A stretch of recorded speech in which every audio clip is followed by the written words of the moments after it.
Hey guys! Welcome back for part 2 of the Tails of Naruto Uzumaki.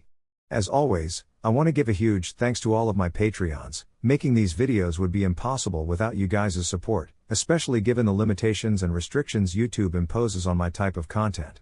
As always, the rest of the story is already out over there for you guys along with about 15 other stories you can enjoy.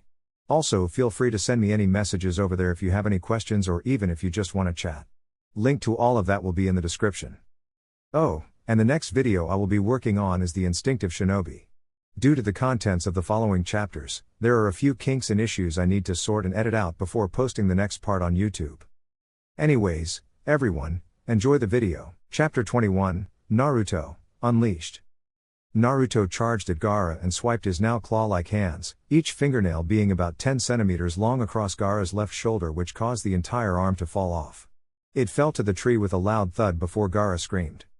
"Arg Uzumaki!" yelled Gara in pain before another demonic-looking sand arm grew from his shoulder stump. "You will pay for threatening my friends' lives. I will bring you down here," shouted Naruto in a deeply demonic tone. "That's why you're fighting. I already told you, fight only for yourself or you will die. I fight to prove my existence as my own village tried to erase it. That is why I won't lose to you," shouted Gara as he extended his now regrown sand arm at Naruto, causing him to jump to the side and stick to another tree while the one he had been on before was smashed into pieces. Gara growled and the sand covering him spread, snaking across his arm over his torso and head until reaching his other arm before moving down. Now Gara was completely covered in sand and had a tail of his own made of sand. "Sand Shuriken!" shouted Gara in a voice now almost as demonic sounding as Naruto's before 50 shuriken made of sand flew at Naruto. 3 shuriken clipped trees on their way to Naruto, quickly and cleanly severing the branches they struck before continuing on. "Tailed beast's sonic roar," thought Naruto before opening his mouth and roaring, blasting chakra out which destroyed the trees and deflected Gara's sand shuriken. Gara growled before lunging at Naruto and slamming his now 2-meter-long tail down where Naruto was standing. Naruto saw Gara charging and his eyes widened as his size did nothing to slow him down. Just before Gara hit Naruto, he quickly rolled to the side on all fours, falling when the branch was smashed. Naruto used this moment to begin forming his Rasengan, which began to turn red from the fox's chakra and then purple after mixing with the blue of his normal chakra. "Rasengan!" shouted Naruto as he jumped up and hit Gara's tail, ripping it in half. Gara once again cried out in pain but had the presence of mind to jump away from Naruto lest he provide him with another opening. Gara looked on with an almost curious or thoughtful expression before settling into one of insanity before he began to grow to huge proportions, becoming easily larger than the cage tower. Naruto used chakra to launch himself up to the top of a tree before leaping up to nail Gara in the face with a punch, but Gara breathed in with 20 or so mouths appearing on his body before shouting wind style, "Infinite sandstorm devastation."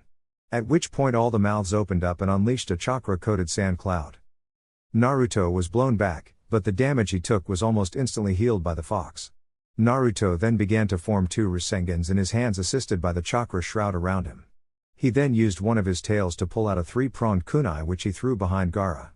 Naruto vanished and appeared behind Gara. "Double Demon Rasengan Tornado!" shouted Naruto before slamming his hands together, causing both of the purple Rasengans to merge and go unstable before erupting in a purple cyclone starting from his hands, which spread outward and drilled right through Gara's tail and even burst through his stomach. Gara screamed in agony, but sand eventually filled out his wound and his tail began to grow back, prompting Naruto to jump away. "Arg Uzumaki, you will die here," growled Gara in his full Shukaku form before he appeared to rise up like a pimple on the head of the Shukaku-like structure. "Play possum jutsu," said Gara in his normal voice atop the structure before he fell asleep and fell forward with his legs still attached to the structure. The eyes of the Shukaku structure turned a darker yellow and the diamond in the center shrunk while the 4 blue dots in between each point of the diamond doubled in size. "Yeehaw, I'm free, baby. I hope you're ready to die. Let's do this," said Shukaku with his voice growing deeper each second. Even though Naruto was in a rage and in his 3-tailed form, he realized that chances of him beating a demon all on his own were pretty slim. "Fox, what should I do?" thought Naruto. "Well, if you can somehow wake Gara up, Shukaku would be sent back into Gara's mind," said Kurama. "Fine," finished Naruto. Naruto began to charge at the Shukaku while flinging dozens of kunai and shuriken. He then rapidly made hand signs and shouted wind style, "Gale Palm." The shuriken and kunai traveled at an extremely fast pace at Shukaku's face, but Shukaku was unfazed and merely breathed in before slamming its hand on its stomach, expelling 4 concentrated balls of air, wind style, air bullet. Shouted the Shukaku after expelling the balls of air. Naruto just had one thought when those bullets approached his thrown projectiles: aw shit. There was a massive explosion when the bullets made contact with the weapons, forming a blast so big all trees within 500 meters were sent flying, reduced to matchsticks. Naruto was also blown away, but not by much, as he used chakra to stick to whatever he could while he was in the air. Once the dust had settled down, Naruto came up with a new idea. Naruto got down on all fours and gathered chakra into his mouth before shouting, "Nine-tailed fox fire stream," unleashing a stream of fire 3 times the size of the one he used in the exam stadium and measured 3 meters in diameter. The stream burnt through all the trees still left standing, and while Shukaku managed to avoid getting hit in the head, his size worked against him as he wasn't fast enough to avoid it entirely, and it plowed into Shukaku's right shoulder, causing his right arm to fall off. "Darn you!" shouted Shukaku. "Now is my chance while he is recovering his arm," thought Naruto before making a hand sign. "Multi-shadow clone jutsu," said Naruto, causing 999 shadow clones to appear. As if by command, all the clones leapt and threw a kick, hitting Shukaku in the stomach, propelling him up slightly while shouting Naruto. They all then gave the Shukaku a punch with both of their hands before the real Naruto used a chakra enhanced jump and leapt above them all. The real Naruto then extended both of his arms and shouted, "Nice meeting you, Shukaku, now it's time for you to go back to sleep." Naruto began to plummet to the area on Shukaku directly over Gara and smashed into him while shouting, "Naruto 2K Uzumaki barrage. No, curse you, I don't want to go back, no," shouted the Shukaku before his eyes reverted to pure yellow before all the sand begun to fall off and break apart. Naruto dropped to the ground and reeled from the feedback he got from his clones, dispelling all at once while Gara fell to the ground. Once Naruto had recovered, he looked towards Gara, who had fear etched all over his face. He began to walk over to him while Gara pitifully attempted to crawl backwards. "No, you will not end my existence," cried Gara, panic and fear lacing all of his words. "It hurts, Gara, the pain of loneliness," said Naruto as he deactivated his 3-tailed cloak and kept walking towards Gara with tears falling down his face. "That unbearable feeling of being all alone, I know that feeling. I have been there for almost my entire life, that dark and lonely place," said Naruto, who was now crouching next to Gara. "But then I made friends and they helped me out of that darkness, and it is for that reason I will always be there for them. I will fight for them, kill for them, and more importantly die for them," said Naruto softly but with lots of emotion in his voice. Gara stared at him and asked him, "But why? Why are you willing to go to such lengths for them and not for yourself?" Naruto looked up for a minute before replying, "It's because they saved me from myself in the darkness. They accepted me for who I am. They're my friends." Gara remembered what his uncle Yashamaru told him, about how love is the heart's desire to protect someone close to one's heart. "Love, is that why he is so strong?" asked Gara quietly to himself. Naruto overheard him and replied with a smile, "Yes, Gara, it's love." At that moment Temari along with Kankuro dropped down near Naruto and Gara, with Kankuro looking worse for wear after his battle with Naruto's clones, while Temari looked relatively unharmed. Temari went to reach for her fan, but Gara's voice stopped her. "Temari, that's enough, it's over," said Gara. "Gara, before you leave I would like to ask you one thing," said Naruto. Gara nodded his head slightly as if to say, "Speak." "Want to be friends?" said Naruto, smiling as he extended his hand to Gara. Temari and Kankuro's eyes widened at this, while Gara simply remembered how throughout the entire time he talked with Naruto he only wanted to help him. As he did not have the strength to lift his own arm, Gara used his sand to lift his hand and arm in order to meet Naruto's hand. "Friends," Gara replied once his hand was in Naruto's, nodding his head slightly. Naruto then picked up Gara and handed him to Temari. "Well, I'll leave you with your siblings for now, but Gara, should you ever want a rematch I'd be happy to oblige, but for now I need to go check on my friends," said Naruto cheerfully as he walked away.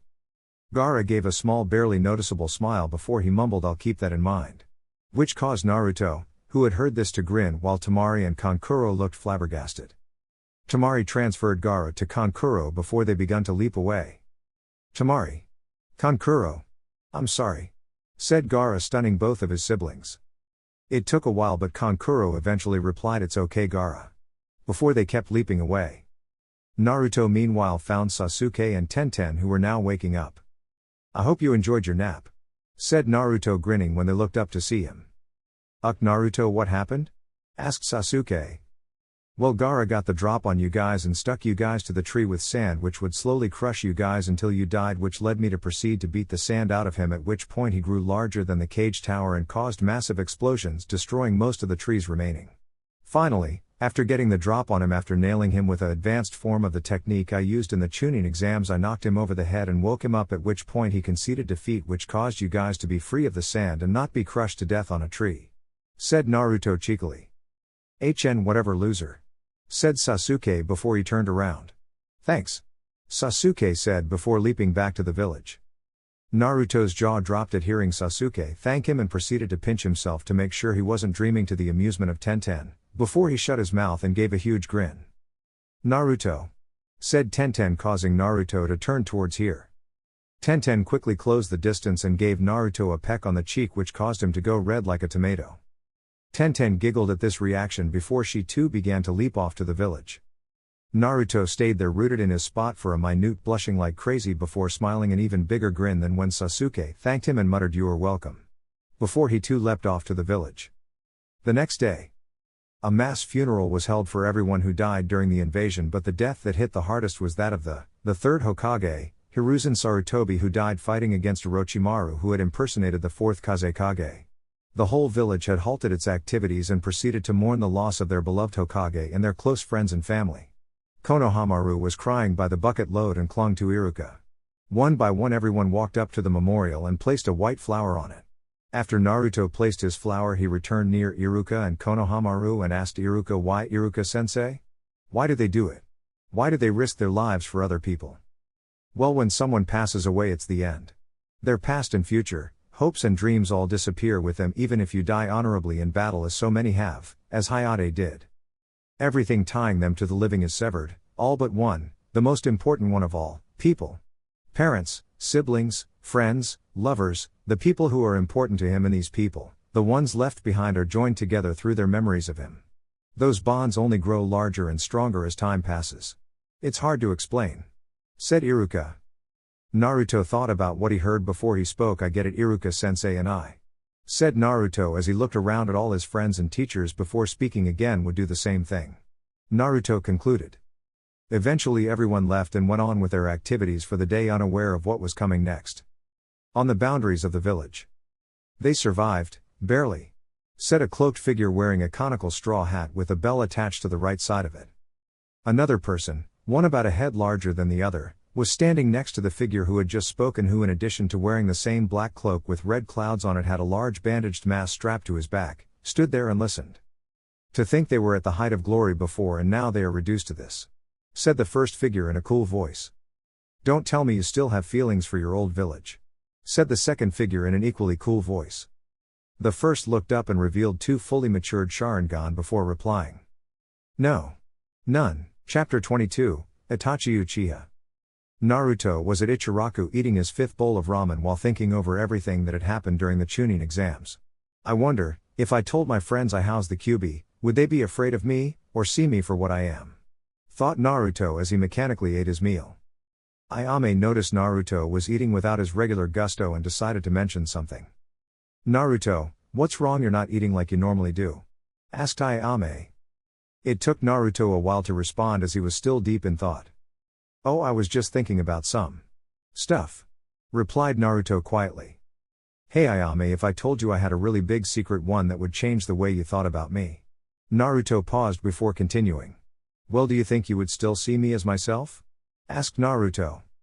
Now Ayame already knew that Naruto housed the fox but never told him, so it was rather easy for her to reply. "Well, if I was really your friend, of course I would still see you as yourself, silly," replied Ayame before smiling. "Thanks Ayame," said Naruto happily before he began to dig into his ramen like normal. As he got to his eighth bowl, he heard someone else enter and sit next to him. "Hey brat," said Jiraiya. "What's up, pervy sage?" said Naruto, to Jiraiya's chagrin and Ayame's amusement. "Didn't I tell you to stop calling me that?" growled Jiraiya, trying to save face. "Yeah, but I won't until you stop doing your research," replied Naruto, making air quotations as he said research. "I will never," declared Jiraiya before getting back to what he wanted to say. "Anyway, are you up for a mission, brat?"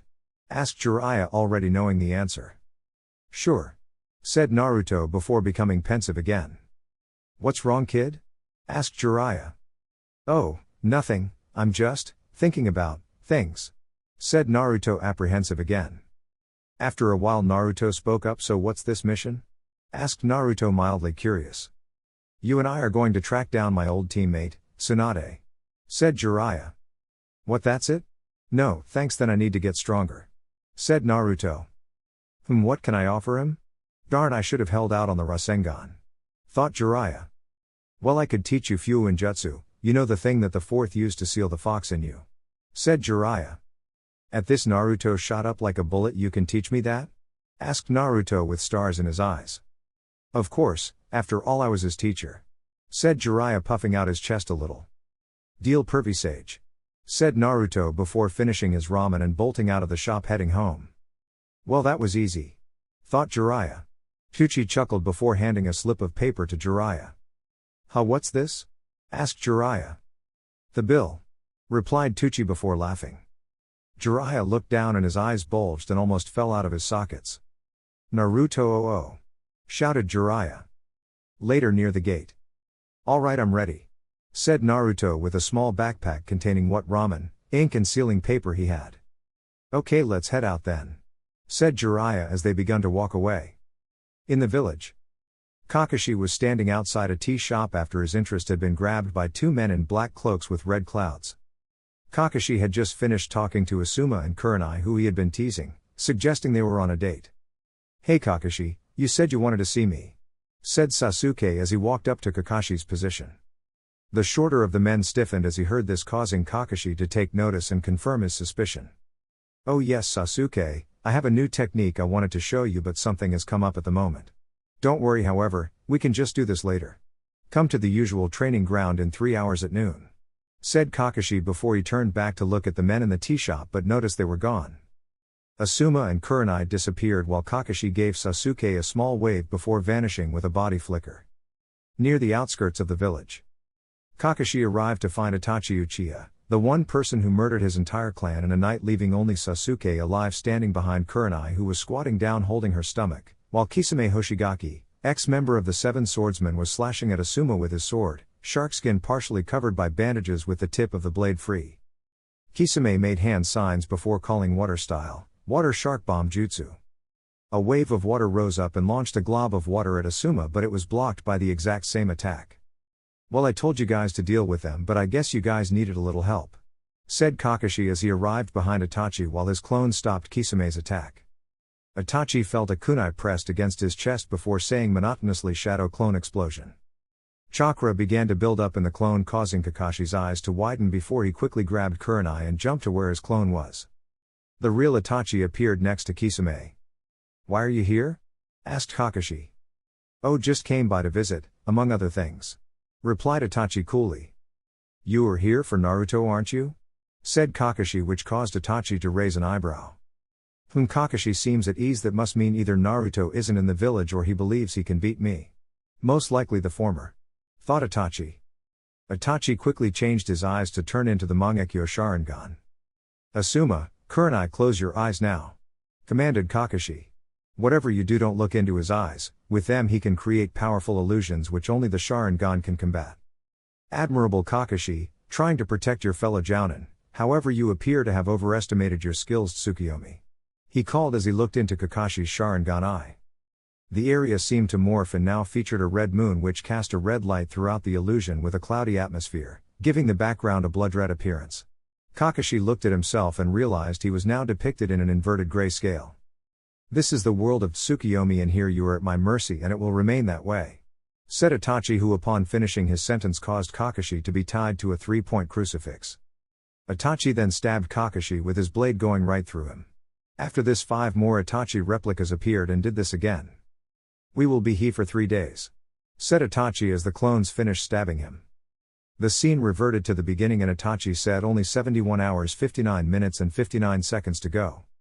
Kakashi suddenly collapsed to his knees in the real world. Kakashi, what happened? Can we open our eyes? Asked Kurenai in worry. No, gasped Kakashi, his breathing now ragged and strained. Why, you Akatsuki, you're after Naruto for the N9 tails, aren't you? Asked Kakashi through his ragged breathing. Itachi coolly stared at Kakashi before saying, "Kakashi, it seems like you will be coming with us." "Does this mean I can fight now?" asked Kisame, grinning, showing all his razor-sharp teeth. "Yes, Kisame," replied Itachi, which prompted Kisame to charge. "You are mine," shouted Kisame while bringing his blade down on Kakashi. Kakashi's eyes widened before a green blur appeared in front of him, which kicked Kisame and sent him flying back to Itachi. "Gee, guy?" said Kakashi while being both confused and thankful at the same time. Kakashi then collapsed face down in the water. "Who are you?" growled Kisame. "I'm the Leaf Village's fiercest green beast, Might Guy," said Guy. "Ha, mighty stupid looking guy if you ask me," retorted Kisame. "Don't underestimate him, Kisame," said Itachi. "Kurenai, Asuma, open your eyes, it's okay, just don't look into Itachi's eyes, look at his feet," said Guy. Asuma and Kurenai hesitantly opened their eyes and looked down. "Kurenai, take Kakashi to the hospital. Asuma, you hold them off with me until the Anbu get here," said Guy. Kurenai went to pick up Kakashi and slung his arm over her shoulder while Asuma walked next to Guy. "Alright, things are getting interesting now," said Kisame before Itachi interrupted him. "No, Kisame, we aren't here to start a war. Let's go," said Itachi before he and Kisame disappeared in a burst of speed. With Jiraiya and Naruto outside the village. "Say, pervy sage, who is this woman we're looking for?" asked Naruto curiously. "She is one of my old teammates, a legendary healer and well," said Jiraiya before he broke out into perverted giggles, causing Naruto to raise an eyebrow at him, prompting Jiraiya to speak. "She has got huge melons," said Jiraiya while emphasizing what he meant, causing Naruto to sweat drop. "Yeah, right, anyone with things that big wouldn't be able to stand," scoffed Naruto. "You'll see, Naruto. Also, she has earned the nickname of the legendary sucker," said Jiraiya, who actually knew about her terrible gambling luck but decided to let Naruto's mind explore the possibilities. I wonder why she got that name," thought Naruto. In Naruto's mind, Kurama chuckled because he had a suspicion that how she got such a nickname was not what Jiraiya was suggesting, but also knew that it was fun to mess with people, especially Naruto, so he stayed quiet. "Well, here we are," said Jiraiya as they had reached a town only half a day's travel away from Tanzaku town. "Well, what are we going to do now?" asked Naruto. "I think we might as well head out and look around, but first I will tell you about the 3 prohibitions to all shinobi. They are women, money and liquor. The only way for you to stay away from these things would be if you give me your money," finished Jiraiya with a grin while holding out his hand. Naruto's old prankster side kicked in again, which gave him an idea. "Okay, here you go, pervy sage," said Naruto, giving Jiraiya a very fat fox wallet with red fur and one long white tipped tail. Jiraiya's grin almost split his face, which gave Naruto the opportunity he needed. He discreetly made hand signs behind his back, first making a clone which he quickly transformed into a wallet identical to the one he gave Jiraiya, and lastly performed a quick substitution with the one Jiraiya was holding while he distracted him by saying there was a pretty lady walking by, instantly grabbing Jiraiya's attention. "Okay, Naruto, I'll see you later. Go get a hotel room for us, okay?" said Jiraiya as he walked off giggling madly. Naruto then made another clone and sent it after Jiraiya so he could tell him what happened later while he went off to get a hotel room. In the Leaf Village, Sasuke was walking towards Kakashi's apartment, wondering where he disappeared to. What could have come up to make Kakashi leave so abruptly like that? Thought Sasuke. He opened the door to his apartment and saw Kakashi staring straight ahead in his bed with the covers up to his nose and his Sharingan showing, with Kurenai, Guy and Asuma standing around. "What happened to Kakashi and why are all you jounin' in his room?" asked Sasuke. "Well, you see," begun Guy before a Leaf special jounin named Aoba barged in and said, "Is it true that Itachi has arrived in the Leaf again and that he's after Naruto?" Before he looked around and saw Sasuke with a shocked, almost worried look on his face before Sasuke ran out. "Idiot," said Kurenai. Sasuke was running through town and arrived at the ramen stand and looked around for Naruto but didn't see him. "Old man, have you seen Naruto?" asked Sasuke urgently. Tucci took a while to remember but eventually spoke. Master Jiraiya came by and took him, and they left for an outpost town near Tanzaku town. Said they were going to be looking for his old teammate. Sasuke quickly left after hearing that, while Tucci was disappointed he didn't buy anything. "I have to find them. Naruto doesn't know what he is getting into. Itachi will destroy him if he is after him," Sasuke thought in worry. Naruto, having settled down in his hotel room, began reading a scroll Jiraiya gave him on beginner Fuin Jutsu when he heard a knock on his door. My clone never came back, so it can't be the pervy sage," thought Naruto. Naruto put his sword back in his sheath, which was a dark crimson in color, and attached it to his back with the scabbard along his spine. The knocking continued and Naruto then opened the door, seeing 2 Sharingan eyes each with 3 Magatama in each eye. "Naruto, you'll be coming with us," said the figure, which was garbed in a black cloak with red clouds with a facial structure similar to Sasuke's.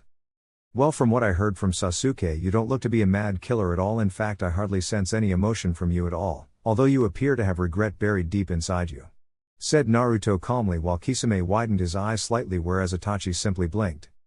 "Well, Naruto, you appear to be more perceptive than we have been led to believe," said Itachi. "Itachi, should I cut off a leg to make sure he doesn't try and run for it?" asked Kisame. At that moment Itachi glanced at Naruto, and Naruto looked into his eyes and saw something hidden deeply. It was pain and suffering. "Itachi, were you aware that a certain snake has his eyes set on your brother?" said Naruto as he slowly moved his hands near his blade in case Kisame attacked. At this Itachi frowned, but when Naruto continued he let some emotion show. "He has also given him something he calls a gift," finished Naruto, at which point Itachi's eyes quickly betrayed him and revealed anger, sadness and a great deal of pain for only a second, but it was enough for Naruto. "Shadow Clone Jutsu," said Naruto as a clone of him popped up next to him and quickly gave Kisame a kick, catching him off guard as he didn't expect such a wild brash move, which sent him 50 meters through the hotel, as Naruto's clone was also wearing weights. Naruto's clone then threw a 3-pronged kunai and flashed away in a blur of orange. "Now Itachi, let's talk about why a supposed mass murderer cares about his little brother who hates him dearly," said Naruto. Itachi stared at him impassively for a while before speaking. "Naruto, how far would you go to protect the village? Could you kill for it, die for it, kill your best friend and even give up everything you held close and dear for it?" asked Itachi, his tone not giving away why he would ask such a question. "I would do everything I could to protect the village and those I care about in it. As for my best friend..." Naruto paused before continuing. "I don't think I could kill Sasuke for the village, however if he tried to destroy it for whatever reason I would stop him without killing him. Also, I would certainly throw away everything I held dear to me if it meant saving or protecting those who acknowledged me in the first place," concluded Naruto, surprising Itachi. "I too would have made those choices, and in fact I did," said Itachi, now surprising Naruto. "Naruto, look into my eyes," said Itachi, which Naruto did and was then pulled into the Tsukiyomi. "The truth is, Naruto," began Itachi, who appeared next to Naruto, "that the genocide of my clan was a mission," said Itachi, which shocked Naruto. "What?" asked Naruto before Itachi raised his hand for patience and continued. "The Uchiha clan grew angry over time and the makings of a civil war were brewing. My best friend Shisui Uchiha had one of his eyes stolen and gave me his other in an attempt to protect the village. In fact, I see most of his ideals and goals in you. His eye was stolen by a man named Danzo Shimura. Naruto, if you ever meet this man, tread carefully, as he is a ruthless war hawk and will kill you immediately if he thought you were a threat to the village. However, I digress. Anyway, relations between the Uchiha clan and the village were deteriorating rapidly, and as such I was ordered by the council and Danzo to eliminate my own clan," said Itachi with a slightly haunted look. "Why? Couldn't you have used diplomacy?" asked Naruto, who, while not a politician, knew there are peaceful ways to solving problems. "They failed," said Itachi flatly before continuing. "It was rather unfortunate though that Sasuke found me just as I had killed my parents, and being as young and naive as he was, I told him that I killed our clan and family to test my capabilities." Itachi paused and studied Naruto, who seemed to be thinking about something while Itachi spoke. "He later activated his Sharingan against me and actually knocked off my forehead protector. I then knocked him out and made him forget about activating it and made it seem like I was a villain and insane while telling him to hate and despise me, as that would be the only way for him to grow stronger," finished Itachi. Naruto absorbed this information before coming to a conclusion. "Itachi, I am deeply sorry for all that has befallen you in your life, as you have suffered a great deal, as have I. I also sense as though you are still holding out on information, such as your illness, but I do not wish to pry. However, if you continue to push Sasuke down this path, he may go insane and betray the Leaf Village, which I'm sure you don't want. Therefore you need to decide what you will do now in order for your sacrifice to have not been in vain," concluded Naruto, at which point Itachi nodded and ended the Tsukiyomi. Naruto blinked as Itachi's returned back into the normal Sharingan instead of the Mangekyo. Kisame had destroyed Naruto's clone and Naruto received its memories. "Ha, that was strange," thought Naruto before Kisame arrived again next to Itachi. "Brat, I would kill you if it wasn't against our mission," growled Kisame. Itachi, however, spoke, gaining both of their attention. "Well, it has been a long time, foolish little brother. He declared before turning to look into Sasuke's own two Magatama Sharingan eyes. Itachi. Uchiha. I've fostered all my hatred for you and today you shall die. Proclaimed Sasuke. Well, this is interesting. I thought you killed your whole clan, Itachi. Said Kisame. Enough talking, now you die. Said Sasuke as he made hand signs and then formed a ball of lighting in his hand named Chidori, a technique he learnt from Kakashi during the training for the Chunin exams. As he neared Itachi, he reared his hand back and shouted Chidori. Chapter 23, Choices. Itachi grabbed Sasuke's wrist and slammed it into the wall, negating the Chidori and breaking Sasuke's wrist in the process. Arg! Cried Sasuke in pain as Itachi tightened his hold. All of a sudden Naruto burst out laughing and fell to the floor, prompting Kisame, Itachi and even Sasuke to stare weirdly at Naruto. Sorry about that, but I think we are going to have company soon. Said Naruto stoically. A burst of smoke appeared and Jiraiya appeared with a girl slung over his shoulder, but the weird thing was that he was glaring at Naruto. Darn you, Brett, you gave me a fake wallet. Shouted Jiraiya angrily. This was too much for Naruto, who then fell to the floor laughing again, holding his stomach. Oh man, I miss pranking people. Gasped Naruto between laughs. Kisame then cleared his throat, drawing their attention back to what was happening. Sasuke was now pinned against the wall by Itachi, who was holding him around the neck and pressing him on the wall. Foolish little brother, you can't beat me this way, and now let me show you why, Tsukiyomi. Said Itachi. Sasuke, I'm sorry. Said Itachi, which shocked Sasuke. Sorry? What on earth are you sorry for, you lunatic? Shouted Sasuke. I made a grave mistake in not telling you the truth. Said Itachi, which confused Sasuke. Huh? Replied Sasuke unintelligently. The truth is I was ordered to kill our clan by the council and Danzo. Said Itachi. Sasuke scoffed and said yeah right. Which caused Itachi to turn and stare fiercely at Sasuke with his Mangekyo Sharingan spinning. Fine, don't believe what I say, but I will show you the truth. Said Itachi as the scene changed. The first scene depicted Hiruzen assigning Itachi the mission to spy on his clan. The second depicted Shisui giving Itachi his remaining eye after telling him what happened to him and what would happen to the village if action was not taken, as well as Shisui's hopes for the future. The third scene depicted Itachi conversing with a man who wore an orange spiral mask with one hole for his eye, who was expressing his desire to kill the Uchiha clan. The fourth scene depicted Hiruzen's advisors, Homura and Koharu, along with Danzo ordering Itachi to kill the clan. The fifth scene depicted Sasuke activating his Sharingan and attacking Itachi, who then knocked him out and shed a tear. Sasuke was flabbergasted and could only croak out, why? You didn't know anything about what was happening at that time. Nor did you know anything about the Uchiha clan's foolish idea, you were just a kid. Plus it wasn't for your sake alone that I went through with this and let you live. I also thought that one day I should be judged for the crimes I committed by an Uchiha like you. For that sake I used the hatred within you, and that's why I failed. Said Itachi. I had intended for you to eventually kill me and restore honor to our clan, but your friend Naruto disagreed. Finished Itachi before showing Sasuke everything said between Itachi and Naruto. Wait, I'm confused, how has Naruto suffered and what is this illness you have? Asked Sasuke. The former is Naruto's right to tell, as for the second I'm afraid that I'm dying, Sasuke. It is slow, but I do not have much time left. One last thing, little brother. Said Itachi. Sasuke looked up and Itachi poked him in the forehead like he did previously when they were young. I'm sorry, Sasuke. There may not be another time. Said Itachi, smiling before he deactivated the Tsukiyomi. Sasuke slumped down the wall, his world shattered. Itachi turned back to Kisame, Naruto and Jiraiya and glanced at Naruto while nodding slightly so that Kisame and Jiraiya wouldn't notice, but just enough so Naruto could. Kisame, we are leaving. Said Itachi before Jiraiya spoke. I don't think so. Said Jiraiya, who quickly made hand signs and slammed his palms onto the ground and shouted ninja art, toadmouth trap. The place turned into a squishy pink area which was sucking everyone in except for Jiraiya. Huh, what is this? Said Naruto as he struggled to move his foot. Don't move, Naruto, the great fire-breathing toad's mouth is sensitive, so don't move.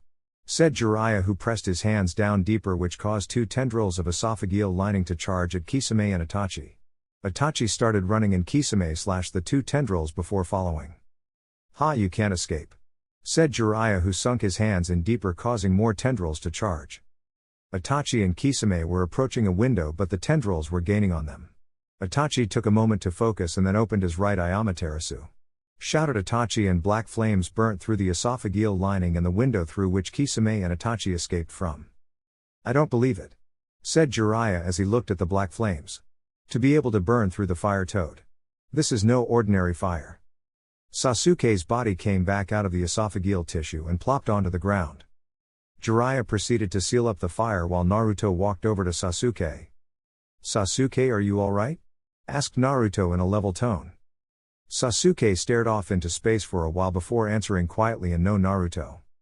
Naruto stayed there waiting for Sasuke to say something else, but he didn't, which prompted Naruto to speak.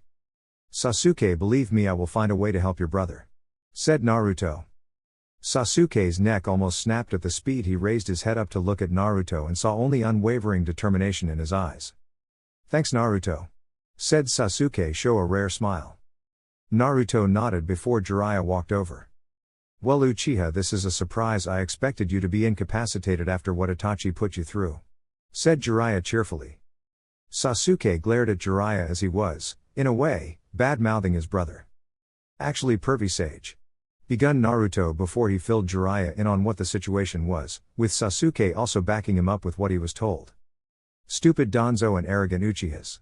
Ruining a person's life like that, said Jiraiya angrily before changing his tone. However, the person we are looking for is a renowned healer and we just may be able to have her cure Itachi if we can find her, said Jiraiya, grabbing both Naruto and Sasuke's attention.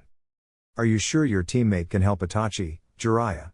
Said Naruto seriously, which Jiraiya picked up as he rarely ever called him Jiraiya. I'm all but certain, said Jiraiya, which made both Sasuke and Naruto smile a little. Well then, what are we waiting for, pervy sage? Begun Naruto before he was interrupted by a shout of dynamic entry, which was followed by a fly kick to Jiraiya's face. The deliverer of the kick, Guy, who was smiling, suddenly lost his smile due to his surprise when he realized he had just kicked a Sannin. After apologizing, Guy left with Sasuke to go back to the Leaf Village, but first gave Naruto a green jumpsuit similar to the one he and Lee wore. Naruto blanched at it, and as Guy walked away, Jiraiya commented on its skin-tight qualities in apparent dismay at having to see Guy walk off wearing it. Naruto then had a thought on what Guy's team would look like if they all wore the green jumpsuit. His vision of Neji in a green jumpsuit had him twitching, but his idea of Tenten wearing it started to get his blood running, which gave him a slight nosebleed, which caused Jiraiya to stare gobsmacked. No, my godson is a homosexual, shouted Jiraiya, who started crying. Huh? What do you mean, godson, and I'm not gay? Shouted Naruto angrily. Is that why you could a nosebleed while watching Guy walk away? Accused Jiraiya, stealthily avoiding the godson part. I was imagining someone else in it, a girl I know, said Naruto, stressing the word girl. Thank goodness, breathed Jiraiya. Now what was that about a godson, Jiraiya? Said Naruto menacingly. Jiraiya then caved and told Naruto that he was his godfather and how he was named after a character from one of his books, which led to Naruto feeling violated. I am named after a character in one of your books, twitched Naruto. Yep, my very first, Tails of a Gutsy Ninja, said Jiraiya, who unknowingly saved himself from a massive punch to the face. Can I read it? Asked Naruto. Jiraiya was at first surprised, but then gave Naruto a copy, calling it a crappy godfather present, as it was his attempt of saying he was sorry for being a crappy godfather. Naruto picked it up and started reading and walking next to Jiraiya in a similar fashion to Kakashi. Partial time skip to when Jiraiya and Naruto arrived in Tanzaku town. Elsewhere, a well-endowed pigtailed blonde was in a bar contemplating what she had been offered today by her old teammate, Orochimaru. He had asked her to heal his arms, and in exchange, he would bring back her loved ones to life. Sunday! Shouted Jiraiya as entered the bar. Jiraiya? Shouted back Tsunade, confused.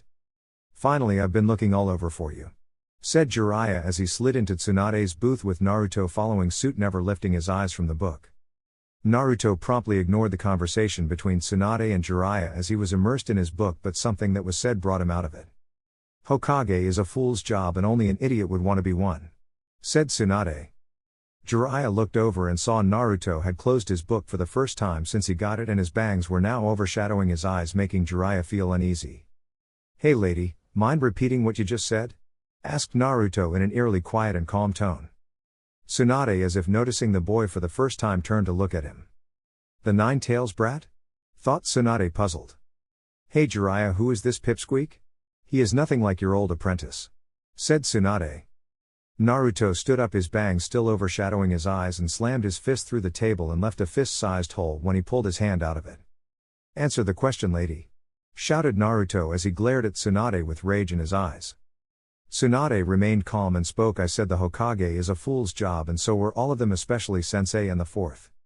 That's it. Outside now, demanded Naruto as he stormed out. Tsunade scoffed and followed, as did Jiraiya and Shizune, Tsunade's assistant who was holding Tauntaun, Tsunade's pet pig.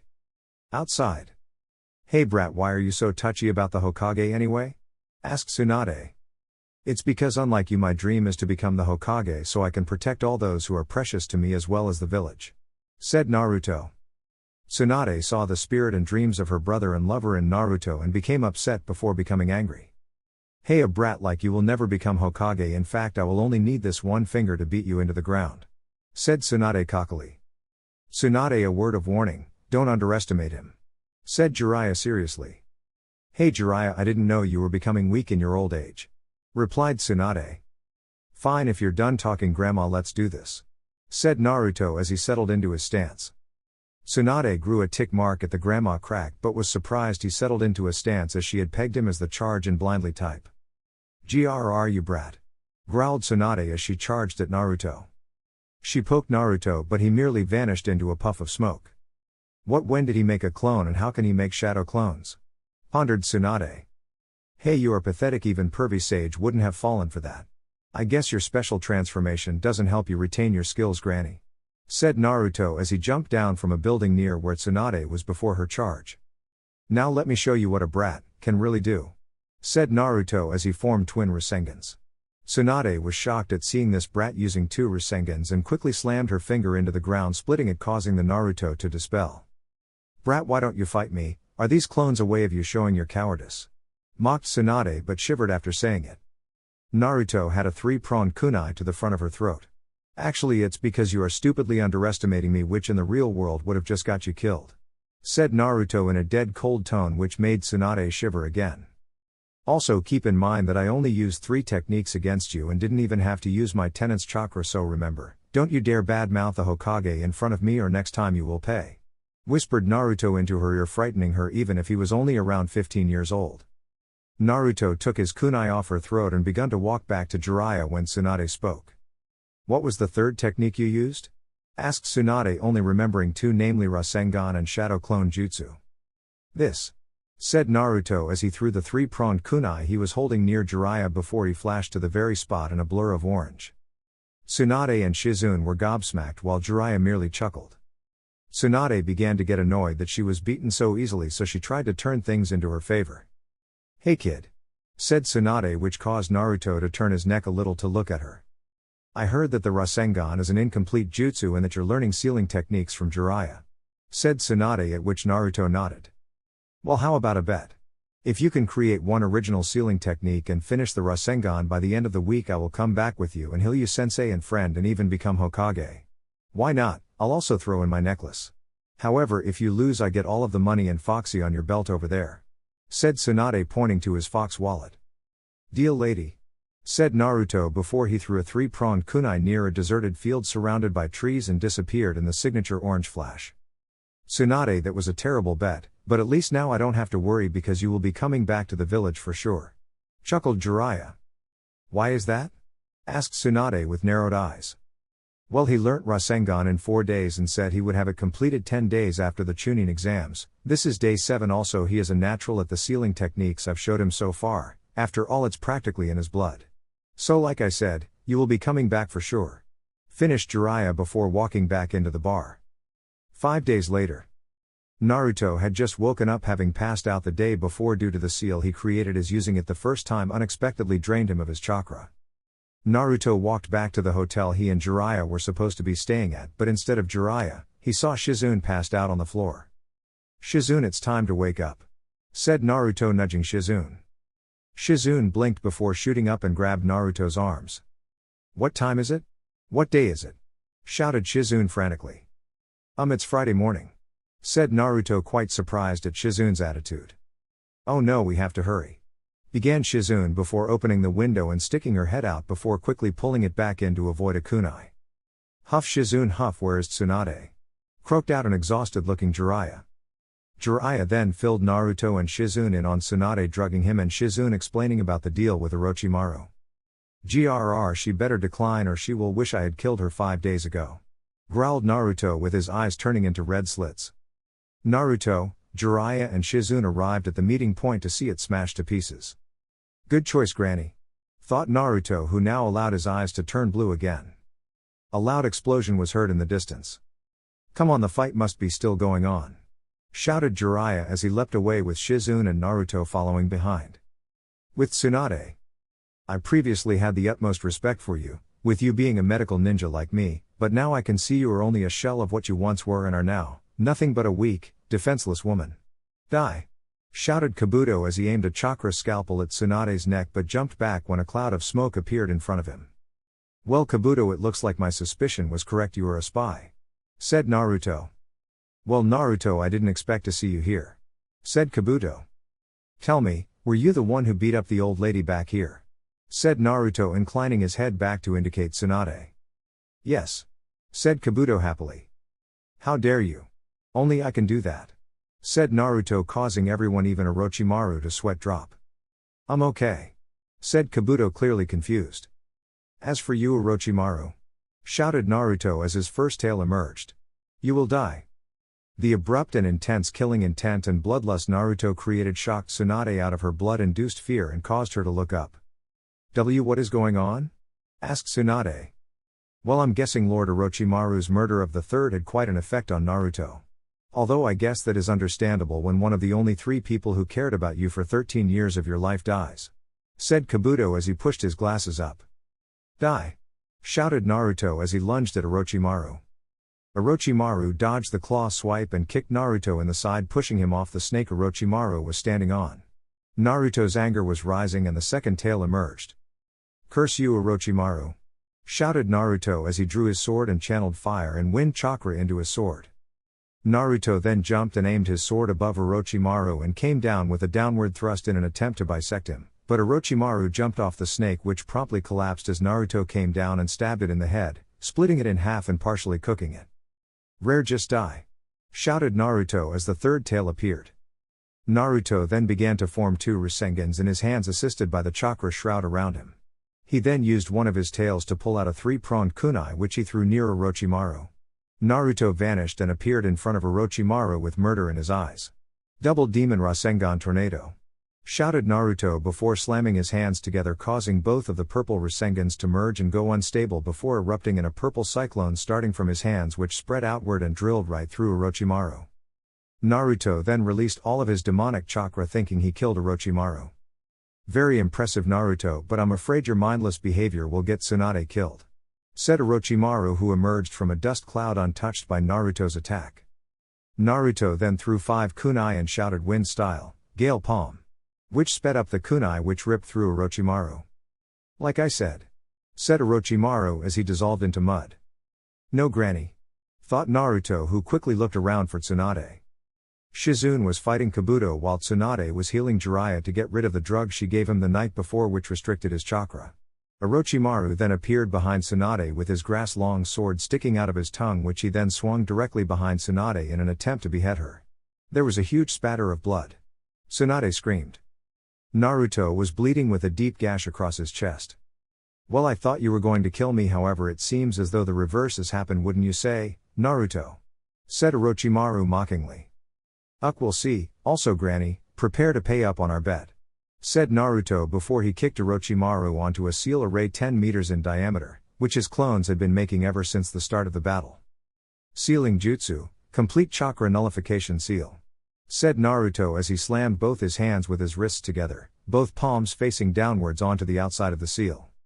Orochimaru cried in pain as all feeling left his body, leaving him an immobile shell. What have you done? Shouted Orochimaru. I nullified all you chakra, meaning you can't move and will die soon as you can't use the chakra you need to live, but why drag out the inevitable? Said Naruto as he formed a Rasengan in his right hand. Now to win that bet. Said Naruto as he held the Rasengan in his right hand and then took his left hand and rapidly gave it palm thrusts, injecting wind chakra into the Rasengan, which then made 4 small white blade-like protrusions appear around the Rasengan. Now die! Shouted Naruto as he charged at Orochimaru, who couldn't move. Wind style, Rasengan! Shouted Naruto as he slammed it into Orochimaru's navel. Orochimaru cried in pain and was picked up off the ground and was sent spinning out of the seal array while his lower body and torso were being shredded to pieces with blood flying everywhere. Gasp, that almost ended me, huff. Said Orochimaru before he opened his mouth, which along with his head and neck was all that remained of him, and another Orochimaru emerged once again completely unharmed by Naruto's attack, but was panting with the severe strain it put on him to accomplish, having his chakra barely replenished after being nullified. Kabuto, we're leaving. Said Orochimaru. Kabuto promptly disengaged from his battle with Shizune and appeared at Orochimaru's side before both disappeared in a body flicker. Aw, damn it. Said Naruto before he passed out from blood loss. Tsunade quickly got up and ran towards Naruto to make sure he was okay. Oh no, he has lost a lot of blood from that gash. I need to heal him fast. Thought Tsunade, who frantically got to work healing Naruto. Lady Tsunade, your hemophobia. Stammered Shizune. Not important now, I'm not going to let another die because of this stupid fear. Said Tsunade as she continued healing Naruto. Jiraiya meanwhile had also ambled over and was watching the events unfold. All of a sudden Naruto slowly lifted his arm and grabbed Tsunade's necklace. Hey Tsunade, looks like I won the bet. Said Naruto before he coughed blood. Also don't worry, I won't die until I become Hokage. Said Naruto as he pulled of her necklace and gripped it tightly and lowered his arm again before passing out. Tsunade smiled and took the necklace from his hand and put it around his neck and then took off his headband and kissed Naruto's forehead. You will be a fine man one day and a fine Hokage. Said Tsunade, who then put his headband back on. Jiraiya was the only one who noticed, but as Tsunade did this he saw Naruto smile a little. Yep, the brat is going to be a heartbreaker. Thought Jiraiya. Elsewhere women everywhere shivered. The most notable were a blonde, brunette and a fiery redhead. Chapter 24, Furry Little Secret. Naruto, Jiraiya, Tsunade, Shizune and Tauntaun were finally nearing the Leaf Village. So we're almost there. You're not planning on running away now, are you, Tsunade? Teased Jiraiya. She couldn't if she tried, pervy sage, because she knows I would drag her right back. Stated Naruto cockily. Watch it, brat, I am the Hokage now, which means you have to follow my orders and give me respect. Growled Tsunade. Ha ha, oh Tsunade, that will never happen. He was so respectful to the third that he called him old man. Laughed Jiraiya. Tsunade looked disbelievingly at Naruto but saw he looked very upset. Tsunade punched Jiraiya over the head, which caused him to become lodged into the ground. The walk to the gate, after Jiraiya dislodged himself from the ground, was done in complete silence. The guards at the gate were shocked when they saw Tsunade but nonetheless let them in quickly. I'll see you guys later. Said Naruto before he quickly jumped away. Grr Jiraiya, you need to know when not to speak. Growled Tsunade, which caused Jiraiya to cower under her glare. Naruto walked around for a while before he found himself at the memorial stone. Old man. Why did you have to die? Thought Naruto. Come on kid, stop brooding. Everyone has to die one day. It is the only and inevitable constant of life. Also, fixating on death won't bring those who died back. Rationalized Kurama. Still, it hurts. The cold hard reality that I won't ever see him again. Admitted Naruto. Then what should you do? Brood and cry or get stronger so you never lose anyone again unless there was absolutely no way for them to be saved? Asked Kurama. Naruto thought about what Kurama said and realized there was only one correct response. I will get stronger to make sure none of my precious people are harmed again. Declared Naruto before he went to train, never noticing a purple-haired Onbu had been in the nearby trees. Tsunade had healed Kakashi and broken the bad news to Guy about Lee and the chances of him ever being a ninja again. She was walking around the cage tower before a small person charged straight into her bosom. Konohamaru had charged up the stairs and into the tower after hearing that there already was a fifth Hokage before he slammed into something soft. Wow, it's so soft and warm. It reminds me of my baby blanket. Thought Konohamaru before snapping back into reality. Konohamaru jumped back and pointed at the lady he bumped into. What pipsqueak? Asked Tsunade mockingly. Who are you? Demanded Konohamaru. Before Tsunade could answer, Shizune called, Lady Tsunade, there you are. What now, Shizune? Whined Tsunade. Now Lady Tsunade, as the new Hokage you need to familiarize yourself with the ninja roster. Reprimanded Shizune. Wait, you're the new Hokage? Shouted Konohamaru. Yeah, what's it to you, pipsqueak? Asked Tsunade in curiosity. No, it's too soon for a new Hokage. My grandfather was everything to this village. Shouted Konohamaru before he ran past Tsunade and Shizune and found a room to lock himself in. Well, that was weird. commented Tsunade before she walked off with Shizune following. 3 hours later. Naruto, you have to come help, shouted Moegi, who found Naruto walking to the cage tower. Moegi wore goggles like Naruto did previously. She had orange hair tied up, with red elastics, into 2 very large pigtails. She also had red oval markings on her cheeks. She wore a red tank top over a pink t-shirt layered at the bottom. Her pants were gray and she wore the traditional ninja sandals. Why, what's wrong? Asked Naruto curiously.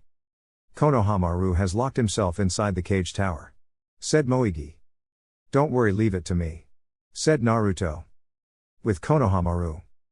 Konohamaru had set up heaps of traps and barricaded himself into a room. My grandfather made this village and without him it's nothing. I won't let anyone forget him, mumbled Konohamaru.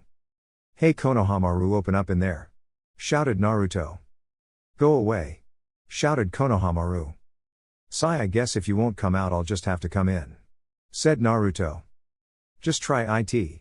I rigged the whole place with traps, you're not getting in, said Konohamaru.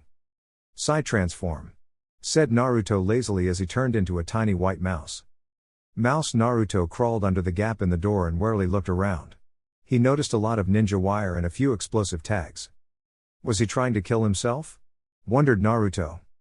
Mouse Naruto scurried onto the explosive tag and injected some chakra into it using his white tail.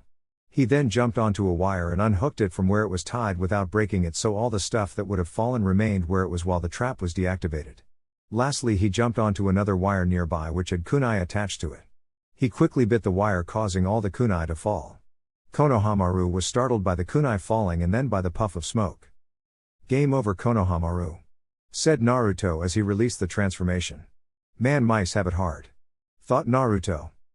Now Konohamaru, any reason you locked yourself in here? Asked Naruto as he sat down in front of him. Why? Shouted Konohamaru, but a stern glance from Naruto made him lower his voice. It's because Grandpa is dead and soon everyone will forget all about him, said Konohamaru sadly. Tell me Konohamaru, do you know who the first, second and fourth Hokage are? Asked Naruto cryptically. Yeah, but what does that have to do with anything? Asked Konohamaru, confused at the change in topic. Well, if you know who the fourth is, who died 15 years ago, and the first and second who died almost a century ago, why would anyone forget the old man? Said Naruto. Konohamaru thought about it and realized that Naruto did have a point, and that if the other Hokage were remembered, why wouldn't they remember the third? Okay Naruto, I get it. Sorry for yelling at you, by the way, apologized Konohamaru. It's alright, remember I knew the old man as well and I know it hurts, but you know he wouldn't want people moping around. If anything, he would want us to train and become stronger and carry on the will of fire, said Naruto passionately. Wow boss. Alright, I will become the strongest ninja in the village, proclaimed Konohamaru. Sure. Hey, you know what Konohamaru, meet me at training ground 7 in an hour and I'll teach you a killer move, said Naruto. Konohamaru nodded and they both got up to leave. As Naruto opened the door, a fist came flying at his face. Naruto barely got his hands up in time, which he reinforced with chakra to prevent him from going straight through the wall, and instead only got slammed into it. Well, I never realized those grandma cracks got to you so bad, Tsunade, said Naruto after he pulled himself out of the wall. Tsunade was gobsmacked that Naruto wasn't sent flying from her strength.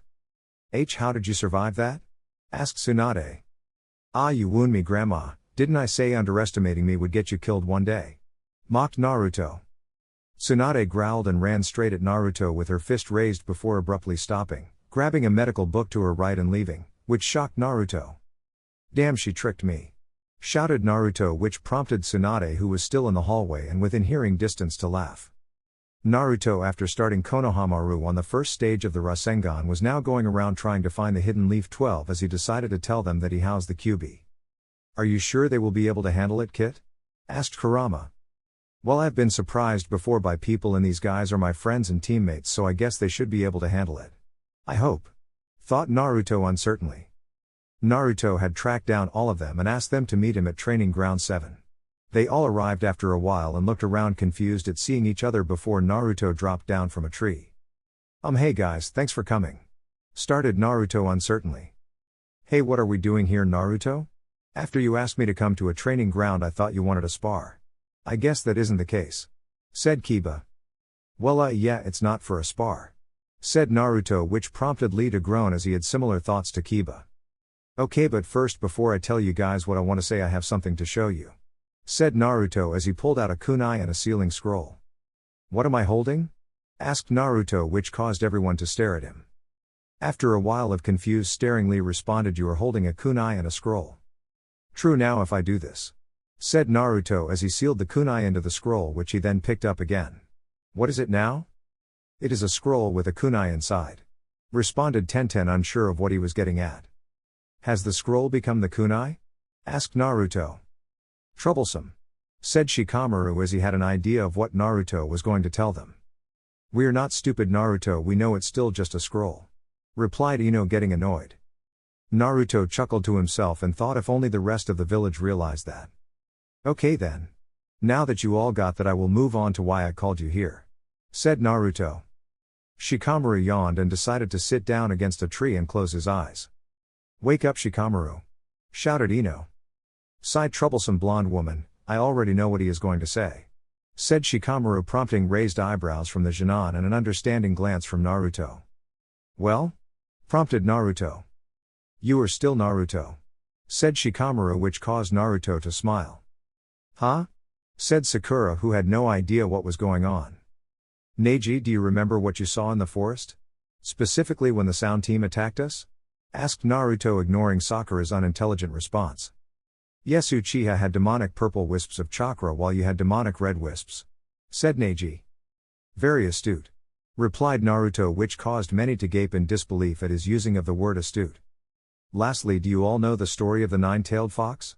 Asked Naruto. They all nodded, knowing the story.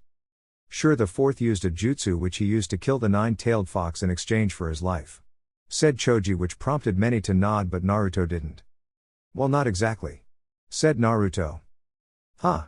Said most of them except for Shikamaru, Sasuke, Neji, and Hinata. Now before I tell you this, you need to know this is an S-class secret and telling anyone about this is grounds for execution, said Naruto seriously. WYC, can you talk about it then? Stuttered Hinata. Well, it relates directly to me, so I'm allowed to speak about it. So can you all keep a secret? Asked Naruto, getting nods from all. Okay, said Naruto as he took in a deep breath and exhaled before continuing. The truth is the fourth couldn't kill the fox as it is a massive chakra with no physical form, only will, and as such couldn't be killed. Knowing this, the fourth came up with a jutsu which he knew could keep the fox from destroying the village, but in exchange for his life. Sealing jutsu, Reaper Death Seal, that's what he used to take the spirit of the fox and seal it away. However, he needed a special object to seal the fox into. Being the strongest of the tailed beasts with the greatest amount of chakra, he could only use a newborn baby whose chakra coils were not fully developed. Finished Naruto. All of them, minus Shikamaru and Shino, were confused at why he stopped there. So what does that have to do with you? Asked Kiba. Do any of you know when my birthday is? Asked Naruto. Many of them looked down in shame, not knowing when his birthday was. Sigh, it's October 10th. Said Shikamaru with his eyes closed. Once again, everyone except for Shikamaru and Shino were confused by this. Lastly, when did the fox attack the village? Asked Naruto as he closed his eyes. October. Begun Sasuke. 10th. Finished Sakura in a stunned tone of voice. There was a collective silence before Tenten spoke. So? Asked Tenten. Huh? Said Naruto as he opened his eyes. So what, like Shikamaru said, you're still Naruto? Said Tenten. Shino nodded before speaking. You have a similar burden to the Aburame and you have my acceptance if I have yours. Of course, Shino. Said Naruto with a smile.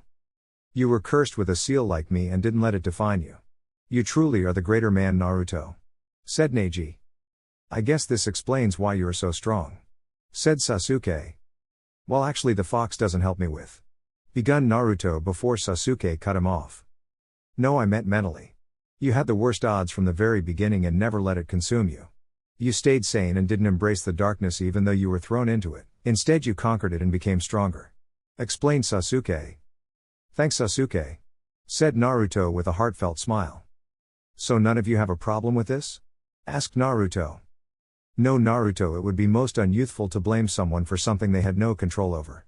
Said Lee, who everyone agreed with despite his mention of youth. Thanks guys, this means a lot. Said Naruto. All of a sudden there was a massive explosion near the front gate which was caused by a gigantic purple snake appearing and demolishing the front gate. Orochimaru stood on top of the snake, smirking and had only one thing to say. I hope the leaf is ready to play. Chapter 25, Invasion. Orochimaru! Shouted Naruto. Naruto was about to run off and engage Orochimaru before 5 people appeared. You are not going anywhere, said one of the 5. The person who spoke appeared to have a second head sticking out of his back. Both heads had dark gray hair with long bangs that covered a different eye with their bangs on opposite sides. Each of the twins wore turquoise lipstick and brown eyeliner, which made their appearance more feminine. They wore brown tunics with long black wristbands, black skin-tight shorts, and purple ropes tied around their waists. Is that a head sticking out of your back? Asked Ino disgusted. Sakon, she must die fast, said the lump. Now, Ukon, calm down, replied the newly named Sakon to the lump now revealed to be Ukon. Silence, commanded a voice. Yes, Kimimaro, replied Sakon. Kimimaro was characterized by his pale skin, vivid green eyes, masculine facial features, 2 red dots on his forehead and shoulder-length white hair, which he wore divided down the middle of his head, distinguished by an atypical zigzag hair parting with 2 separate partings on either side of his face. Kimimaro wore an outfit consisting of a light lavender, loose-fitting, long-sleeved, zip-up shirt, black pants cut off around mid-calf, bandages wrapped around his ankles, traditional shinobi sandals, and a purple, rope-like belt tied in an inverted bow around his waist. He also wore 2 red, tube-like hair ornaments, one on either side of his head, securing 2 locks of his silvery white hair. He had a curse seal present at the base of his throat, which had a circular pattern of 3 curved lines. Sakura, Ino, go and alert Tsunade and Jiraiya about the invasion and be as fast as you can. Shino, Hinata, please go and find Haku, we're going to need his help. Sasuke, Choji, Neji, Kiba and Lee, you all need to take on one of these opponents and hold them for as long as possible. I'll back you up with shadow clones. Shikamaru, I want you to study their skills and devise a strategy to defeat each one, and Tenten, you have to protect Shikamaru. Now! Shouted Naruto. Sakura, Ino, Shino and Hinata all made to leave before one of the ninjas stood in front of them. Not so fast, I'm hungry, said the ninja. He was a large and imposing young man, towering over the rest of his teammates. He had orange eyes and 3 tufts of orange hair on his head, a mohawk of sorts that ran down the middle and 2 similar styled tufts of hair at the side. He wore a sleeveless tunic with a modified yin-yang symbol in which the yin part was white instead of black on the hem, along with black arm warmers, a pair of black pants that stopped just below his knees. Along with this, he wore sandals with leg warmers, covered by bandages, a purple robe belt around his waist, and a necklace that was comprised of long metallic pieces in a circular arrangement. Now Jirobo, don't forget our mission, besides, there are still plenty of them staying. Reasoned a spider-like man. He was a dark-skinned shinobi with black hair and eyes. He also had 6 arms. He wore a black, sleeveless top and shorts. Over this he wore a tunic that bore the same symbol as Jirobo and a rope belt. He also wore the forehead protector of his village, which depicted a musical note, along with arm warmers, shinobi sandals and bandages around his legs. Kitamura is right, Jirobo, said Kimimaro. The orange-haired man hesitated, which gave Naruto the opportunity to kick Jirobo in the head away from the others. Go! Now! Shouted Naruto. Sakura, Ino, Shino and Hinata nodded and left. See what happens when you think with your stomach, fatso? Scoffed a girl. Her most distinctive feature was her long, untamed, red hair. She also wore a black hat with bandaged sides. She wore a tan tunic, much like the other members of her team, with black shorts and standard black shinobi sandals. Growl quiet to ya, replied Jirobo as he stood up. Shadow clone jutsu, cried Naruto, causing 20 shadow clones to appear. 5 turned into little badges with a tiny Naruto giving a peace symbol. Another 5 grabbed the badges and quickly attached them to Sasuke, Neji, Kiba, Choji and Lee before standing behind them to provide backup. The other 10 took to the trees for insurance. Alright guys, I need you to hold them off for as long as you can while I set up my jutsu. It requires around 500 hand signs, so it's going to take a while. However, if you have the chance, kill them, said Naruto. 500? Are you serious, Naruto? Asked Kiba in shock. Yeah, it's similar to a genjutsu, but it varies with who it is cast on as well as the effect it has, and since I have so much chakra I need a lot of hand signs to make it work, replied Naruto, who was already going through hand signs. This is all pointless. Sasuke Uchiha, if you come with us, Lord Orochimaru can give you power. The power you need to kill your brother. Said Kimimaro in a monotone. You know nothing about me or my brother, so shut up. Shouted Sasuke as he charged Kimimaro. Lee, quickly, back up Sasuke. From what we've seen, that guy is their leader and most likely the strongest fighter they got. Shouted Shikamaru. Of course. Said Lee as he charged past Sasuke and attempted to strike Kimimaro with a leaf hurricane. Kitamura begun to grow impatient, so he threw a kunai at Naruto.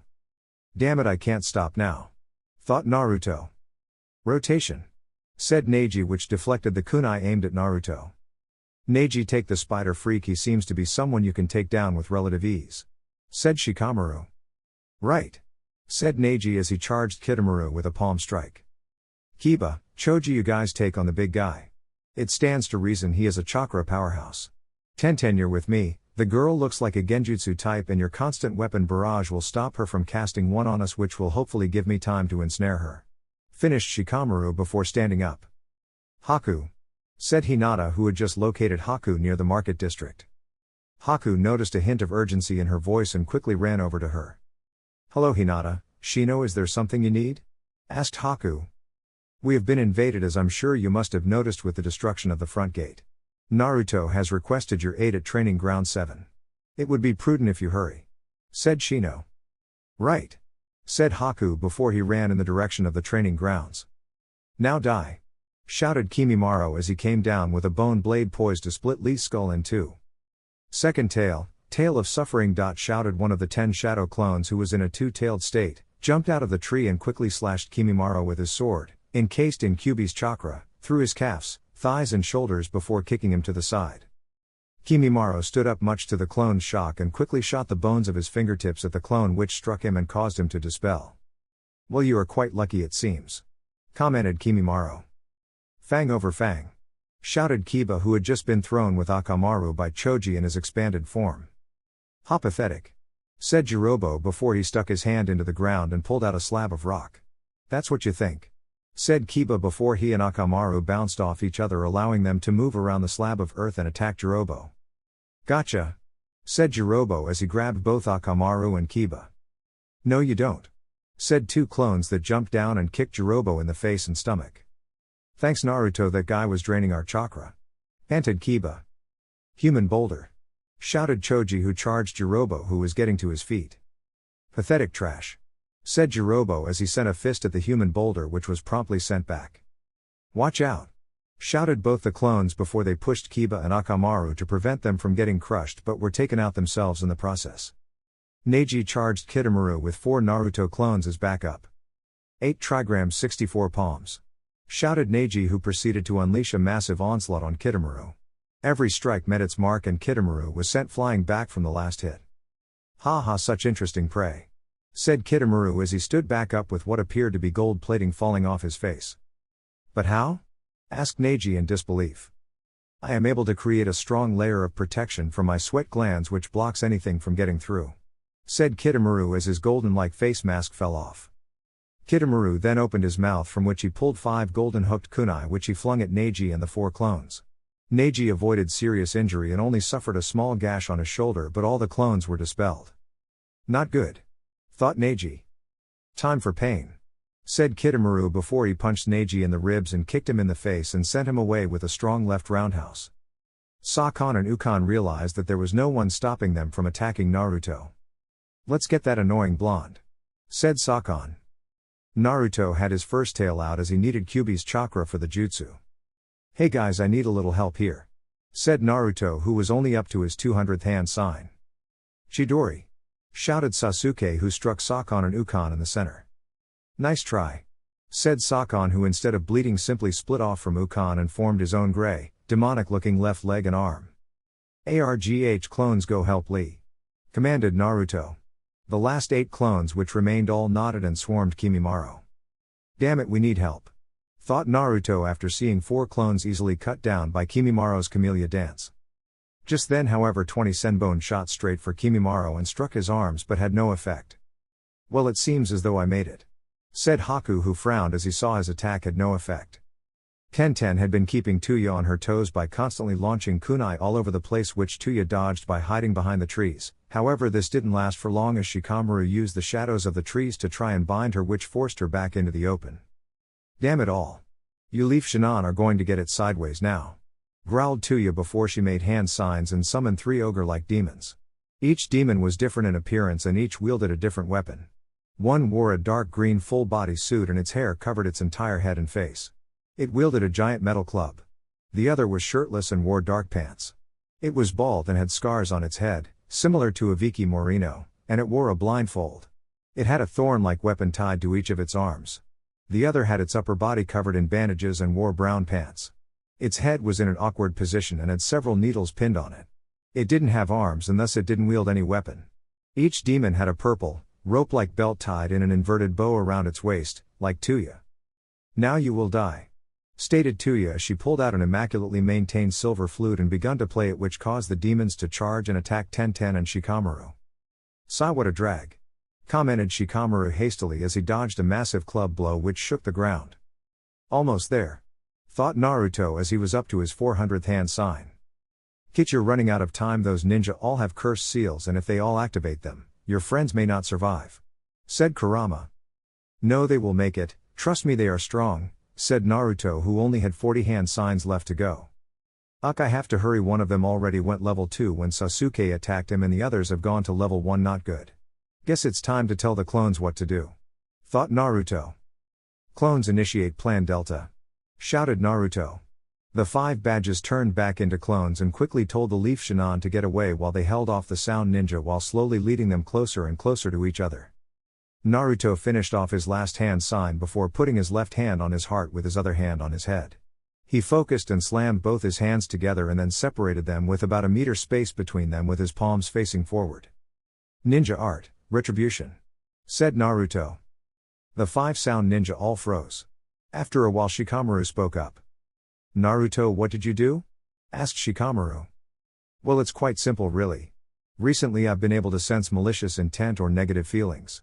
Not that well yet, mind you, since this power is pretty new and I'm still trying to master it, but it gave me an idea for a jutsu. What it does is pretty cool, and as I alluded to earlier, it changes with each person. For a truly evil person, they will suffer all the pain they have inflicted on everyone in their lives before having their heart and mind split in half, which will then explode, said Naruto. That's pretty gruesome, don't you think? What would happen if an innocent person got caught by that jutsu? Asked Choji. Well, a good person won't suffer at all and may even be, in a way, healed from any suffering they have endured by finding closure, said Naruto sadly as he wanted to use it on himself but found he couldn't. All of a sudden Jirobo, Kitamaru, Sakon and Ukon all cried out in agony before their brains and hearts exploded internally without expelling any blood at all. Tuya clutched the back of her neck, before a small, orange flame burst from it. On Naruto, was that supposed to happen? Asked Kiba. Yes, it means she is a good person who has suffered, meaning she probably didn't want to serve Orochimaru at all in that flame. I think it removed her curse seal, commented Naruto. This proved to be true when Kimimaro behaved in a similar manner and clutched at the base of his throat before an orange flame also burst from it. Okay, let's get these guys to the hospital, said Naruto as he created a clone which picked up Kimimaro as he proceeded to pick up Tuya. What, seriously? Asked Kiba in shock. Hey, if they survive they can't be all bad, defended the Uzumaki before hopping off. Orochimaru had fled rather quickly after feeling his curse seals destroyed, as that meant either the seals were removed or the bearer of the seal died. In any case, he didn't want to fight both Tsunade and Jiraiya, so he fled knowing it would not end well, as the fight would end in a stalemate, at which point many Jounin could kill him. Injuries were minimal and no one died, which to Tsunade meant a successful effort. Tsunade was in the hospital healing a dozen or so ninja who were injured. Naruto was searching for Tsunade and finally found her after she exited the room of the last person she needed to heal. Hey Tsunade, I need a favor, said Naruto quietly. Said Tsunade, surprised he didn't refer to her as grandma. Naruto ushered Tsunade into a 2-bedroom room where Tuya and Kimimaro were laying in a bed each. Well, you see, these guys attacked us and begun Naruto before Tsunade went to punch him in the face. Wait, said Naruto, waving his hands in front of his face. Brat, give me one reason why I shouldn't have them executed right now, growled Tsunade. They are good people. I used a new jutsu on them and their 3 other teammates. Their teammates were bad, so their hearts and minds exploded, but they aren't, and the only thing that happened to them was that their curse marks were destroyed. replied Naruto quickly without taking a breath. You got rid of their curse seals, how? Asked Tsunade, momentarily forgetting she was going to punch Naruto in the face. Yeah, like I explained to the others, a truly evil person will suffer all the pain they have inflicted on everyone in their lives before having their heart and mind split in half, which will then explode, while a good person won't suffer at all and may even be, in a way, healed from any suffering they have endured by finding closure. In this case it seems as though their curse seals were removed. Explained Naruto, becoming thoughtful at the end. So what do you need me for? Asked Tsunade. Well, the strain of having their curse seals removed seems to have placed them in a state of near-death stasis, and I need you to bring them back to normal. Said Naruto. How can you be sure they aren't spies? Asked Tsunade. Well, it is still a bit new, but I am able to sense the intent and emotions of people, and these two didn't have in malice, only a reluctant hopelessness from the girl and admiration as well as hopelessness on the part of the boy. Said Naruto. Just like Grandma Mito. Thought Tsunade in surprise. Sigh, but if they try to kill any leaf ninja it's your head. Warned Tsunade, to which Naruto nodded in grim acceptance. Tsunade healed Kimimaro but noticed he had tuberculosis as well, which had progressed heavily. Tsunade healed Kimimaro as best as she could at the current time, which brought him back into the initial stages of infection while also healing the damage already done to his lungs. Well, he'll live, but I'll need to give him some medicine to cure him. Said Tsunade, to which Naruto nodded. Kimimaro woke up and looked around. Where am I? He asked. You were in the Leaf Village's hospital. I brought you here after you survived my jutsu, which proved you had no ill will and destroyed your curse mark. Also, Tsunade here fixed up most of the damage done to your lungs from your infection and says she can cure it with a bit of medication. Said Naruto. Kimimaro's eyes widened and he quickly bowed his head. I thank you with my entire heart, Lord Naruto. Lady Tsunade, I owe you my life. Said Kimimaro. Just Naruto is fine. Said Naruto. However, you should have just let me die. My life has no purpose now that I can no longer serve Lord Orochimaru. Said Kimimaro solemnly. Kimimaro, you sound just like my friend Haku. He too felt that he had no reason to live after he was separated from his master, but he changed his mind after I told him of his purpose. Said Naruto. I have no purpose anymore. Said Kimimaro. Naruto chuckled. You know, he said the exact same thing as well, but I told him his purpose. To be my friend and live his life the way he wanted. Said Naruto. It's true, I can make you a leaf shinobi if you cut all ties with Orochimaru and tell us everything you know about him, since I am the Hokage. Stated Tsunade. Kimimaro looked up and quickly bowed again. Thank you. He said. Tsunade then healed Tuya. Where the hell am I? Asked Tuya. Naruto once again responded. Like I told Kimimaro, you're in the Leaf Village's hospital. I brought you here after you survived my jutsu, which proved you had no ill will and destroyed your curse mark. Said Naruto, closing his eyes while smiling. Tuya lunged at Naruto and kissed him passionately on his lips, causing him to faint. Tuya's reaction shocked Kimimaro as indicated by his open jaw and surprised Tsunade as indicated by her raised eyebrow. I guess that was a bit of a shock for him. Said Tuya with a bit of a blush. Kimimaro and Tsunade both looked at Tuya with a deadpan expression and both thought, no, really, you don't say. Chapter 26, Departure of the Vixen Slayer. Tuya, are you feeling okay? Asked Kimimaro after he snapped out of his shocked state. Sure, why? Responded Tuya. Well. Said Kimimaro as he gestured to the unconscious Naruto on the floor. Well, I was really happy, jackass. Said Tuya, not looking at Kimimaro. Plus he did kind of give me my life back. Thought Tuya. Well, anyway, Tuya, like I told Kimimaro, I can make you a leaf shinobi if you cut all ties with Orochimaru and tell us everything you know about him, since I am the Hokage. Said Tsunade. No problem, that fag never did anything for us anyway, aside from giving us a place to live. Said Tuya with venom in her voice. Okay, now, can I trust you not to molest Naruto's face again if I wake him up? Asked Tsunade seriously, even though she was cracking up laughing inside. Tuya blushed a little but didn't respond. Damn it, I'll get her for that. Tsunade then woke Naruto up by placing a hand on his head and injecting a burst of medical chakra into it. Oh, what happened, Grandma? Asked Naruto, rubbing his head. Tuya laughed while Tsunade scowled. Brat, what have I told you? Shouted Tsunade before she went to step on his head. As soon as Naruto was stepped on, he disappeared in a cloud of smoke. Well, Tsunade, you would do well to remember what I told you as well. Said Naruto from behind Kimimaro, whose bed was closest near the window. When did he make a clone? Was the collective thought among all those in the room. So when can Kimimaro and Tuya become Leaf Ninja? Asked Naruto.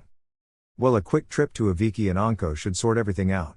Actually, that reminds me, Naruto, Anko might be interested in that jutsu of yours. Said Tsunade thoughtfully.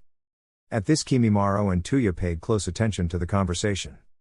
I dunno, I mean that was the first time I used it and I'm not sure if there are any consequences or side effects from its use. Said Naruto. Actually, that reminds me of something. What happened to the fat ass, spider freak and double-headed weirdo? Asked Tuya. Well, they experienced all the torment they ever inflicted on someone before their hearts and brains split in half and exploded. Said Naruto with a sadistic-looking grin. Tuya wasn't put off from this, as living in the Sound Village had exposed her to many strange people, and as far as she was concerned, being a little sadistic was nothing. So why are we here? Asked Tuya. Well, you're good people, so you survived. Said Naruto. The conversation ended abruptly there, but no one was sure why. After a fairly long awkward silence, Naruto got up and started to leave. I guess I'll go now. Said Naruto before leaving. Line break. Well, that was weird. Said Naruto as he left the hospital. Oh, Kit, you're turning into a real vixen slayer. How many is that now, 2 or 3? Said Kurama. What the hell are you talking about? Thought Naruto in confusion. Well, I can't believe that your puny fleshy brain hasn't figured it out yet. Scoffed Kurama. Don't make me shrink the cage, threatened Naruto. Growl, just remember I can still make your life hell. Retorted Kurama. Yeah, when you feel like talking normally get back to me, until then quiet, said Naruto before he cut his link to Kurama to avoid a headache. Still, what am I going to do now? I guess I could go train on mastering the elemental Rasengan, although I better be careful. Thought Naruto. Line break. Boom, a huge explosion rocked the village with many thinking sound was invading again. That came from the training grounds. Sigh, I bet Naruto is up to trouble again. Thought Jiraiya. Line break. What the hell did you do, Naruto? Thought Jiraiya as he arrived onto a scene of pure destruction. Trees were torn up, with some even uprooted, the ground was shredded and not a single blade of grass remained. In the middle of the destruction was what appeared to be a ravine going down almost 2 meters into the ground. At the center of this was Naruto with his right arm heavily damaged. The skin was raw and healing due to the fox, but the amount of blood around it was staggering, creating a puddle that Naruto's whole arm was submerged in. Aw geez, Tsunade is not going to be happy, said Jiraiya as he picked up Naruto and went to the hospital. Line break. What? Shouted Tsunade as Jiraiya explained what happened to Naruto. I'm going to heal that brat just to have the chance to beat him back into his condition. Raged Tsunade. Actually, Tsunade, I doubt you could. Said Jiraiya seriously. What are you talking about, Jiraiya? Asked Tsunade, rage momentarily forgotten. Well, take a look at his right arm. Said Jiraiya. Tsunade took a look and saw it was barely held together and showed severe lacerations all across it. What did he do? Asked Tsunade in concern. Well, I can't be sure. I think either he advanced the wind style, Rasengan, or he came up with a new jutsu similar to it. Said Jiraiya. Sigh, that brat is going to give me such a headache. I need a drink. Said Tsunade as she rubbed her forehead. Line break. So any idea how he ended up in here? Asked Tuya. I haven't the slightest idea. Replied Kimimaro noncommittally. Yep, he's a damn ball of sunshine. Thought Tuya. Naruto started to whimper in his sleep slightly, prompting confused looks from Tuya and Kimimaro. What's up with him? Asked Tuya. It would seem he is having a nightmare. Replied Kimimaro stoically. Stop glaring at me. Muttered Naruto. Why would someone like him have nightmares, and for that matter why would people glare at him? Isn't he some sort of hero brining back that old lady and fighting off Orochimaru as well as stopping the Shukaku from destroying the village during the invasion? Said Tuya in thought. It would seem everything is not as black and white as we initially thought. Also, did you notice his eyes? Asked Kimimaro. You fag, Kimimaro. Why are you looking into other guys' eyes? Questioned Tuya mockingly, prompting Kimimaro to glare at Tuya. He shares our eyes, eyes that reflect a tragic past. Said Kimimaro with a slightly haunted tone. Naruto finally stopped whimpering, which caused Kimimaro and Tuya to glance at him again. Do you not remember what we witnessed and felt before he trapped us in his jutsu? Asked Kimimaro. Tuya shuddered before replying. Yeah, some serious dark chakra, maybe even darker than that snake pedophile. Kimimaro frowned. Tuya slandering their former leader. Granted, they were going to become Leaf Shinobi in the near future, but he still had a fair bit of respect for Orochimaru. However, he didn't let it stop him. Well, I believe that he may be a container for a tailed beast. That would explain his ability to use such a chakra-draining move such as the Shadow Clone Jutsu, as well as that foul chakra. Theorized Kimimaro. Yawn, oh man, that jutsu was a serious killer. Said Naruto as he woke up. Oh hey guys, what a coincidence having me and you guys in the same room. Wait, didn't I put you guys in a 2-bedroom? Asked Naruto as he scratched his head. Dumbass, we got moved. Said Tuya. Hey, I'm not a dumbass. You tear your arm to bits and remember something as trivial as room changes. Retorted Naruto. Aw please, if you tore your arm to pieces it would be heavily bandaged. Said Tuya. Scoff, well excuse me for healing quickly. Said Naruto. Kimimaro gave a pointed look to Tuya telling her to drop the current conversation. Tuya, being the headstrong girl she is, didn't drop the subject. How could you be able to heal so quickly? What you're implying is inhuman. Said Tuya. Hey, well, I'm not exactly normal. Said Naruto. Hiding something inside you? Asked Tuya. Maybe I am. What's it to you? Said Naruto sharply. Just curious. Said Tuya. Curious, huh? Want me to clear up your curiosity? Said Naruto with a glint in his eye. Sure, enlighten me. Said Tuya. Naruto put his hands on his waist and went to pull down his pants. What the hell are you doing? Screamed Tuya. You said you were curious, I was just going to show you what the male body is about. Said Naruto in mock innocence. Humph, and he said that he had no idea what I was talking about. He almost dropped his pants in front of a vixen. Thought Kurama. You bastard, you know that's not what I meant. Said Tuya with a heavy blush. I'm not so sure you aren't exactly looking away or covering your eyes. Said Naruto bluntly. Shut up. Said Tuya angrily. Naruto chuckled, causing Tuya and Kimimaro to look at him. Sorry about that, I was just having some fun. Said Naruto. Tuya growled while Kimimaro looked impassive. Although I guess since you are curious I can tell you, but they did say curiosity killed the cat. Are you sure you want to know? Asked Naruto seriously. Tuya gave a small nod while Kimimaro merely focused his eyes on Naruto. Very well then. I am the container for the 9-tailed fox. Said Naruto. Kimimaro just gave a slight nod before closing his eyes and sighing before falling asleep. Tuya, however, looked at Naruto incredulously. What? That's what you were asking about, wasn't it? Asked Naruto. Well yeah, but... begun Tuya. Part of you didn't want to believe it, huh? Finished Naruto. How the hell do you know what I'm thinking? Asked Tuya. Your eyes. Said Naruto as he tapped the space above his nose under his forehead. What is it with you guys staring into people's eyes? Asked Tuya. The eyes are the windows into the soul, and you, like Kimimaro, Haku, Gara and me, have suffered a great deal. That's also probably why you are so short-tempered and curse, it's your defense mechanism. Said Naruto compassionately. Bastard. Said Tuya before she closed her eyes to keep back any tears from falling. She quickly opened her eyes when she felt a weight on her bed and 2 arms wrap around her. Naruto placed his head just a bit past hers and softly said, it's okay to cry, you know. It isn't a sign of weakness. Holding on to pain for a long time isn't healthy for the soul and can drive you into a revenge-driven craze. That's why, sometimes is it good to cry. At that instant Tuya lost it, but instead of cursing or hitting Naruto she cried. If you ever tell anyone about this I will cut your balls off and shove them down your throat. Threatened Tuya, temporarily stopping her tears. You don't have to worry about a thing. I won't destroy your tough girl facade, but you should know that masks only bring more pain. Whispered Naruto. Fine. Said Tuya before she started crying again. Sigh. Hey Kurama, why do I seem to naturally attract and befriend damaged people? Asked Naruto in his mind. I think it is because you have a large capacity for empathy, and since you suffered a great deal you wish to take that suffering away from them. Said Kurama sagely. Guess that's why I get along with you so well, huh? Thought Naruto. Kurama didn't respond, so Naruto went back to focusing on Tuya.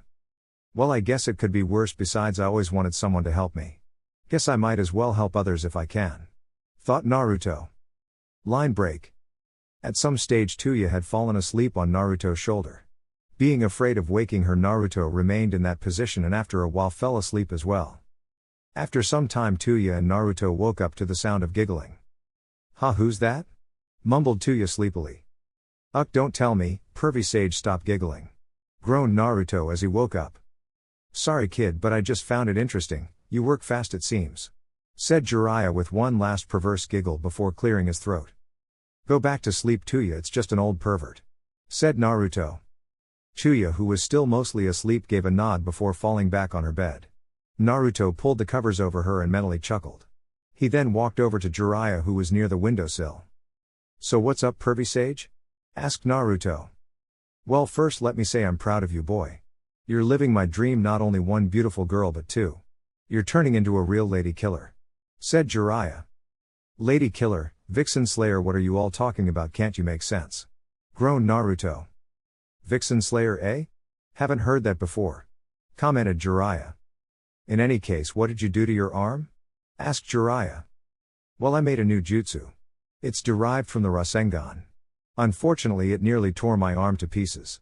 Said Naruto. Oh, another new jutsu you say, and another girl, you certainly do work fast it seems. Said Jiraiya. Alright, that's it. Explain to me what that means, what girl, what are you talking about? Said Naruto, now very frustrated with Jiraiya and the fox. Here, I thought you were smart, fine I'll tell you. Said Jiraiya as he gestured for Naruto to come closer. Jiraiya explained what he meant and then leant back and looked at Naruto's face. Naruto blinked owlishly before running to his bed and grabbing onto it before he passed out from a massive nosebleed. Yep, he is one lucky guy. Then again, who says he has to stop at 2? He is a research goldmine. Thought Jiraiya before he left. Line break. Naruto woke up and looked around.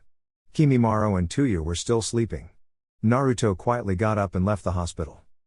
Okay, no training this time. Thought Naruto as he walked around. What to do? Pondered Naruto. An Anbu with purple hair and a cat mask dropped down in front of Naruto. Uzumaki, the Hokage requests your presence. Said the Anbu. Naruto took the moment to study the Anbu and noticed that she had a katana which looked almost identical to the one Hayate used. If you don't mind me asking, where did you get that sword from? Asked Naruto. It previously belonged to my lover. Replied the Anbu. Line break. Flashback. Line break. Naruto and Hayate had just finished up another spar which lasted for almost 10 minutes. You are getting better Naruto. Said Hayate. Thanks. Said Naruto with a smile before looking down at the ground. Something wrong Naruto? Asked Hayate. Well, I was just thinking, who do you train with? I mean, I doubt I'm much of a challenge for you. Said Naruto. Well, there is someone, her name is Yugao and she is probably the only one in the village who could beat me in a kenjutsu fight. Replied Hayate. So what's she to you, friend, sister, girlfriend, come on? Pressured Naruto. Well, she is my girlfriend, you could say. Said Hayate with a cough but a smile. Line break. End flashback. Line break. You wouldn't happen to be Yugao, would you? Asked Naruto. The Anbu quickly grabbed Naruto and used a body flicker to transport them to an empty training ground which comprised a lot of trees with a large lake in the center. The Anbu took off her mask revealing purple-violet, straight hair reaching down to her waist and chocolate-brown eyes. She also wore reddish-purple lipstick. Yes Naruto, I am Yugao. Said Yugao. How are you dealing after the invasion? Asked Naruto, using tact and avoiding outright bringing up Hayate's death. I'm doing fine. Said Yugao with a dead look in her eyes. Yugao, it's not a good idea to keep everything bottled up inside. You have to move on, Hayate wouldn't want you to act like this. Said Naruto. Yugao turned around to walk away. Oh no you don't. Thought Naruto as he quickly ran in front of Yugao in a burst of speed. The Hokage is waiting for you Naruto. Said Yugao in the same monotone. Tsunade can wait, you need to get this out of your system now before it eats you up inside. Said Naruto. You need to go now, it was my order to make sure you went to the Hokage. Said Yugao. Make me. Said Naruto. Fine. Said Yugao as she drew her katana. Naruto too drew his blade and held it in a loose grip. Yugao slashed at Naruto with a left to right diagonal strike.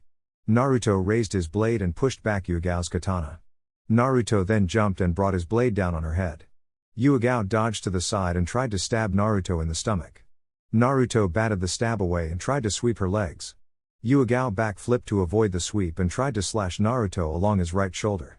Naruto seized the chance and when she swung her blade he grabbed her arm and leg and flipped her over onto her back and sat on her stomach with his blade on her throat. She dropped her katana and it skidded away. Yuigao, you need to move on, said Naruto gently. Yuigao didn't look close to breaking shinobi conduct rules. She must have really taken Hayate's death bad if she has reverted to mindlessly following the shinobi rules, thought Naruto. Yuigao, he was my sensei as well, and while I didn't know him as well as you, I know he wouldn't want you to become a mindless weapon. When Hayate talked about you, he always smiled. He wouldn't want you to lose yourself and cease to be the Yuigao he knew, said Naruto with great emotion. Yuigao still wouldn't break and turned her head away. Naruto got off her and flashed away. Yuigao looked around cautiously before picking up her katana again and sheathed it.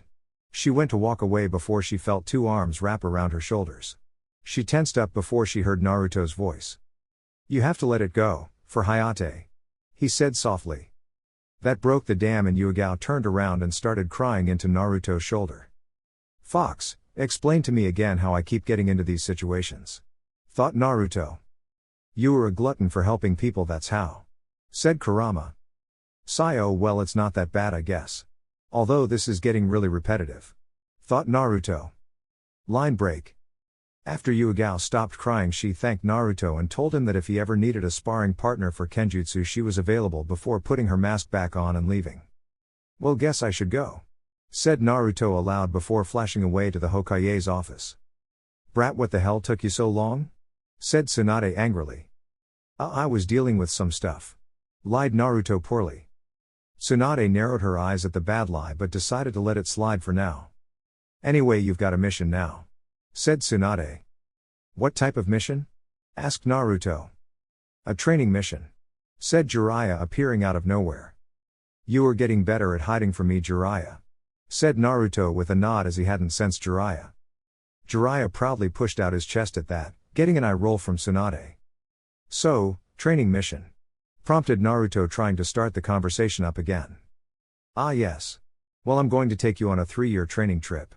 Recent events, like the destruction of a training field, have made me realize that we need to finish your training outside the village, because some of the things I want you to work on are rather destructive, said Jiraiya. But I can't leave. What about Tuya and Kimimaro? What about my friends? Asked Naruto. Well, as of tomorrow morning, both will be ninja of the leaf, as they spilled their guts about Orochimaru. As for your friends, they'll survive, said Tsunade. Fine, I guess. So when do we leave? Relented Naruto. Tomorrow morning at 5 sharp, said Jiraiya. Fine, see you then, said Naruto before he left in a flash. Do you really have to be gone for so long, Jiraiya? Asked Tsunade. Yes, there's a lot we need to do that can't be done in the village. I want to see if he can control all the fox's power and maybe let him try and learn Sage Mode. Plus there is a lot of activity in Mist and around Fire Country that I want to check out. Also Akatsuki are on the move, said Jiraiya. Fine, but take care of him, said Tsunade before closing her eyes, at which point Jiraiya left. Line break. At 5, Naruto and Jiraiya were at the gate. Tsunade, Shizune, Kimimaro, Tuya and Tenten had showed up to wish them well. Ready to go, brat? Asked Jiraiya. Yeah, sure, let's go, pervy sage, said Naruto. Wait, Naruto, said Tenten before she ran up to Naruto and gave him a kiss on the lips. Take care, Tenten said before she walked back. Tuya growled and then ran up to Naruto as well, before giving him a kiss on the lips as well. You better come back, said Tuya before she too walked back to the group. Kimimaro was gaping, Shizune was shocked, Tsunade looked to be on the verge of laughing, Jiraiya was giggling and writing quickly in a notepad, Tuya and Tenten were glaring at each other with all they could muster, and Naruto was just staring in a daze. Naruto started to walk out of the village still in a daze. Jiraiya soon followed in high spirits. Tsunade just looked at the two glaring girls and then at Naruto's back. Hey, never thought he would become such a ladies' man. I think that 3 years from now things will get very interesting, thought Tsunade with a chuckle. Chapter 27, Homecoming. 2 individuals were walking back to the village. One was trying to start a conversation with the other. Come on, aren't you a little bit excited to be back? Asked the older figure. The younger figure kept walking and ignored the question. He sure changed a lot. I wonder what he did in when I left him for those last 12 months? Pondered the older figure. It seems we have arrived, stated the younger figure, finally speaking as he stood in front of the gate to the Leaf Village. Wow, you spoke. About damn time, Naruto. I've been going nuts with boredom for the past hour, mumbled the figure. Don't sulk, Jiraiya, we're finally home. Said Naruto. Naruto was now wearing dark crimson pants with a black short sleeve shirt with the Uzumaki spiral on the front. On top of this he wore a dark blood red cloak which had a reddish-orange nine-tailed fox standing just on top of another Uzumaki spiral which was a pale orange, light enough to be visible up close, yet still dark enough if he needed to hide, on the back of his cloak. He still wore standard ninja sandals but they were now black instead of blue. He also wore his headband on his head, only the cloth was now crimson red. Naruto and Jiraiya walked past the gate guards, who recognized them and let them through. Well, it hasn't changed much, has it, Kurama? Thought Naruto. Please, did you really expect anything to change in 3 years besides yourself? Replied Kurama. I guess you're right. Thought Naruto before walking off. Come on, brat, lighten up, you're in the village again after 3 years. Said Jiraiya, who was bored with Naruto's lack of reaction to anything. Let's go see Tsunade. Said Naruto before he began to walk away to the Hokage tower. Well, he sure is changed, he's so much like his father was when he was serious, still I kind of miss that part of him that was just like his mother. Thought Jiraiya before a piece of paper hit him in the face. Jiraiya pulled it off and looked at it quickly, scanning it, before screaming. No. The note fluttered away from the wall with a little Naruto giving a peace sign with a speech bubble saying, "Don't worry, I already put a sign on the female bath houses telling them you're back." Naruto just kept walking and gave a small smile. Revenge is sweet. Thought the Uzumaki. Naruto and Jiraiya had arrived at the tower. Jiraiya was grumbling under his breath about evil blondes while Naruto retained an impassive face with a slight upwards twitch to his lips. Well, are we going to go inside? Asked Naruto. Yeah, brat, come on. Said Jiraiya. As they entered, many people stared at them with slight awe, surprised they were back. While Jiraiya soaked up the attention and walked a little straighter, Naruto remained oblivious as he was conversing with Kyuubi. So when do you think they are going to make their move, Kurama? Questioned Naruto. Well, since you defeated Yagura and hit him, effectively taking him off their radar, I'm thinking you have thrown a major wrench in their plans. Kyuubi paused as though arguing internally with himself before continuing. However, I would still think that they will make their move in the coming weeks if not days. Finished Kyuubi. So, not much time then, said Naruto thoughtfully before focusing back on his surroundings. Jiraiya, instead of knocking like a normal person would, simply burst through the door loudly announcing the Toad Sage is back. Which was met with a paperweight being thrown into his face. Sigh, pervy sage, you just don't learn your lessons, do you? Said Naruto, shaking his head before stepping over Jiraiya into the room, at which point he was quickly enveloped into a bone-crushing hug. Naruto, you're back. Squealed Tenten, who was turning Naruto a sickly shade of blue. Oh no, Kurama, I'm going to die from lack of oxygen. Quickly, we need to make my will before I die. Actually, forget the will, get me my last ramen. Panicked Naruto internally, causing the fox to gain a sweat drop on his head from disbelief at Naruto's attitude. Tenten finally looked up and saw Naruto was turning purple and quickly let him go, at which point he started gasping for much needed air. Damn, Tenten, did Tsunade teach you her super strength? Gasped out Naruto. Yeah, sorry about that, I haven't quite got the hang of controlling it in highly emotional moments. Chuckled Tenten while scratching the back of her head in a manner all too familiar to Naruto. Tsunade then cleared his throat, gaining the attention of Naruto and Tenten. Naruto took notice of this and quickly knelt down near Jiraiya's head and whispered something to him. Where? Shouted Jiraiya as he jumped up and frantically looked around the room. Naruto chuckled, causing Jiraiya to look at him. You lied. Pouted Jiraiya as he childish crossed his arms and turned his back to Naruto. Aw, come on, get over it, Jiraiya, besides you'll have time to do research later. Said Naruto with a chuckle. Fine. Said Jiraiya before becoming serious. Mission accomplished, Tsunade. Said Jiraiya. Really, how strong is he now? Jounin level? Questioned Tsunade, intrigued. Naruto looked at Jiraiya, who in turn looked at Naruto before they both fell to the floor laughing. Tenten was confused while Tsunade was steadily getting more and more annoyed. After a good minute, Jiraiya and Naruto stopped laughing and looked at the irate woman. Tsunade, that was a good one. Said Jiraiya after he stood up and brushed the tears out of his eyes. So what Chunin level? Asked Tsunade. Please Chunin, if he wanted to, Naruto could take me and you on at the same time and win. Boasted Jiraiya, proud of his student's accomplishment. Tenten looked bug-eyed while Tsunade was unbelieving. Please Jiraiya, don't insult me, you can't honestly expect me to believe that. Such a change is not possible in 3 years. said Tsunade. Yeah, you're right, it only took 2 years. Snickered Jiraiya. Naruto reached into his cloak and pulled out a bingo book which he threw onto Tsunade's desk. Go to page 685. He said. Tsunade did just that, and upon reading a few lines widened her eyes in disbelief. Name, Naruto Uzumaki. Nickname, Crimson Fox. Threat level, SS rank. Age, 18. Rank, Junon. Notable accomplishments: fought against Zabuza Momochi. Defeated container of the one-tailed Shukaku, Gara of the desert. Defeated 4th Mizukage, container of the three-tailed turtle Yagura. Bounties, 50,000 Ryo in sound dead or alive. Advice, Nose Rasengan and Flying Thunder God technique. Container of the 9 tails. If alone, flee on sight. If in a group, approach with caution. Genjutsu have no effect on him. When did he defeat the 4th Mizukage? Asked Tsunade, staring intently at Naruto. Oh, that. I don't know, I wasn't there. Replied Jiraiya with a shrug which caused Tsunade to develop a tick mark on her forehead. Why? Growled out Tsunade, indicating that his answer better be good or he would be sent flying. Jiraiya gulped before looking at Naruto for help. Calm down, Tsunade, for once it actually isn't the pervert's fault. Said Naruto, gaining Tsunade's attention. Oh, and why is that?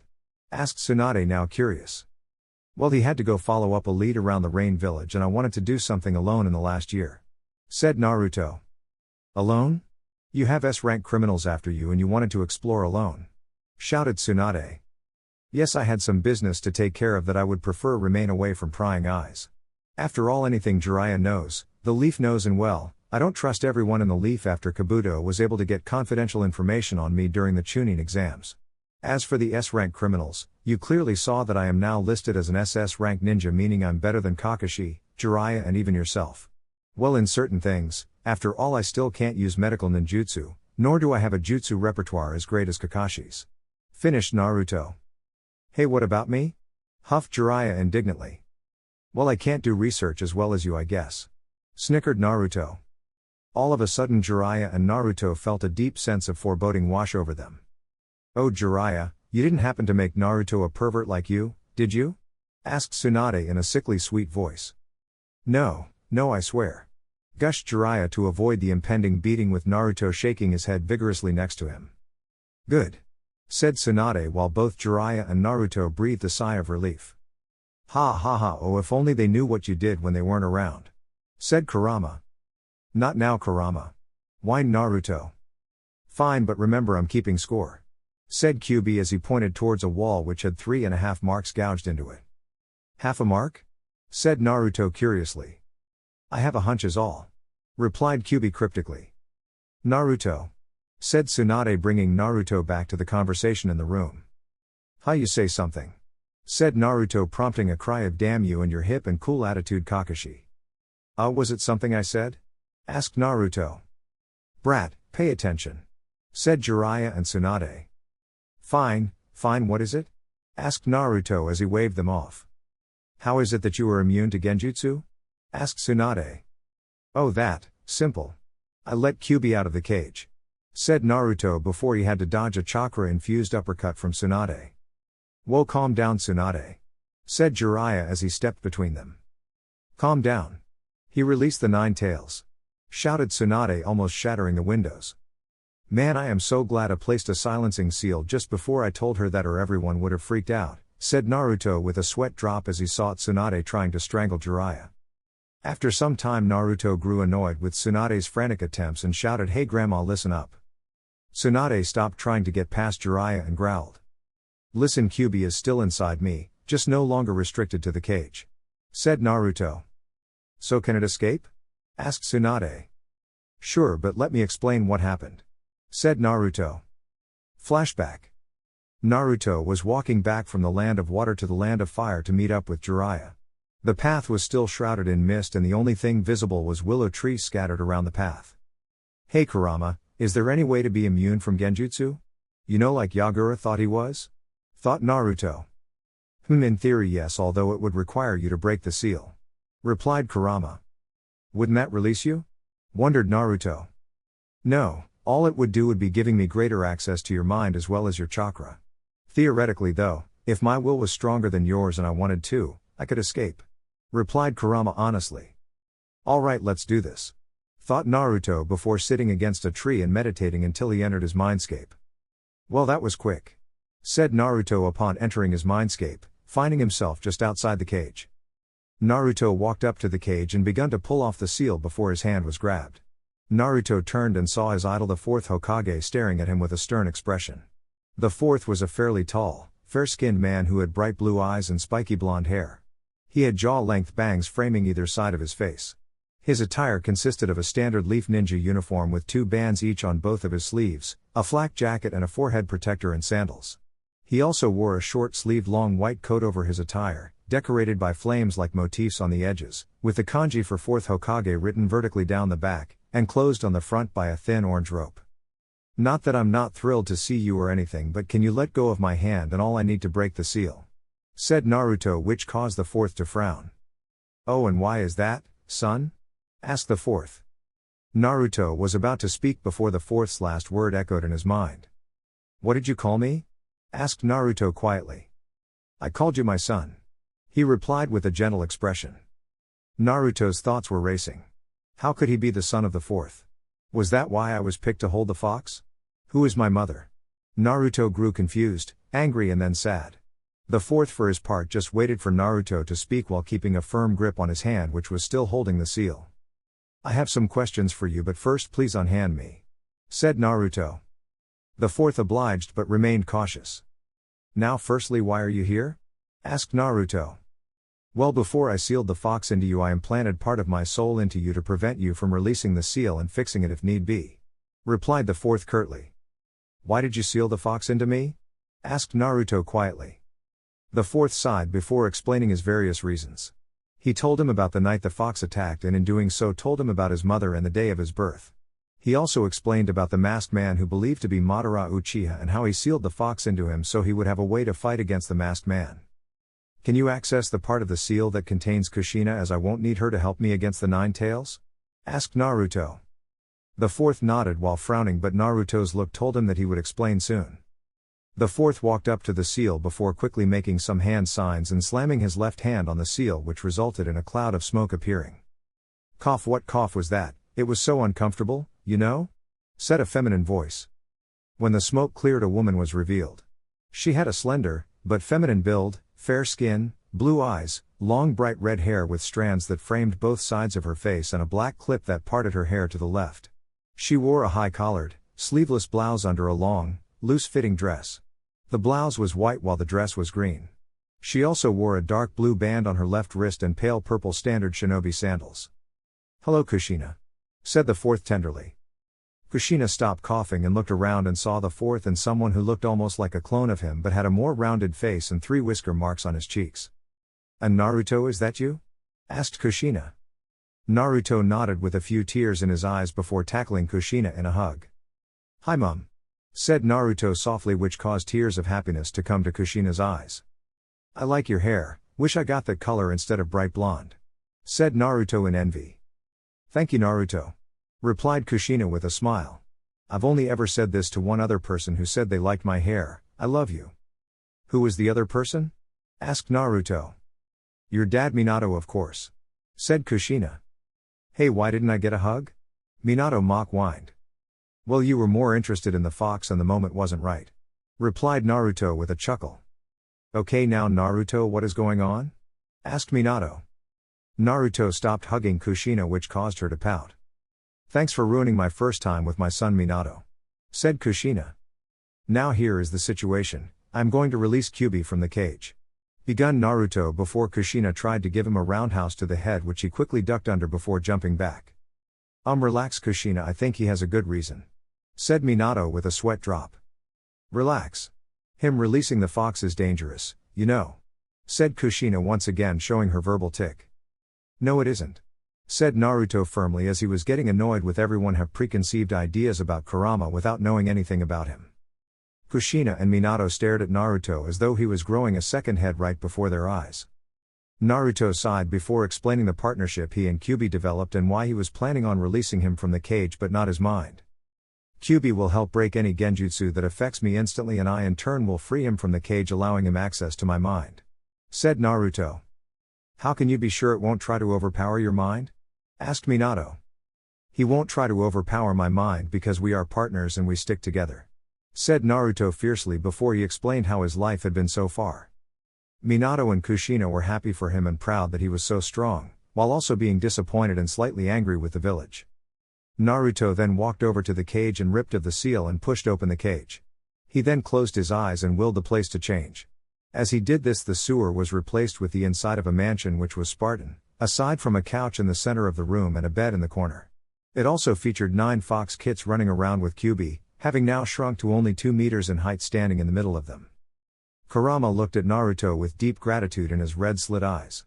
Thank you, Naruto. Said Kurama before jumping onto the couch and petting a few of the kits with his meter-long tails. Naruto then walked up to Kushina and Minato and pulled them both into a deep hug, which they returned.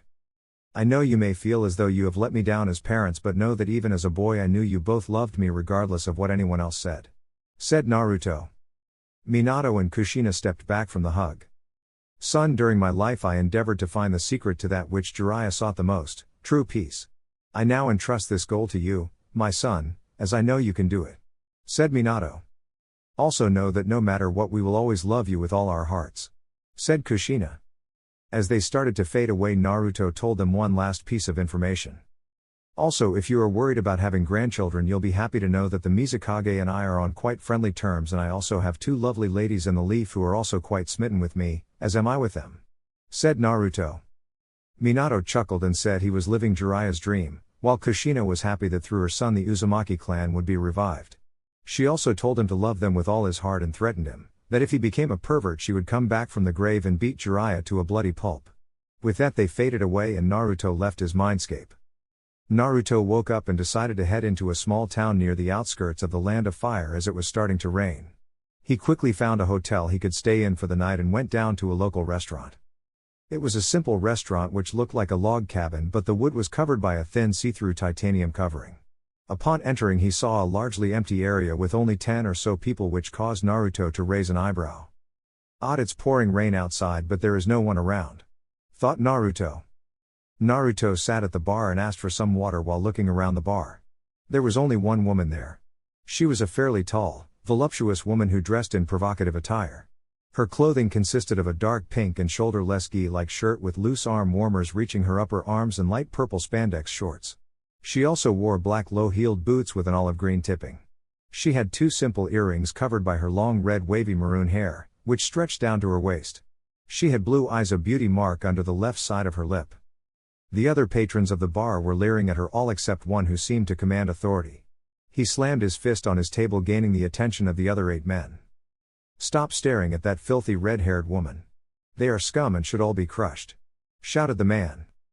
Naruto growled as he was reminded of his mother and Tuya, both of which possessed a shade of red hair which he was quite fond of. Naruto stood up and walked over to the man before he punched him in the gut and sent him into the wall, nearly knocking him unconscious. The other men ran to help their leader up while Naruto walked over to the girl. Your hair is lovely and only adds to your beauty. You are far from being considered scum and don't let anyone tell you otherwise. Said Naruto as he glanced back at the man he recently punched. He then left some money for the damage he caused as well as enough to cover the cost of the lady's drink and then left. Leaving the women to think what a cutie, I so hope we meet again. The next day, Naruto left the hotel and arrived at the point he agreed to meet Jiraiya at this time. Where is that pervert? Wondered Naruto. Jiraiya arrived 6 hours later, at which point Naruto fiercely glared at him before walking back to the village. Jiraiya caught up and tried in vain to make conversation, but Naruto didn't say anything as he was furious that Jiraiya made him wait for 6 hours. Flashback end. So that's why you were ignoring me? Said Jiraiya, which prompted Naruto to glare at him. You said 7 sharp. Growled Naruto. Sorry. Said Jiraiya, at which point Naruto's glare intensified. I hate being kept waiting. Said Naruto in a gruff tone akin to that of a red-haired puppet master. So you know that your parents are Minato Namikaze and Kushina Uzumaki, are you going to change your name? Asked Tsunade. No, I've been an Uzumaki all my life and I plan on reviving the Uzumaki clan as well, so I won't be changing my name. Said Naruto. Tsunade and Jiraiya nodded while Tenten's mind was still processing his story. Okay, now one last thing before I let you go. You are to come to Training Ground 7 at 9 sharp where you will face Kakashi in a one-on-one battle so I can gauge your strength. Said Tsunade. Okay. Said Naruto before he walked to the window and opened it. You get all that, Kakashi, including the fact that if you come late I'll burn all of your books? Crystal Naruto. Said Kakashi before Naruto nodded and used a body flicker to arrive at his apartment. Oh Kakashi, here I have a gift for you. Said Jiraiya before giving him the second edition in the Makeout Paradise books. He then leaned in and whispered, the plot revolves around Naruto. That kid is a research goldmine and he doesn't even know it, as everything he did in the year when I left him was reported to me by my spies. Kakashi's visible eye widened slightly before giggling and leaving in a body flicker as well. Tsunade blinked and suddenly realized something that Naruto had implied. Wait a minute, is that brat in a relationship with the Mizukage? Exclaimed Tsunade. Jiraiya giggled before he used a body flicker to get away as well. I know one thing. I'm going to find out what the brat did in that last year tomorrow. Said Tsunade as a piece of paper fell down from the ceiling in front of her onto her desk. A little Naruto was on the paper giving the peace sign with its tongue out with a speech bubble saying no you won't. Tsunade crumpled the paper and said we'll see. Chapter 28, Surprises. Naruto was heading home when he began to reminisce of his battle in the mist. Flashback. Naruto had been fighting with the rebels for the past week and they were making steady progress. They had purged Yagura's men from half of Mist, thanks to Naruto's shadow clones, and were now in range of his main stronghold where Yagura himself dwelled. Well Mei, what do you think? Asked Naruto as he finished telling Mei his strategy for the final battle. Mei was deep in thought, going over all the possible outcomes, trying to find any flaw in Naruto's plan.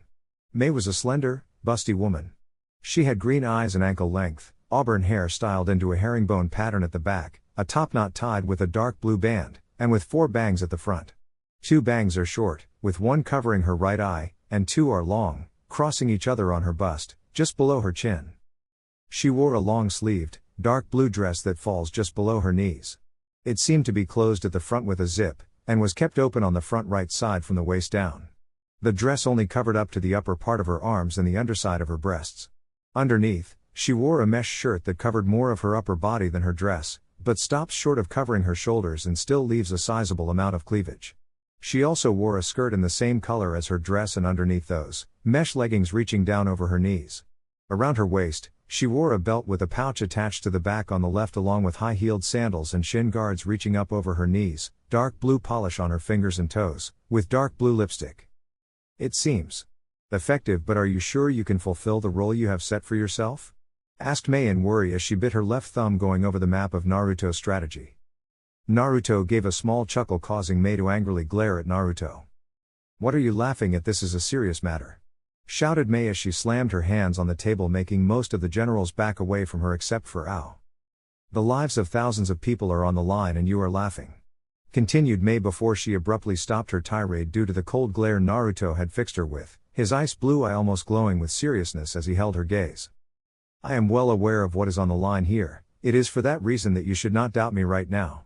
I have suffered more than anyone in this village, and a week ago I made you a promise, that I would end the unjust purging of bloodline holders, so don't underestimate me. Shouted back Naruto as he slammed his hand down on the table, staring intently at Mei.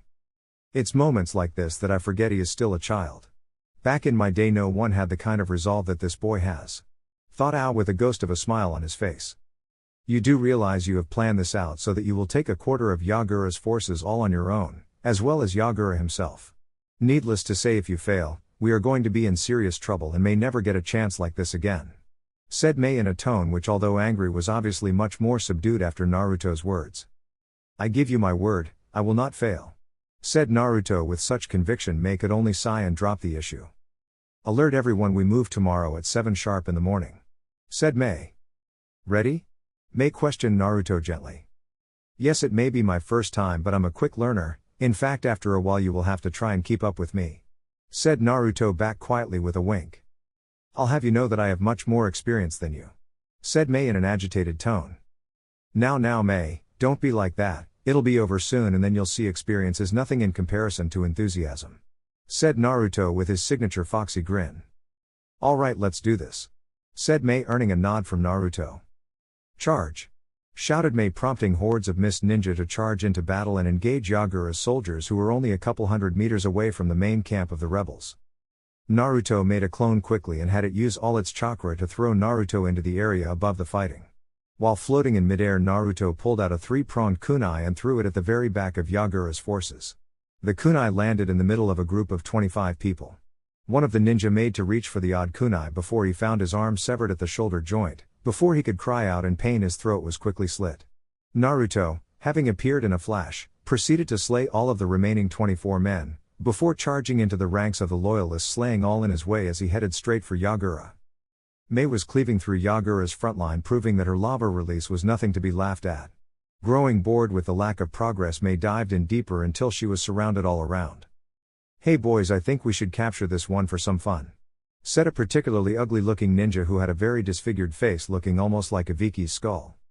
Mei gave a sickly sweet-looking smile with her eye closed in an almost fox-like manner akin to Naruto. "I think I will kill you with my other bloodline," said Mei happily before making a horse hand sign and opening her mouth, expelling an acidic white mist.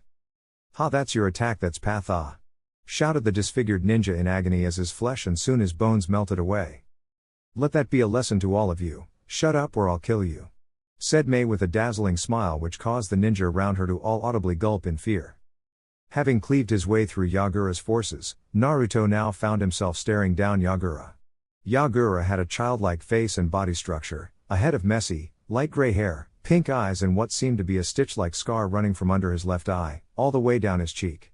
He was small in stature and wore a gray, sleeveless shirt with a mist headband attached to the front, short-sleeved mesh armor over which he also wore a green poncho along with a turquoise sash around his waist, paired with a green apron over his pants. He wore a pair of brown boots, and on his back he carried a staff-like pole weapon with uneven-sized hooks with a green flower on the larger end. They gazed at each other, Yagura with a largely apathetic but slightly irritated gaze while Naruto's gaze was full of anger. "You know, I was quite excited to hear that one of the 5 was a Jinchuriki like me. It gave me hope that I have a good chance of achieving my dream of being Hokage, despite being a Jinchuriki," said Naruto conversationally. "But then I find out that you are nothing but a homicidal maniac who is supposedly killing all bloodline holders to keep his village pure," said Naruto, spitting out the word pure. Yagura continued to gaze apathetically at Naruto but reached behind him drawing his staff.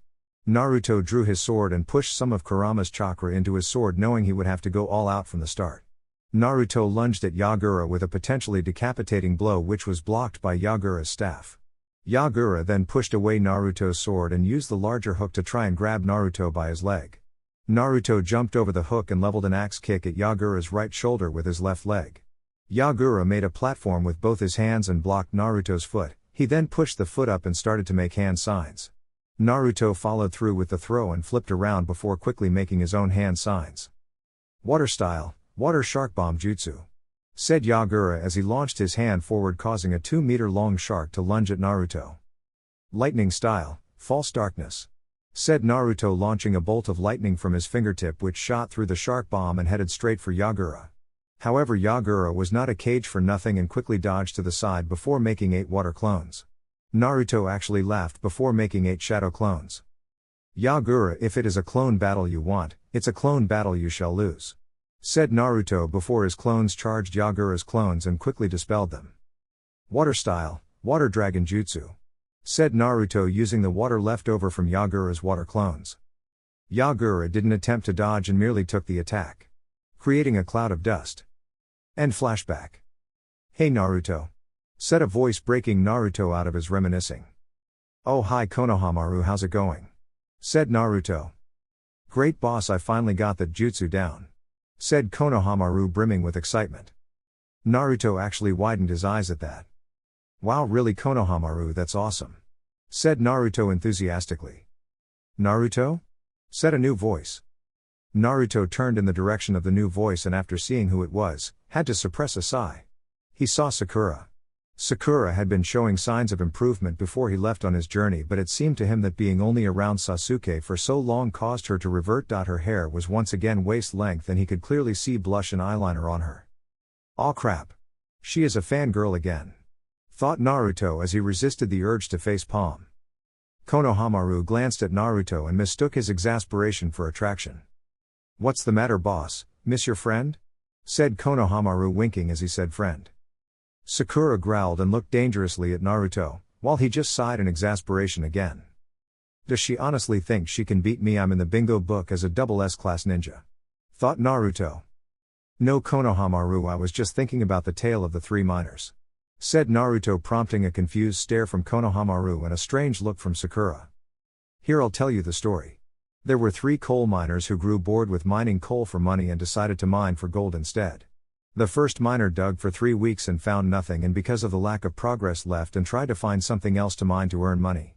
The second miner did nothing for the first 3 weeks, but after the first left, continued to dig in the place where the first left off. After digging for 1 week, the miner found a small vein of gold and quickly mined it dry, but after a few days of not finding any new gold, quit and went back to coal mining. The last miner, however, mined for 6 weeks straight and found nothing, even after the second miner went back to coal mining. Despite being mocked by the second miner, the third persisted and eventually found an enormous vein of gold which held almost 50 times more gold than the other mine. Even after finding one vein, the third miner continued mining and found many more mines. That's the story, now that I think about it. That seems to sum up my team dynamic, said Naruto. How, boss? asked Konohamaru. I can explain that, said Sakura, cutting of Naruto before he could speak. Naruto is the first miner, an utter failure at anything. Sasuke is the second miner, he capitalizes on the stupidity of others and achieves success, and I'm the third miner. I constantly strive for Sasuke's affection, and even though Sasuke doesn't think it will happen, eventually I will win his love, said Sakura before sighing dreamily. Oh, things couldn't be any more wrong, or creepy, mumbled Naruto under his breath. So anyway, boss, which miner is who, really? asked Konohamaru with an odd look at Sakura as he said really. Sasuke is the first, wants power but gets bored if he doesn't get it quickly and tries something else. Sakura is the second, relies on Sasuke and after achieving success reverts back to her old tendencies. Lastly, I'm the third because I always persist no matter what and reap the greatest benefit as I never give up, said Naruto, earning a nod from Konohamaru. My explanation is better, shouted Sakura.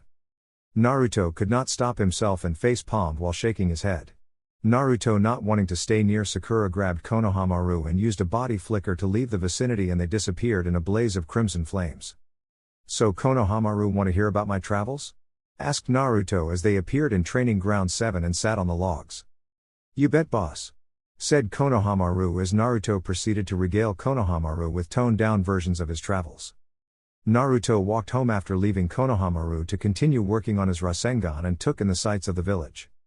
Not much has changed in 3 years, but they did carve Tsunade's face on the mountain now, thought Naruto as he walked down the dusty road to his building. He walked into his building after unlocking the door. He glanced around and noticed there was less dust than he had been expecting, in fact none at all. Has someone been cleaning my house while I was away? said Naruto aloud. The sound of footsteps echoed through the room. Naruto looked around trying to find the source of the sound. Unable to find the source, Naruto's hands twitched, inching closer to his kunai pouch on his right quadriceps. Now, is that any way to thank the person who has been taking care of your place for you? said a teasing voice. Naruto turned around and his mouth dropped. Leaning on the wall next to Naruto, arms crossed, was a breathtaking woman with long toned creamy legs, a slim waist and quite a sizable bust, being C-cups. Her creamy arms were crossed under her bust, pushing them up slightly. Her face was heart-shaped and her dark brown eyes captivated Naruto, revealing slight sadness but were largely glowing with happiness and joy. However, what allowed Naruto to recognize the person was the pale red hair which flowed past her shoulders, reaching her mid-back. Naruto stared for a little while before hearing a soft melodious laugh. This snapped Naruto out of his shock and caused a smirk to appear on his face. I don't think I ever heard you laugh before. I must say it's as beautiful as you. Chuya, said Naruto. Chuya smirked and pushed herself off the wall before walking over to Naruto. Chuya gave a mock examining stare, looking up and down Naruto, also walking around him before stopping in front of him. Well, you certainly changed from the runt that left her, said Chuya, smiling when Naruto growled. If I remember right, you rushed to kiss that runt before he left, teased Naruto, succeeding in getting a small blush from Chuya. Well, he had some redeeming qualities, teased Chuya, losing her blush just as quickly as she got it. Oh, do tell, said Naruto. Well, let me think, said Chuya, placing her finger under her chin, earning a snicker from Naruto. He was energetic, kind, a good listener, a bit of a tease, which does have advantages now. said Tuya with a glint in her eyes as she said advantages. Naruto smiled, remembering what he had joked about doing in the hospital. Well, I remember you used to be a small, foul-mouthed girl. Teased Naruto as he put his arms behind his head, pushing his chest forward as he said small. Tuya growled before punching Naruto in the face, causing him to dispel, revealing he had been a shadow clone.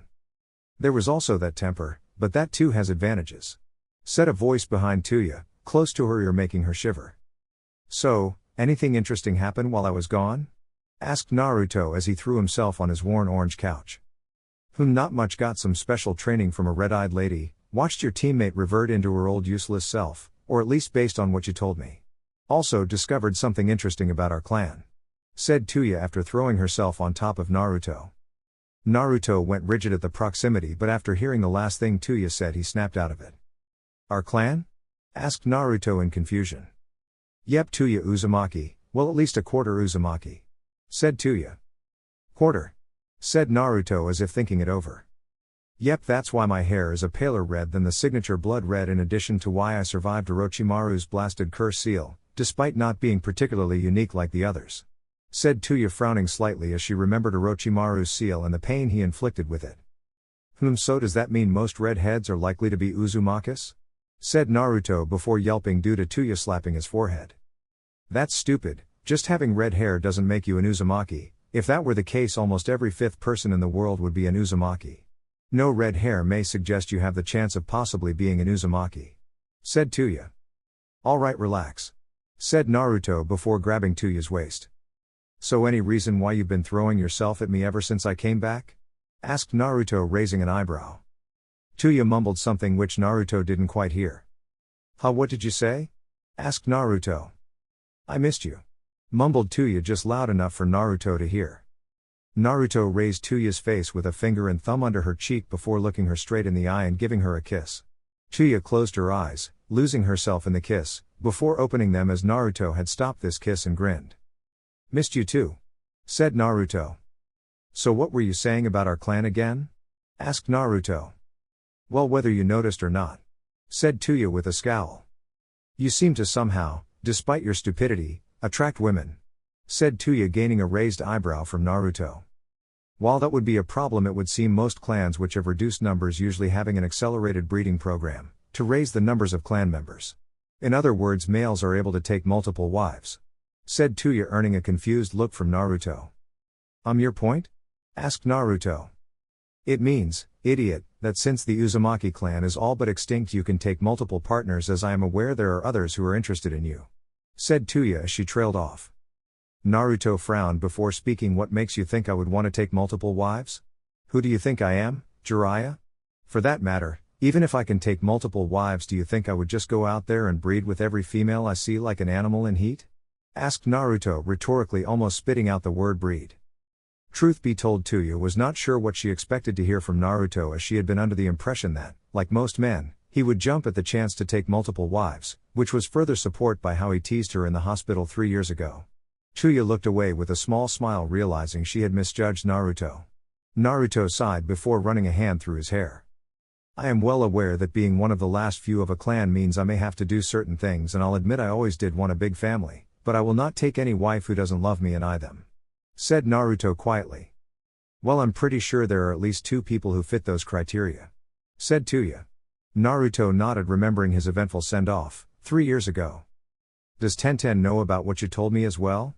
Asked Naruto. Yep, in fact it was the only way we were able to stop fighting with each other. Said Tuya, giving a sheepish chuckle. Why were you fighting? Asked Naruto in genuine curiosity. You just got back, I'm sure you're tired, so you need to rest. Yawn. Oh, I'm a bit tired as well. Okay, good night, see you tomorrow for your fight. Said Tuya quickly before leaving for what Naruto assumed was her bedroom, as there was a room in his apartment level which wasn't there when he left. Okay, that was weird, but I guess I should get to sleep for tomorrow. Said Naruto before going to his old room, stripping down to his underwear and putting on his childish sleeping cap, which he still liked to sleep wearing, before crawling inside his bed and going to sleep. Naruto woke up at 8 in the morning refreshed and ready. He quickly dressed and downed a glass of milk before heading out to the training ground to fight Kakashi. The sun had now well and truly risen and was out and shining. When Naruto arrived, he saw Kakashi leaning on one of the posts in the training ground, eagerly reading his book. Kakashi quickly closed it upon seeing Naruto and gave a giggle while thinking goldmine indeed. So Naruto, are you ready? Asked Kakashi as he stored his book in his kunai pouch. Naruto nodded, which prompted Kakashi to raise his forehead protector. I think I'm going to need this. Now go, remember, come at me with the intent to kill, said Kakashi. As he finished saying that, he had backflipped to dodge a water bullet which came from behind him. Kakashi was confused and looked at where Naruto had been, but it seemed as though in that brief instance Kakashi looked away from Naruto, he had vanished. An earth dragon blasted from in front of Kakashi and launched 4 mud balls at him. Kakashi dodged them, but the dragon kept charging after him. What kind of jutsu is this? Wondered Kakashi as he kept dodging the dragon. Naruto was hidden using a jutsu which refracted the light around him to make him look invisible. Its only flaw was that at night if anyone looked directly at him they would see the light curving around him. Hey, I'm so glad this is early morning, he'll never find me, thought Naruto up in a tree as he made 3 quick hand signs before a fox made of fire appeared at the base of the tree. Meanwhile Kakashi was getting fed up with the earth dragon and quickly made hand signs for the downgraded form of his signature jutsu. Chidori! Shouted Kakashi as he stabbed the dragon through its head, causing it to stop moving and drop to the ground. Kakashi then looked around trying to find Naruto before he quickly started going the hand signs for a water dragon jutsu, which he then directed at the fire fox which lunged at him. The attacks met and created a large amount of steam. Hidden mist jutsu, said Naruto, causing both of Kakashi's eyes to widen in fear. Your Sharingan may be powerful, but with 0 visibility it may as well be useless, Kakashi, said Naruto. While this was going on, Tsunade and Shizune were watching in surprise while Jiraiya had a knowing look on his face. Jiraiya, what the hell did you teach him? Asked Tsunade. While I would like to claim credit, I only helped him make his invisibility jutsu. He came up with the fire style, Fire Fox Jutsu himself, and he learned the hidden mist jutsu when he went to Mist. The kid is quite good at learning attacks and just as good at making his own. Wait until you see some of the wind jutsus he came up with, said Jiraiya with a smirk, much to Shizune and Tsunade's surprise. Kakashi closed his eyes and tried to hear Naruto out. He quickly dived to the left to avoid a barrage of shuriken, but that was just what Naruto wanted. Wind style, shredding wind jutsu, said Naruto as an intense rippling stream of air rushed at Kakashi. Kakashi quickly substituted with a log and appeared outside the area shrouded in mist. Seeing as Kakashi had left the area, Naruto released his jutsu, allowing those watching to see the devastation of Naruto's wind jutsu. The log was nothing but dust, and everything in the line of Naruto's attack was literally shredded to pieces. Everyone was flabbergasted at the destruction. Kakashi was then kicked hard in the back and sent back near the destruction path of Naruto's last jutsu. Well Kakashi, I think that lesson number 2, ninjutsu, is over with, so how about we begin lesson number 1, taijutsu, said Naruto as he appeared in front of Kakashi's down form. If that was only 1 lesson, I don't think I'll survive all 3, thought Kakashi in fear. Ready, Kakashi? Asked Naruto as he crouched down on all 4s. Kakashi stood up and Naruto charged at him with a headbutt. Kakashi blocked it with both palms out in front, but Naruto, in an amazing feat of flexibility, arched his back and flipped his legs up and locked them around Kakashi's head before straightening his back and bringing his legs into the ground, slamming Kakashi's head into the ground. What the hell was that? Asked Tsunade with a confused expression on her face. Jiraiya chuckled while scratching the back of his head. Well, he created another taijutsu style. It is a lot more powerful than his other one and can be enhanced with Kyuubi's power, such as using the tails for specific moves while still maintaining the style, but, well, it is a bit unorthodox, chuckled Jiraiya again. Well Kakashi, I'm glad you reinforced your head and neck with chakra, or that could have killed you, said Naruto with a grin. No kidding, I almost died anyway, thought Kakashi with a sweat drop in Naruto's lack of care. This is no time for a break, Kakashi, said Naruto as he lunged and smashed his elbow down at Kakashi. Kakashi quickly substituted with a log which shattered to pieces. Kakashi then launched a heavy axe kick, hoping to strike Naruto in the back and knock him out. Naruto crouched on all 4s and waited for Kakashi. As soon as he was about a meter away, he corkscrew flipped away. He then used chakra and launched off a nearby tree and sent a spinning roundhouse at Kakashi's head. Kakashi raised an arm to block but was still sent flying from the force. Hey, that brat totally stole my style, said Tsunade indignantly. Yeah, Naruto's chakra control improved heaps and he never forgot that time you split the ground with a finger, so he adopted it into his style. Believe me though, with the Kyuubi's chakra it is much more devastating, said Jiraiya. Hey, how do you know everything about his style? Asked Tsunade. Scoff, I certainly do not know everything about his style because he developed most of it alone. The only aspects I am aware of are what we created together and what he used in our spars. Said Jiraiya, causing Tsunade to widen her eyes slightly. Damn, Brat has more secrets than I thought. Thought Tsunade in surprise before looking back at the fight. Naruto ducked Kakashi's fly kick and retaliated with an uppercut which Kakashi twisted away from in mid-air. Naruto then closed his eyes and gathered his chakra before disappearing in a blur. Is that his invisibility jutsu? Wondered Kakashi. No, just chakra-enhanced super speed. Said Naruto from behind Kakashi. Kakashi looked behind him and saw no one. Kakashi then felt the need to throw up as Naruto's fist was stuck firmly in his stomach. The urge didn't last long as Naruto quickly chopped Kakashi in the neck, causing his vision to fail for a short time. When Kakashi had regained his bearings, he looked around and saw the field in flames before a massive meteor struck the area he had just been standing, which he narrowly avoided with a substitution. Kakashi had substituted into a clearing away from the flames. Poor Kakashi, a little boy who lost all he cared about. Said Orochimaru, who emerged from the ground. How dare you show your face after what you did? Growled Kakashi. What I did? Hee, oh poor Kakashi, what I did won't compare to when I steal Sasuke, take over his body and then using his body destroy the Leaf Village you love so much. Said Orochimaru with a sinister gleam in his eyes. I'm stronger than the last time we met, Chidori. Said Kakashi as he charged up his lightning and ran at Orochimaru. Orochimaru coughed up blood as Kakashi drove his lightning-covered hand through his heart. Hey poor Kakashi. Said Orochimaru before he transformed into Kakashi's teammate Rin. No, not again. Release.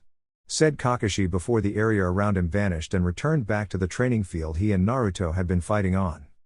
Not bad, Kakashi, considering that was a demonic genjutsu. Said Naruto, who was sitting on one of the logs. What? How? Sputtered Kakashi. Maybe another time, Kakashi. Time for lesson number 4, surrender. Begun Naruto before a clone of him finished while placing a sword across Kakashi's neck while 2 other clones held his arms apart. I guess you really have improved, Naruto. Said Kakashi. Yeah, seems you have, Brat.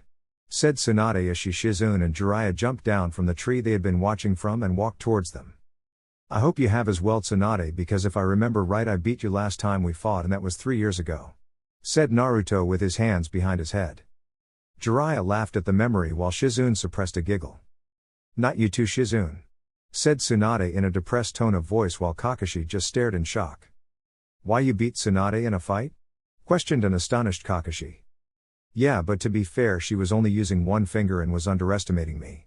Although Jiraiya lost fair and square, many times I might add. Said Naruto with a snicker. Kakashi's eyes widened even more as Jiraiya looked away embarrassed. Well, I guess you need a new rank now, don't you? What would you say, Kakashi? Asked Tsunade. In my humble opinion, I believe Naruto is fully deserving of the rank of full jounin. Said Kakashi as he stood up after Naruto's clones had dispelled. Jiraiya? Queried Tsunade. Yeah, I agree, full jounin for me as well. Said Jiraiya after he finished sulking.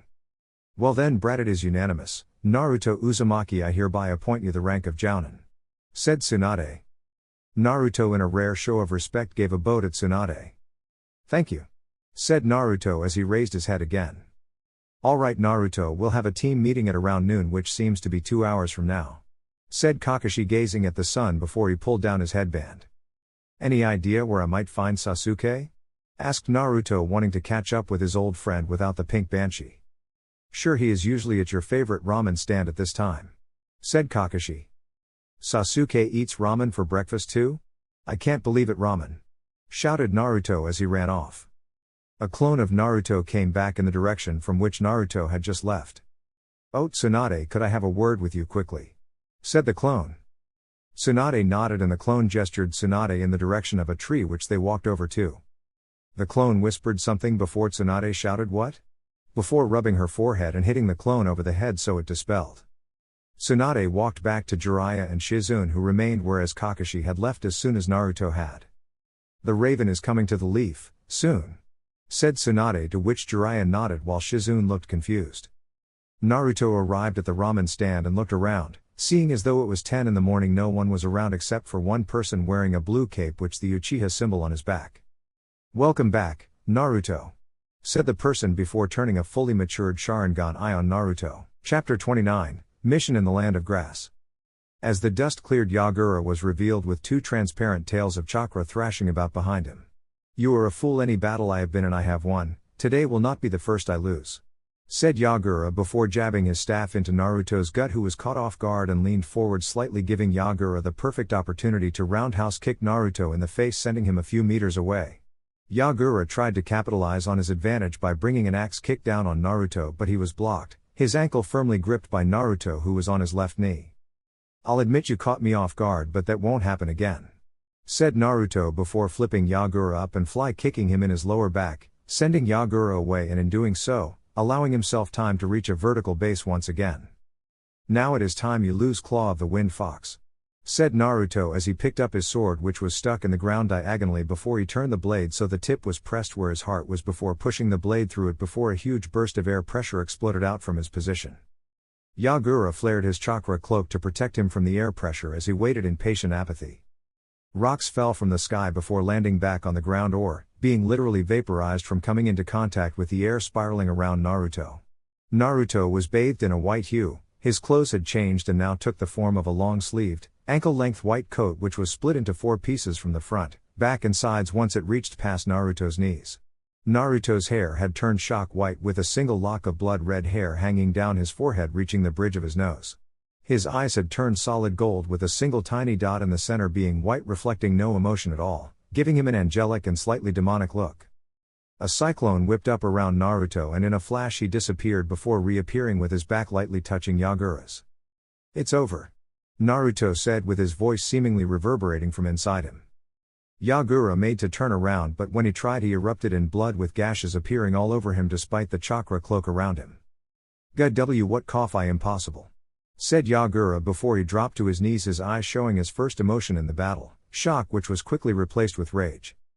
"Curse you," shouted Yagura before he exploded in blue chakra. The cloak climbed up almost 10 meters into the sky before pushing out a dome of blue chakra which Naruto avoided by leaping away. A massive roar sounded from within the dome before a fully transformed Yagura was revealed.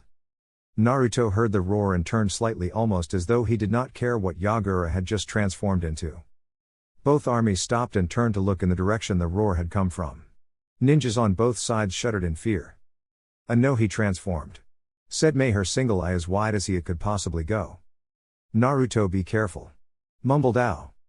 "Pitiful, giving in to the beast because you can't achieve victory with your own skills," said Naruto apathetically with his reverberating like tone. "Kiki!" screeched the now Sanbi like Yagura, causing little balls of black, blue and white chakra to converge around his head, forming a ball of dense chakra. Yagura took in a deep breath, taking the ball into his mouth before spitting it out at high speeds at Naruto. "Just as I said, pitiful," said Naruto before he raised his hand and sliced down in a chopping motion, which causing the tailed beast ball to split in half as it rushed past him before exploding, along with the ground in between Naruto and Yagura, while also slicing through Yagura himself. Yagura reverted out of his transformation and returned to his human form, bleeding heavily out of his mouth, the gashes over his body, with a slight stream coming out of his left ear, the eardrum of which exploded from the sonic boom released from Naruto's last attack. Naruto appeared in a burst of white light in front of Yagura. Yagura looked up with wide, fearful eyes. What is going on?" spoke Yagura in a shocked, childlike tone. Naruto paused before looking at Yagura's face and after briefly sensing his emotions registered nothing but confusion. "Yagura, are you aware of what you have done over the last 10 years or so?" asked Naruto. Yagura titled his head slightly before his mind was assaulted with a flood of memories which he could not truly call his own, as he could not really recall doing them but knew they occurred. "Yagura, would you like to right your wrongs? I can give you a second chance and just as easily a swift death, choose," said Naruto almost uncaringly. "I want to make things right," said Yagura quietly. "Good choice," said Naruto before he and Yagura disappeared in a flash of white. End flashback.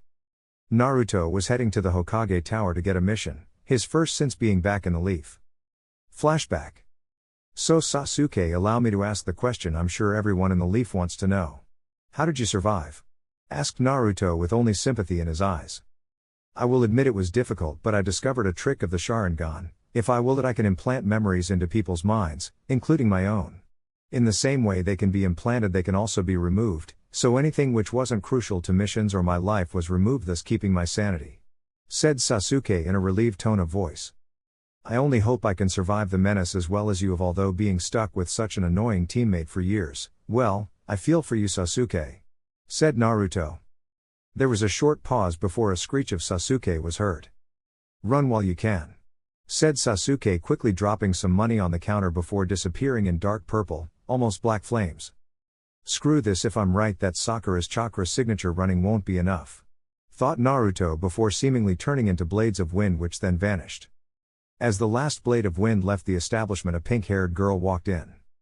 "I was sure I heard Sasuke. Oh well, he will be mine sooner or later," said Sakura before giggling. In the Uchiha clan complex, Sasuke shivered. End flashback. I really hope I don't run into Sakura anytime soon," said the whiskered blonde, remembering their team meeting and her pathetic behavior. Poor Sasuke," lamented Naruto. Luckily, Naruto's luck held out until he arrived at the Hokage Tower and proceeded up to Tsunade's office, where he saw Sakura, Ino, Hinata, Tenten, Tuya and Anko gathered. "Yo?" said Naruto in confusion. "Good you're here, Naruto. Now the others have been briefed, so I'll fill you in quickly while they go get ready," said Tsunade. Tenten and Tuya both gave Naruto a kiss on the cheek before leaving, prompting Hinata to glare at them murderously. "Crap, I'll have to deal with her soon," thought Naruto, inwardly dreading it. After they had all left, Naruto walked forward and sat on the corner of Tsunade's desk, facing away from her and in the process ignoring the tick mark on her face. "So what is the mission, Tsunade?" asked Naruto nonchalantly as he studied the pictures of the past Hokage. Tsunade took a deep audible breath before speaking. "A seduction and assassination mission into the land of grass."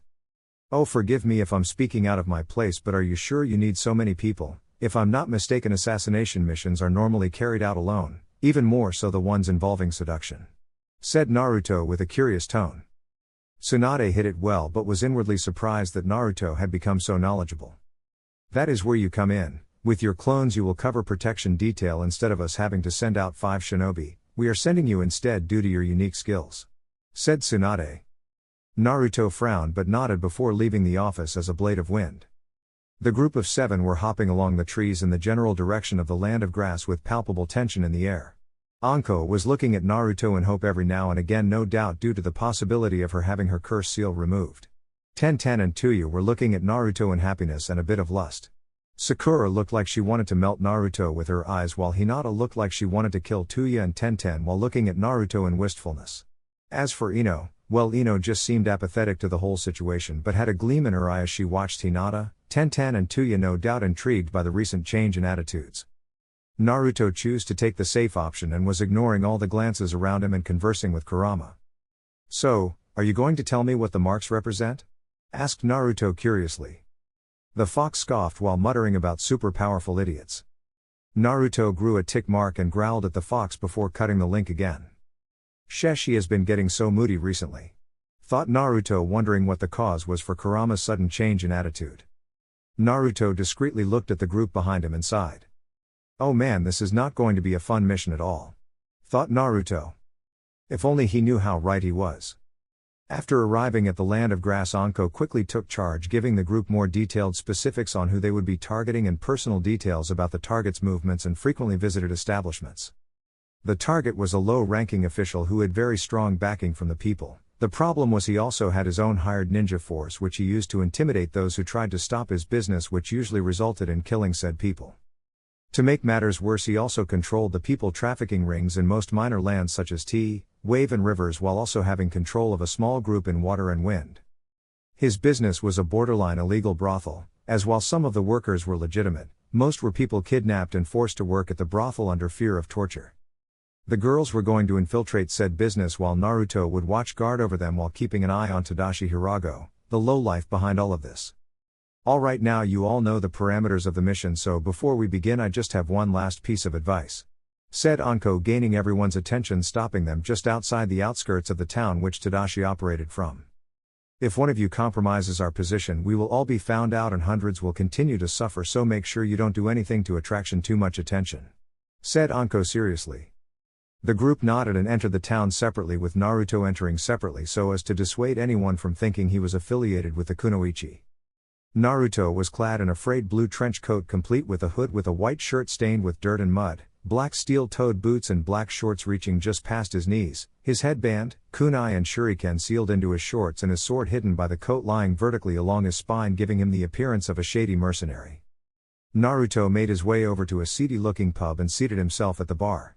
He ordered a bottle of sake and started to drink while discreetly channeling chakra to his ears in order to hear every conversation in the bar.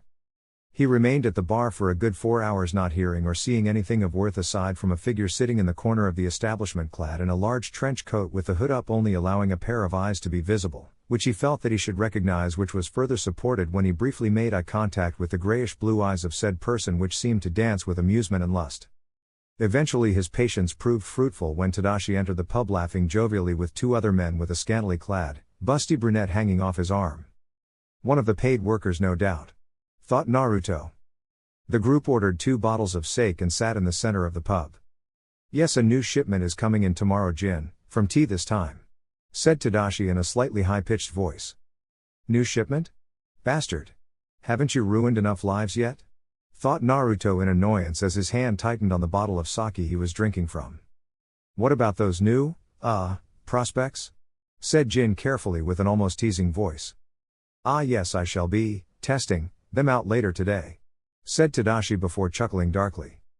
Well, I guess that means that the infiltration was a success, thought Naruto before throwing down some money and leaving. The third man, who until now had been quiet, glanced at Naruto before saying something which caused worry to strike Naruto. The sad part is they don't yet realize that we know they are ninja, said the last man in a very deep voice, who was covered in a black trench coat with the hood up. Indeed, Shin, indeed, said Tadashi. Well, their cover is blown, this can't be good. I guess I'll have to keep this a secret for now. I can't risk them panicking and failing the mission. I'll just have to keep a closer eye on them, thought Naruto before leaving and entering an alley. He made 6 clones which then vanished, disappeared in a blade of wind each. No, this isn't good at all, thought Naruto. Inside Naruto's mind, Kyuubi stirred and updated himself on the current situation. Quite cold, Naruto, whether you know it or not you are changing, and it would seem, not for the better, thought Kurama before going back to sleep. Anko was currently confirming the layout of the building with Ino and Hinata. Yes, I took over one of the leading guards' minds and took a look around. There are 3 floors and a basement. The top floor was inaccessible and crawling with guards. My guest Tadashi's office is up there. The second floor is largely dominated by bedrooms, no doubt for the activities. First floor, which we are currently on, holds the main entrance and guard barracks. This leads me to believe the kidnapped workers are brought in from and kept in the basement, said Ino in a hushed whisper. Anko nodded before turning to Hinata. Everything is similar to what Ino has found, although the top floor has a tube leading to the northern exit of the town, while the basement has a tunnel which, as far as I could see, leads well out of the town, added Hinata quietly. All right, now I have heard from the others that they too were requested to come to the top floor tonight, so this means tonight is our chance. Be ready, said Anko, earning a nod from the other 2, before they all left in opposite directions. Hey, some ninjas are entirely too overconfident, not noticing that the designs on the roof are seals for surveillance cameras and microphones. Wouldn't you agree, Shin? Spoke the slick voice of Jin. Shin gave a light glare from under his hood. Well, they will find out soon, said Jin with a grin baring his shiny white teeth. Soon. Naruto had dispersed his clones after learning that the rest of his team was going to meet with Tadashi in 15-minute intervals from midnight.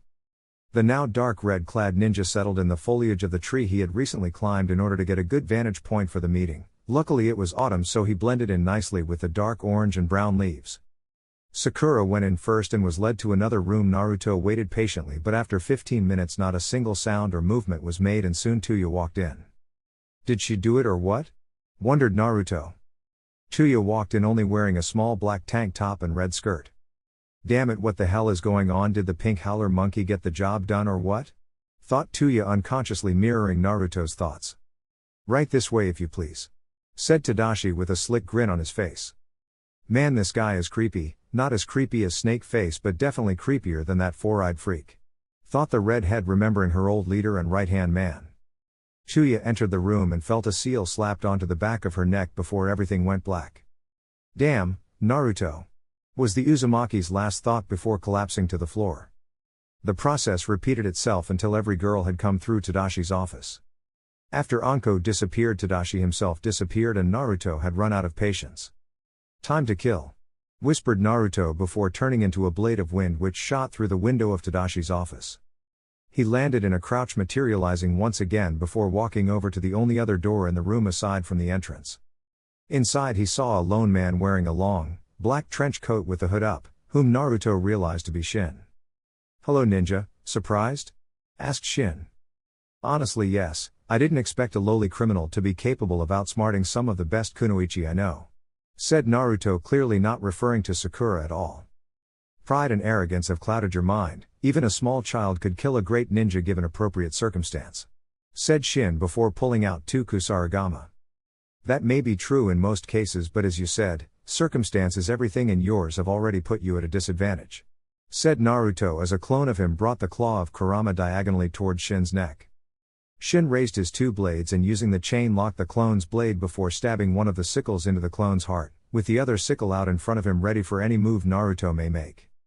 "Things will not be as easy as you want them to be," declared Shin before lunging at Naruto with one sickle coming down on his head while the other was swung horizontally to stab Naruto in the kidney.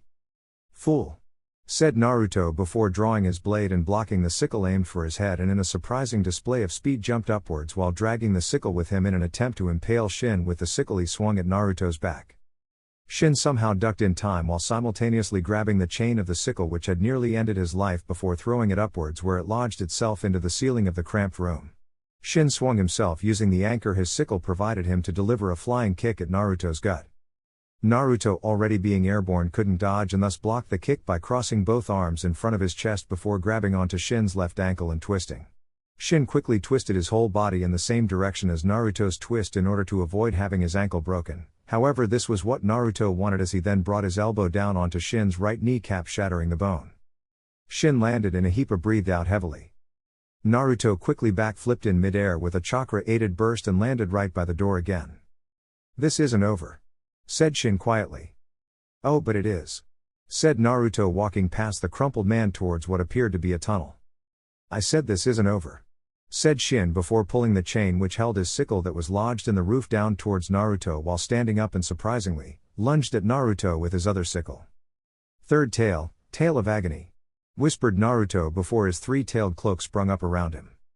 Naruto disappeared in a blur of red, cutting the chain of both kusarigama before stabbing his blade into Shin's wrists, first the left followed by the right, slashing down to the elbow of each, after which he pulled the blade out and stuck it through Shin's ribs diagonally through the left side of his body, piercing the majority of his right lung while severing his left in half, all within the space of 7 seconds. Shin fell to the floor as Naruto pulled out his sword while deactivating his shroud, hacking up blood and saliva with more blood dripping down his shredded forearms. "Thanks," said Shin quietly before the light left his eyes and a seal appeared on his forehead before vanishing. "Body control seals, huh?" said Naruto, having seen the seal and recognizing it. Naruto walked over to Shin before giving a bow before closing Shin's eyes. Naruto then picked up the pieces of Shin's kusarigama and sealed them away before entering the tunnel. When Naruto reached the end of the tunnel, he found himself near the northern exit of the town. He quickly channeled some of Kyuubi's chakra to his nose before locking on to Tenten and Tuya's sense. "Trying to flee, are you? Well, I can't let that happen," said Naruto before blurring away in pure speed running towards the scent. After a quick 5-minute run, he found himself at a small 2-story building. He sensed about 20 signatures on the first floor and 4 on the top floor. The top floor must be where some of the girls are being held, which means that the first floor is going to be fun, thought Naruto with a bloodthirsty smirk. Naruto kicked down the front door and looked around. In the far right corner of the room was Anko, Hinata, Tenten and Tuya, all gagged and blindfolded and, as far as Naruto could tell, unconscious.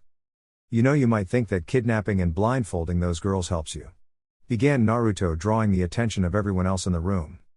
"The truth, however, is that you have made sure I don't have to hold back, ha ha ha ha," said Naruto, laughing manically as his shroud covered him with 2 tails lashing out behind him, his eyes turning red while his sclera turned black.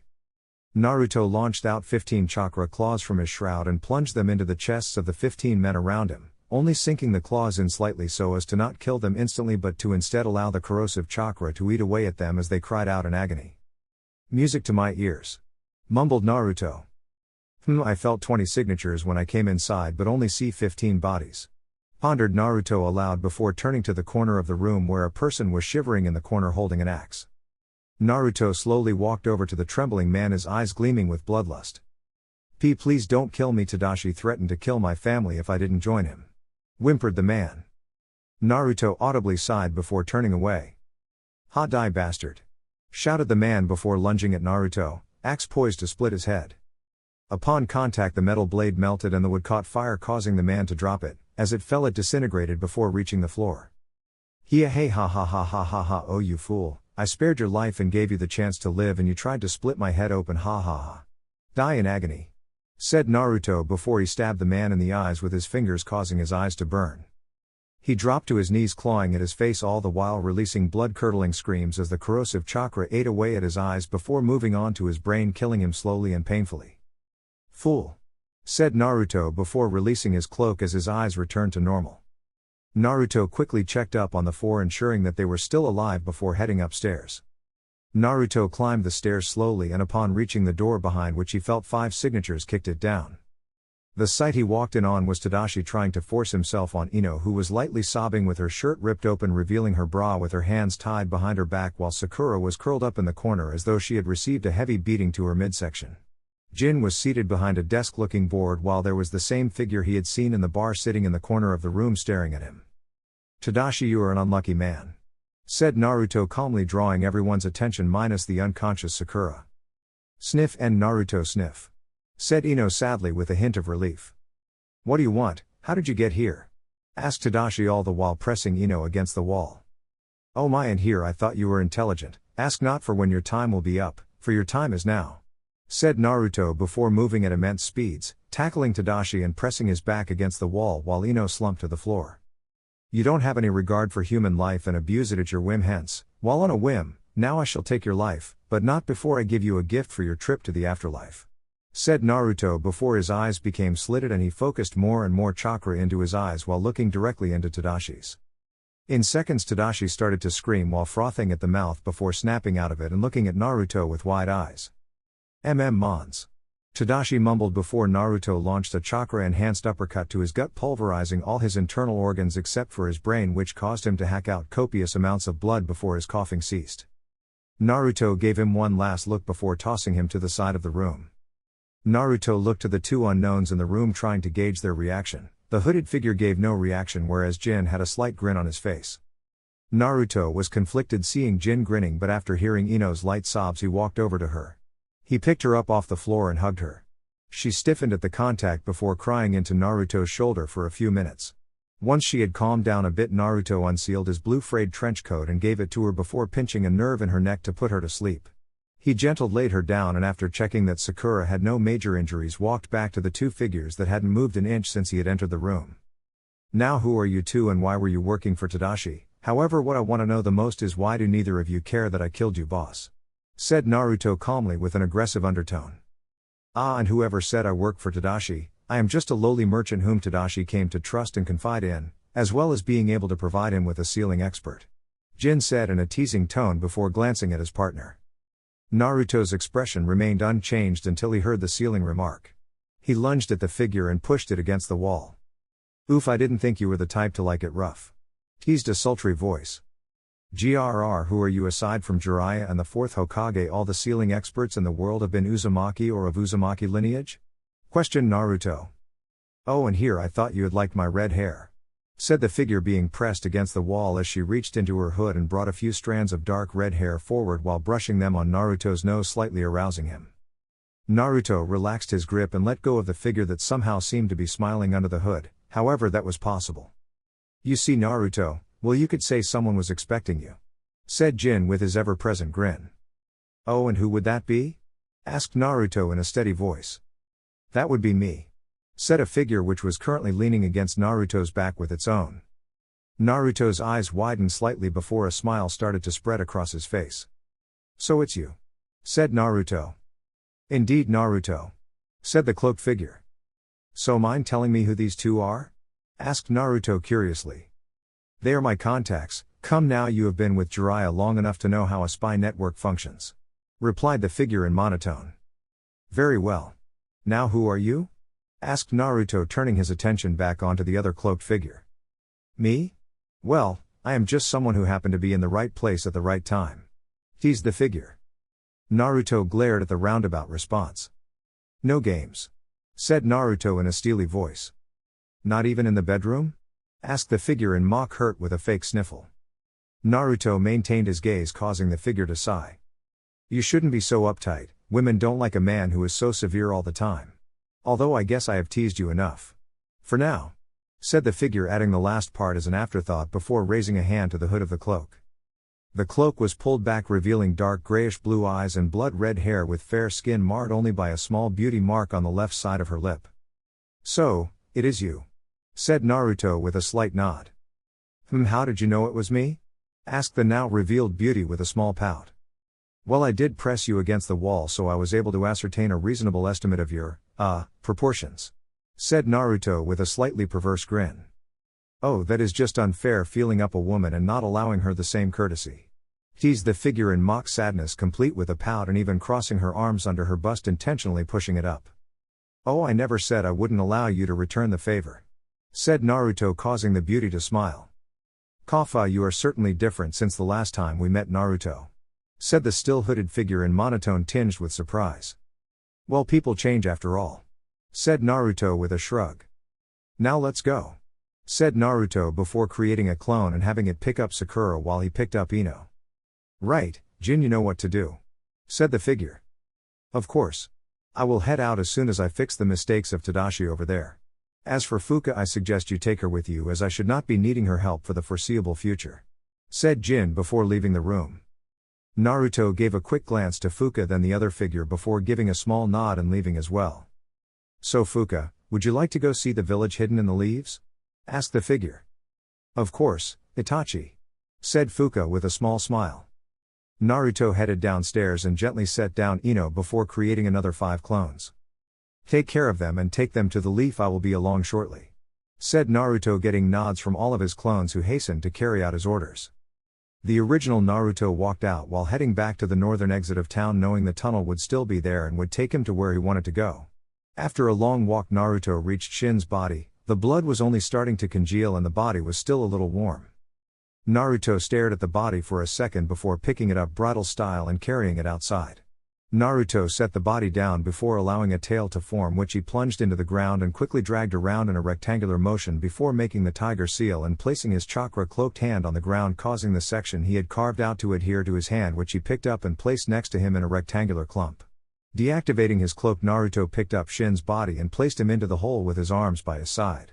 A small water jutsu later and the blood marring Shin's face had washed off and been absorbed into the ground.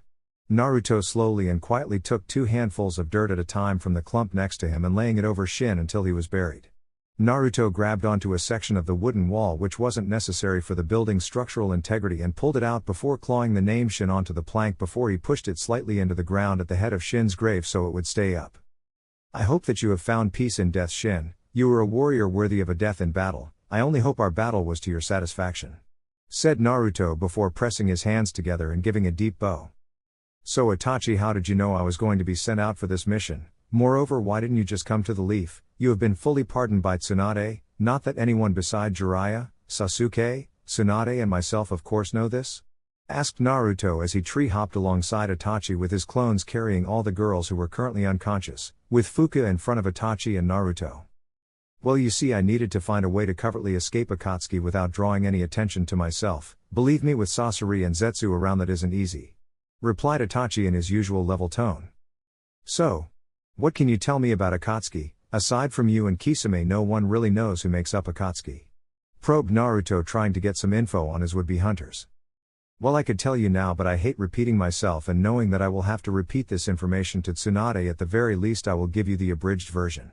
There are the Immortals, a duo who are near impossible to kill, the Artists, a group who are very dangerous although not very stealthy, given one of them uses exploding clay, Leader, otherwise known as Pain, and his Angel, whose skills are largely unknown although Pain has the fabled Rinnegan and the Angel utilizes paper ninjutsu, Zetsu the spy of Akatsuki, also a cannibal plant man, and lastly Tobi, who possess a Sharingan eye and is the real leader of Akatsuki and for a time, my sensei, said Itachi with his tone growing ominous around the end. So not exactly your regular run-of-the-mill ninja, said Naruto, turning to face forward, unconsciously staring at Fuka as she hopped from tree to tree. Fuka had shed her cloak, now being clad in the same clothing Naruto had seen her in when they had first met, being a dark pink and shoulderless gi-like shirt with loose arm warmers reaching her upper arms and light purple spandex shorts and a pair of black low-heeled boots with an olive green tipping. After a while Fuka looked back and blew Naruto a kiss as she had felt his eyes roam her body, largely focusing on her posterior. Naruto in return gave an almost unnoticeable blush and looked down slightly in embarrassment at having been caught staring before looking back up with a lustful grin which Fuka returned. In Naruto's mind, Kurama etched a longer scratch onto the wall, turning the mark which had previously been half the length of the others the same length. Ha, no one can fool a fox that is many centuries old, thought Kurama before going back to sleep. Arriving at the front gate, Naruto quickly signed everyone in before rushing off to the Hokage Tower with his clones, Itachi and Fuka following. Kotetsu, was that Naruto with Itachi? Asked Izumo. Jay, just let it go, he was with Naruto, right? Meaning Naruto should be able to take care of him if need be, said Kotetsu in shock. Izumo for once uncharacteristically agreed with his lifelong friend and chose to ignore what he had just seen. Well, I guess that is what you get for complaining about gate duty being boring all the time, said Izumo with a chuckle. Tsunade's right, I was twitching so much it may have been hypothesized that it was an organism all on its own. One might ask why Tsunade's I was twitching so much to cause people to think it was alive, and the answer was Naruto. Having walked into her office with all of the kunoichi he had been assigned to protect currently unconscious, each held in the arms of one of his clones, an unknown kunoichi who looked entirely too flirtatious for her liking, and if that wasn't bad enough, the only Itachi Uchiha who was standing in her office with a completely indifferent expression on his face. To top all that off, Naruto had the audacity to nonchalantly yawn and say mission accomplished. Tsunade could not take it any longer. It lunged at Naruto. Brat! Shouted Tsunade as she cocked her fist back before throwing a massive punch at Naruto. Tsunade blinked and somehow found herself hugging Naruto. "Aw, I missed you too, Tsunade," said Naruto as he hugged Tsunade while snickering internally, "I love wind manipulation," he thought.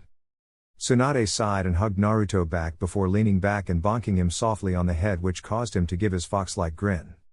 "Sigh, you are too much of a headache, Naruto. I have no idea how Sarutobi-sensei dealt with you," said Tsunade while massaging her forehead. "Hee, the old man said that a lot as well," said Naruto in a sad, nostalgic tone. Tsunade paused, gauging Naruto's emotional stability, remembering the Hiruzen had always been a touchy issue around him after his passing, although it seemed that she had nothing to worry about as Naruto had a small smile on his face and looked as though he had come to terms with the third passing away. "Anyway, mind explaining why your team is unconscious?" Tsunade asked, but it was clear that it was an order. Naruto proceeded to explain what happened during the mission, causing Tsunade to frown before she started to massage her temples in annoyance. "That's about it, I think," said Naruto in a thoughtful tone. "Aha, mind explaining what they are doing here?" said Tsunade, gesturing to Itachi and Fuka. "Well, Itachi happened to have been waiting for me, and it was a coincidence that we met up on this mission, although as you know I was planning on tracking him down soon so you could heal him," said Naruto, earning a nod from Tsunade. "While Fuka here is part of Itachi's spy network and was keeping an eye on Tadashi." "Oh, can you give her a blood test?" said Naruto offhandedly. Tsunade's eyes narrowed. "Why? You didn't get her pregnant or anything, brat?" asked Tsunade in a warning tone filled with promises of pain if the answer didn't satisfy her. "No," replied Naruto, "not yet anyway." Kurama just gave himself a self-satisfied pat on the back. "I am always right," Kurama thought arrogantly. "Why then?" asked Tsunade in a more level tone. "Just a hunch," said Naruto vaguely. "Fine, now get out of here," said Tsunade before Naruto nodded, gave a slight bow and disappeared in a ball of wind which looked like a massive Rasengan. "Now Itachi, I think it goes without saying that until we announce you are back you are to lie low," said Tsunade authoritatively. "Can I go see my brother in the Uchiha clan compound?" asked Itachi. "Sure, but only Naruto and Sasuke as well as your associate can know you are here in the village," warned Tsunade, to which Itachi nodded before vanishing in a flock of crows. Tsunade once again started to massage her temples before melodious laughter came from Fuka. "You know, if you stress too much you'll get wrinkles," teased Fuka. "Shut up you, I am in my 50s, if I want wrinkles I'll get them," said Tsunade grouchily, before taking a swig of sake. He, is it a bad time to say I'm in my 80s? asked Fuka, causing Tsunade to spit out her sake. "Guess it was, huh?" said Fuka with a laugh. "That's it, I am giving you a blood test," said Tsunade before making 6 shadow clones to carry the others who were still knocked out. The brat isn't the only one who can use that jutsu, thought Tsunade in pride. As Naruto was walking back to his apartment, he felt a seal on the back of his right hand burn with the number 9. Guess it is that time again, mumbled Naruto before quickly running to his apartment and closing the door before activating a chakra suppression seal on the door to hide the usage of any chakra in the apartment for anyone outside it before making a shadow clone. Reverse summoning jutsu, said the Naruto clone while slamming his hand down on the ground just in front of the original before he disappeared in a cloud of smoke. Naruto appeared in a cave lit by candles which worked using residual fire-natured chakra in the chamber. There were 9 poles, each 3 meters high, arranged in a circle. 8 of the poles were already occupied by people while Naruto quickly jumped up to the 9th. Welcome once again all, to the monthly meeting of Jinchuriki, said Naruto to the other 8 people who were gathered in the cave. First order of business, Akatsuki is beginning to mobilize, said Naruto seriously. Chapter 30, Trio of Trouble. That is correct, it would seem they are moving south, stated a gruff man. The man had red hair along with a mustache and beard which tapered off to a point. He wore a large headpiece consisting of a 3-pointed crown-like ridge, bearing his Rock Village headband, a ring, and a prominent black piece of armor running across his cheeks and the bridge of his nose. He wore a long-sleeved light red shirt and pants, with mesh armor shirt and fitted black suit underneath, along with calf-length sandals. Around his waist he wore a brown sash that held a brown armor-like breastplate with a pouch in the front, a brown back plate on the back that is connected to the front with mesh armor, and armored lapels falling to the sides. A very tall man also wearing a headband showing his allegiance to the same village to the right of this man nodded his head in agreement. Naruto too, nodded his head in thought. Yes, it seems that would be the case, it would seem they are coming for you, Kazekage, said Naruto. Understood, I will be on my guard and increase security around the village, stated the aforementioned Kazekage. In other news, Itachi has now officially broken away from Akatsuki and is now back in the Leaf Village, informed the whiskered blonde, drawing surprised gasps from some while others simply nodded. Are you sure it is wise to trust him? Asked a girl with mint green hair. Indeed, he was a member of Akatsuki, said a man of childlike stature and appearance. Yes, there is nothing to worry about. He has proven his loyalty, giving me information on every member of Akatsuki, said Naruto before making 8 clones which transformed into a scroll containing all the information on the Akatsuki, which he hovered over to each person using wind chakra. Any other orders of business? Asked Naruto flatly. No one replied, with some shaking their heads from side to side. Very well then, disperse for now, keep your guards up, and should any critical information or strange movements among the Akatsuki occur, simply ask the scroll to transform, tell it the info and dispel it, said Naruto, earning a nod from all. Kazekage, I need you to stay behind for a moment, it is time I fix that crude seal, said Naruto. One by one they reverse summon themselves from the left of Naruto from the 8 tails Jinchuriki down. The 2 tails lingered for a moment after the 3 tails had left. She misses you, you know? She said before disappearing. Must you call me Kazekage at these meetings, Naruto? Asked the 1-tailed Jinchuriki as they both jumped down from their pillars. Sorry Gara, but I try to keep the meetings professional, it helps keep everyone focused and serious, said Naruto with a slightly sad tone. Very well, said Gara in his normal apathetic tone. Are you sure you will be able to take on Akatsuki by yourself? There will be 2 members to deal with, remember? Asked Naruto as he led him inside the cave to a wide room with 4 candles in the corners and a large ceiling array in the center. I believe so. I have gotten past the limit to how much sand I can control at once, and being in the desert should give me an overwhelming advantage, said Gara before he set his gourd down a little bit away from the ceiling array while rolling up his left sleeve to the elbow. Very well, but remember Gara, there is no shame in asking for help, said Naruto as he began to draw kanji on and around Gara's left hand. I still can't believe they would, but the seal in an exposed and vulnerable place, if you ever had your left hand cut off, Shukaku would have been freed, muttered Naruto. Well, until you, no one had been able to even touch me, let alone come close to cutting my left hand off. Deadpan Gara. True, but still, it is sloppy, said Naruto before making the ram seal with his left hand while pressing his index finger directly on Gara's seal. A blue glow emanated from the ceiling array around Naruto and Gara before the kanji around Gara's left hand sunk into the skin. There now remember you will be able to access Shukaku's chakra if you need it, although I would suggest trying to come to an agreement first so he doesn't try and break free every time you use it. Also don't try any transformations until you are sure he won't try to break free. The new seal allows you easier access to his chakra, but it allows him the same for yours. Also, with the mental blocker seals you should be able to get at least 2 hours of sleep a day from now on, although I really do suggest getting Shukaku to not try and escape first so you may be able to sleep for longer. Remember Gara though, there will be a price as they will want something in return. Said Naruto before standing up and bringing Gara's his gourd as he unrolled his sleeve. Thank you again, Naruto. Said Gara before he reverse summoned himself. Hey, you're welcome Gara. Said Naruto to himself before leaving as well. Walking through a desert, 3 cloaked figures could be seen bickering. I'm telling you the greatest art form possible is a human body strung up by its organs. Ranted one of the figures. I respect your opinion but in comparison to my explosions there is not art in a slowly decaying body, said another of the figures. Both of you are wrong, art must be everlasting, something that never changes over time, unaffected by the sands of time, that is art. Said the last figure in a very gruff tone. Sigh Master Sasori, you just can appreciate my art. Art is only art because it is fleeting, lasting only for a single moment while making such a large impact, is the truest form of art, said the second figure. Faye, in any case I don't care for art anyway as long as I can kill someone, soon. Muttered the first figure in a bloodthirsty tone. In any case how much longer until we get there, asked the second figure. Patience Datara, we are almost there. Replied Sasori. Just remember, let me slaughter as many people as I can and we won't have any trouble. Said the first figure. Hidan, you know you can't draw attention until we capture the one Tails. Said Sasori. Screw you Sasori, I will kill you if you try and stop me. Shouted Hidan. Well Master Sasori, what do you have to say to that, Asked Datara with a smile.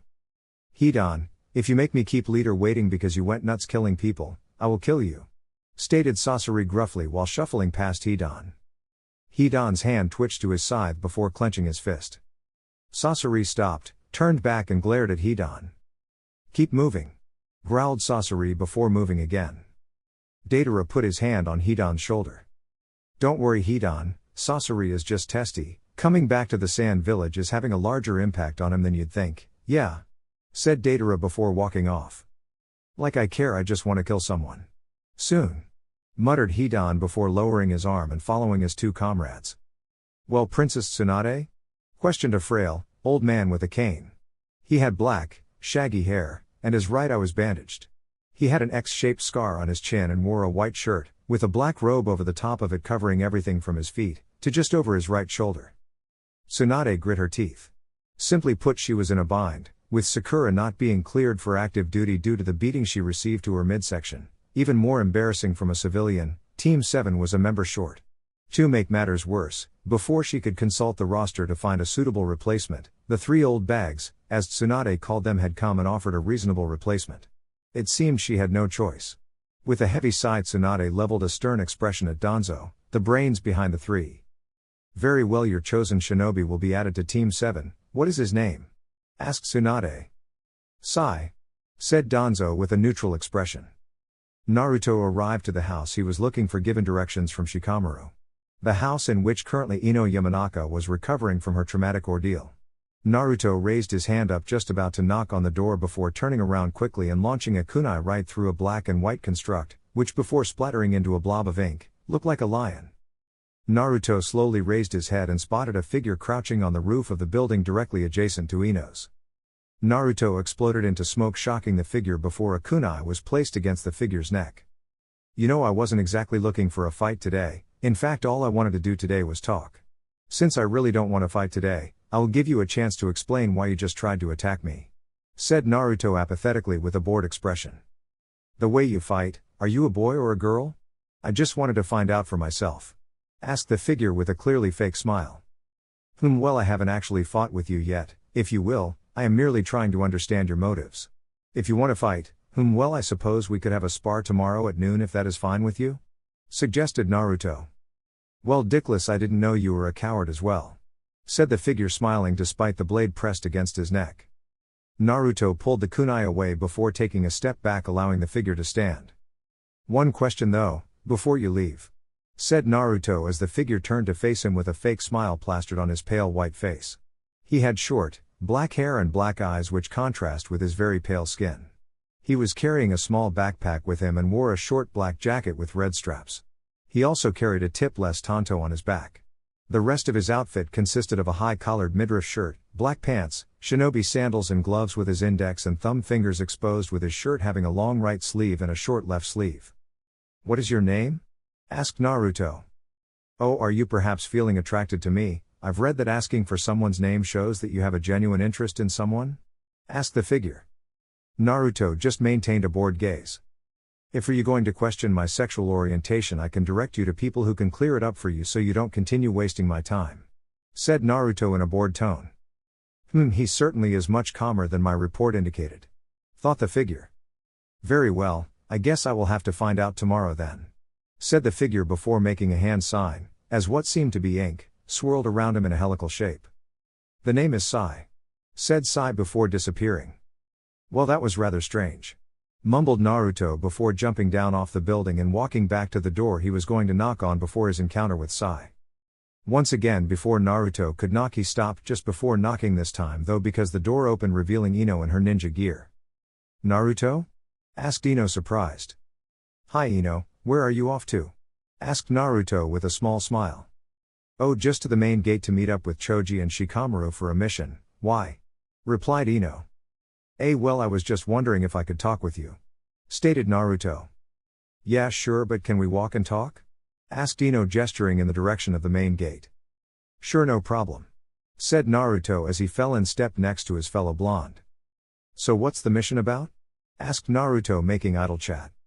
"Just escorting an official, just a simple C rank at best, but the client wanted at least 3 chunin," stated Ino matter-of-factly. "Hey, well, if it is anything like my team's first C rank escort, you'll be in for a surprise," laughed Naruto. "Oh, that was the mission when you meet Haku, right?" asked Ino. "Yeah, now that I think about it, that was the last time we had a mission, just the 4 of us, me, Kakashi, Sasuke, and Sakura," said Naruto, thinking aloud. "On that note, how is Sakura?" asked Ino. Well, she should be alright, just some internal bleeding which was healed up pretty quick, but she will have to rest for at least a week," said Naruto. Ino nodded thoughtfully before a brief silence engulfed the pair. Naruto looked around, seeing there were less people around on this street, and decided that now would be the best time to bring up his actual reason for visiting Ino. "So, how are you doing, after the mission I mean?" asked Naruto in a kind tone. "I'm fine," replied Ino calmly, earning a raised eyebrow from Naruto, to which she giggled. "What, did you expect me to break down or something?" asked Ino happily while looking at Naruto with a teasing grin. "Well, you did break down before," muttered Naruto, hoping Ino didn't hear him. Ino heard him and slapped Naruto's arm with a huff. "Well, that was then and this is now," stated Ino firmly. "You know, I'd be willing to talk with you about it if you want," offered Naruto sincerely. Ino patted Naruto's cheek with a small exhale.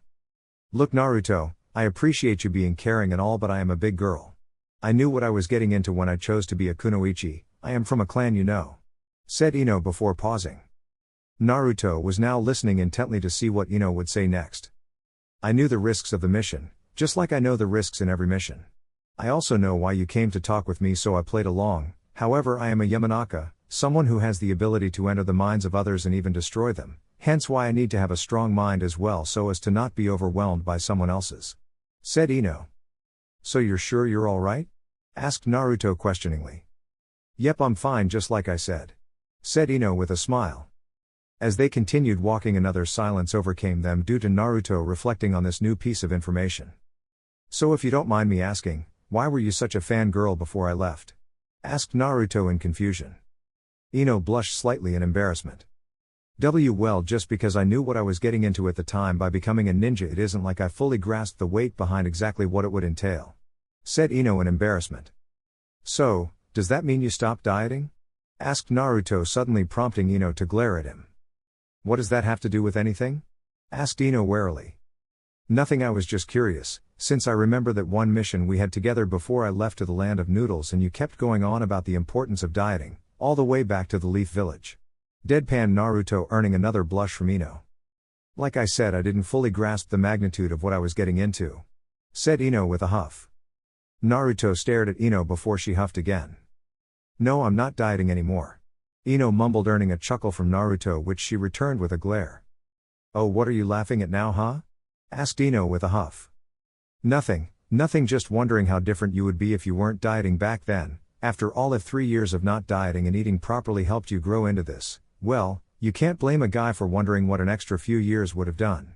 Said Naruto with his signature smile. Ino blinked, fully absorbing Naruto's words before realizing that in a roundabout sort of way Naruto had complimented her figure. Ino moved closer to Naruto and leaned her head closer to Naruto's ear. I didn't take you for a womanizer, Naruto, flirting with me when you already have 2 girls after you. Whispered Ino. 3 actually, but you don't need to know that.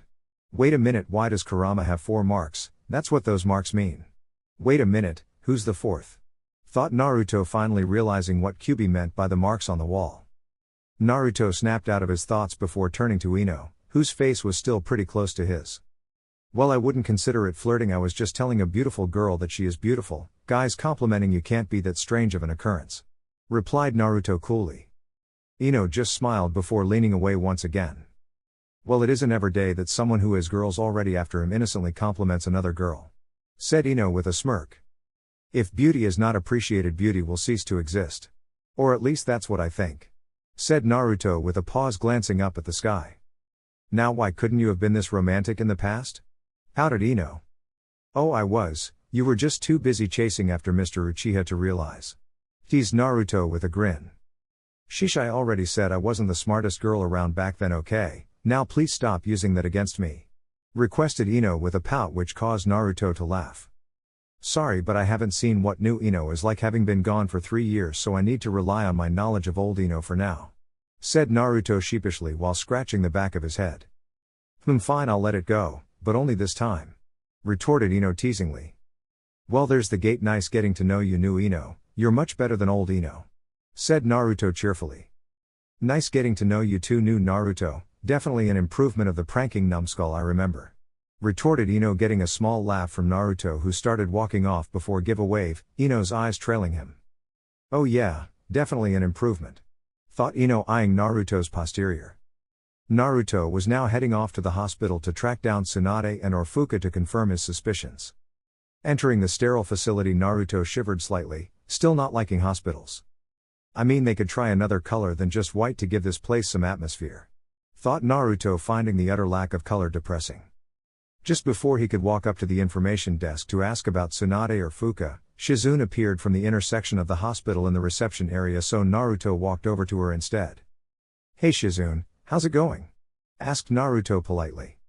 I'm fine, Naruto, thanks for asking and coming here, as I was just looking for you. Tsunade wants to see you in room 205. Said Shizune before walking off, prompting Naruto to follow. Arriving at the door to the room, Naruto could hear grumbling and was pretty sure Tsunade was rubbing her temples in frustration. Opening the door proved Naruto correct, as they're seated on 2 chairs, were Fuka and Tsunade, with the latter rubbing her temples. You know, if you keep stressing this much you'll get wrinkles. Teased Naruto, getting a withering glare from Tsunade and melodious laughter from Fuka, who was clutching her sides in laughter at Naruto saying almost the exact same thing she had said to Tsunade earlier. Shut it, brat. Everyone keeps talking about me getting wrinkles. Shouted Tsunade while mumbling the second part. Okay, now explain this. Said Tsunade, pointing at Fuka. Naruto blinked and looked at Fuka before looking back at Tsunade. It's a girl? Said Naruto in confusion. I'm not a girl, I'm a woman. Said Fuka, crossing her arms under her bust, knowingly getting a look from Naruto. Correction, a woman. Said Naruto, earning a smile from Fuka and a growl from Tsunade. Yes, an 80-year-old woman. Growled Tsunade. Wow. Best looking 80-year-old I've ever seen. Said Naruto in shock. That isn't the point. Ranted Tsunade before Fuka interjected. Oh, Tsunade, I knew you liked me, personally testing me all alone with just the 2 of us in this room. Said Fuka as she hugged Tsunade, pressing her bust against Tsunade's. Naruto's mouth dropped in shock at what he was seeing. I think my mind just overloaded a bit, said Naruto, staring at the scene before him, which he was sure Jiraiya would kill for. After having her intended effect on stunning Naruto, Fuka broke the hug and sat down. Brat! Shouted Tsunade, snapping Naruto out of his daydreaming. What? She is Itachi's agent, not mine. Asked Naruto curiously. Well, she just so happens to be a full-blooded Uzumaki too. Said Tsunade, confirming Naruto's earlier suspicion. Yep, thought so, her hair is just as red as Kushina's. Said Naruto with a nod. A brief silence enveloped the room before Naruto spoke. So what's your point? Asked Naruto. Silence prevailed. Can she leave? Asked Naruto. Tsunade finally said something at last. I suppose so. Cool, let's go, Fuka. Said Naruto, offering his hand to Fuka, which she took. Such a gentleman. Said Fuka before she grabbed Naruto's arm and pressed her body against it. Naruto, to his credit, ignored it for the most part, but then again he never tried to move away either as they left a stupefied Tsunade. I need a drink. Whined Tsunade. Finally, shouted Hidan as they arrived at the gates of the village hidden in the sands. Quiet, this is a covert operation and announcing that we are here is not going to help us. Growled Sasori. You know what, go have sex with your puppets, I need to kill someone now. Retorted Hidan before Sasori bound him in place with chakra threads locking his movement. Datara, get on with it. Said Sasori. Have no fear, Sasori my man, I'll be back in no time. Said Datara before making a clay bird and flying high up into the air. Master Sasori, you have arrived. Said a sand ninja coming forth from between the gates. Come on, let me kill his one. Whined Hidan. You are not killing one of my informants. Stated Sasori gruffly. You have more, come on Sasori, I need to sacrifice someone soon. Whined Hidan once again. You better hurry back soon, Datara. Thought Sasori as he twitched at Hidan's incessant whining. So, how can you be 80 and still look like? Well, that? Asked Naruto, gesturing to Fuka as they walked to his apartment. Oh, now whatever do you mean by that? Asked Fuka with a coy expression which Naruto did not buy at all. You know what I mean. Deadpan Naruto. What, these or maybe these? Said Fuka as she fondled her posterior and breasts. Stop that. Said Naruto as he grabbed both of Fuka's arms and pulled them away from her body while looking around to make sure no one was watching the Uzumaki fondle herself in public. I just knew you were the type to like it rough. First pushing me against a wall, now you're even holding down my arms, soon you might just ravish my body in public. Fuka mock wailed. You certainly are more imaginative than most 80-year-olds. Said Naruto with his left eye beginning to twitch as he let go of her arms. Well then again, I'm not exactly 80, although it was fun to pretend to rile that old bat up. Said Fuka before laughing. So you were just joking? Wait, what about the blood test? Asked Naruto in confusion. Ah yes, that. Well, the results say I am 80 due to my ability. Said Fuka with a thoughtful expression as they arrived at Naruto's apartment, which they entered. Naruto made some tea for himself and Fuka as Tuya was currently out on a mission with her squad consisting of Kimimaro, Haku and Genma from the Chunin exams. From what she had told Naruto, they were a pretty solid team, with her handling long to mid-range support with her genjutsu and if needed her doki, Haku taking care of mid to short-range support with his ice style and senbon, as well as being the medic of the team. Kimimaro was their frontline taijutsu heavy hitter while Genma was the frontline ninjutsu master, making for a formidable group.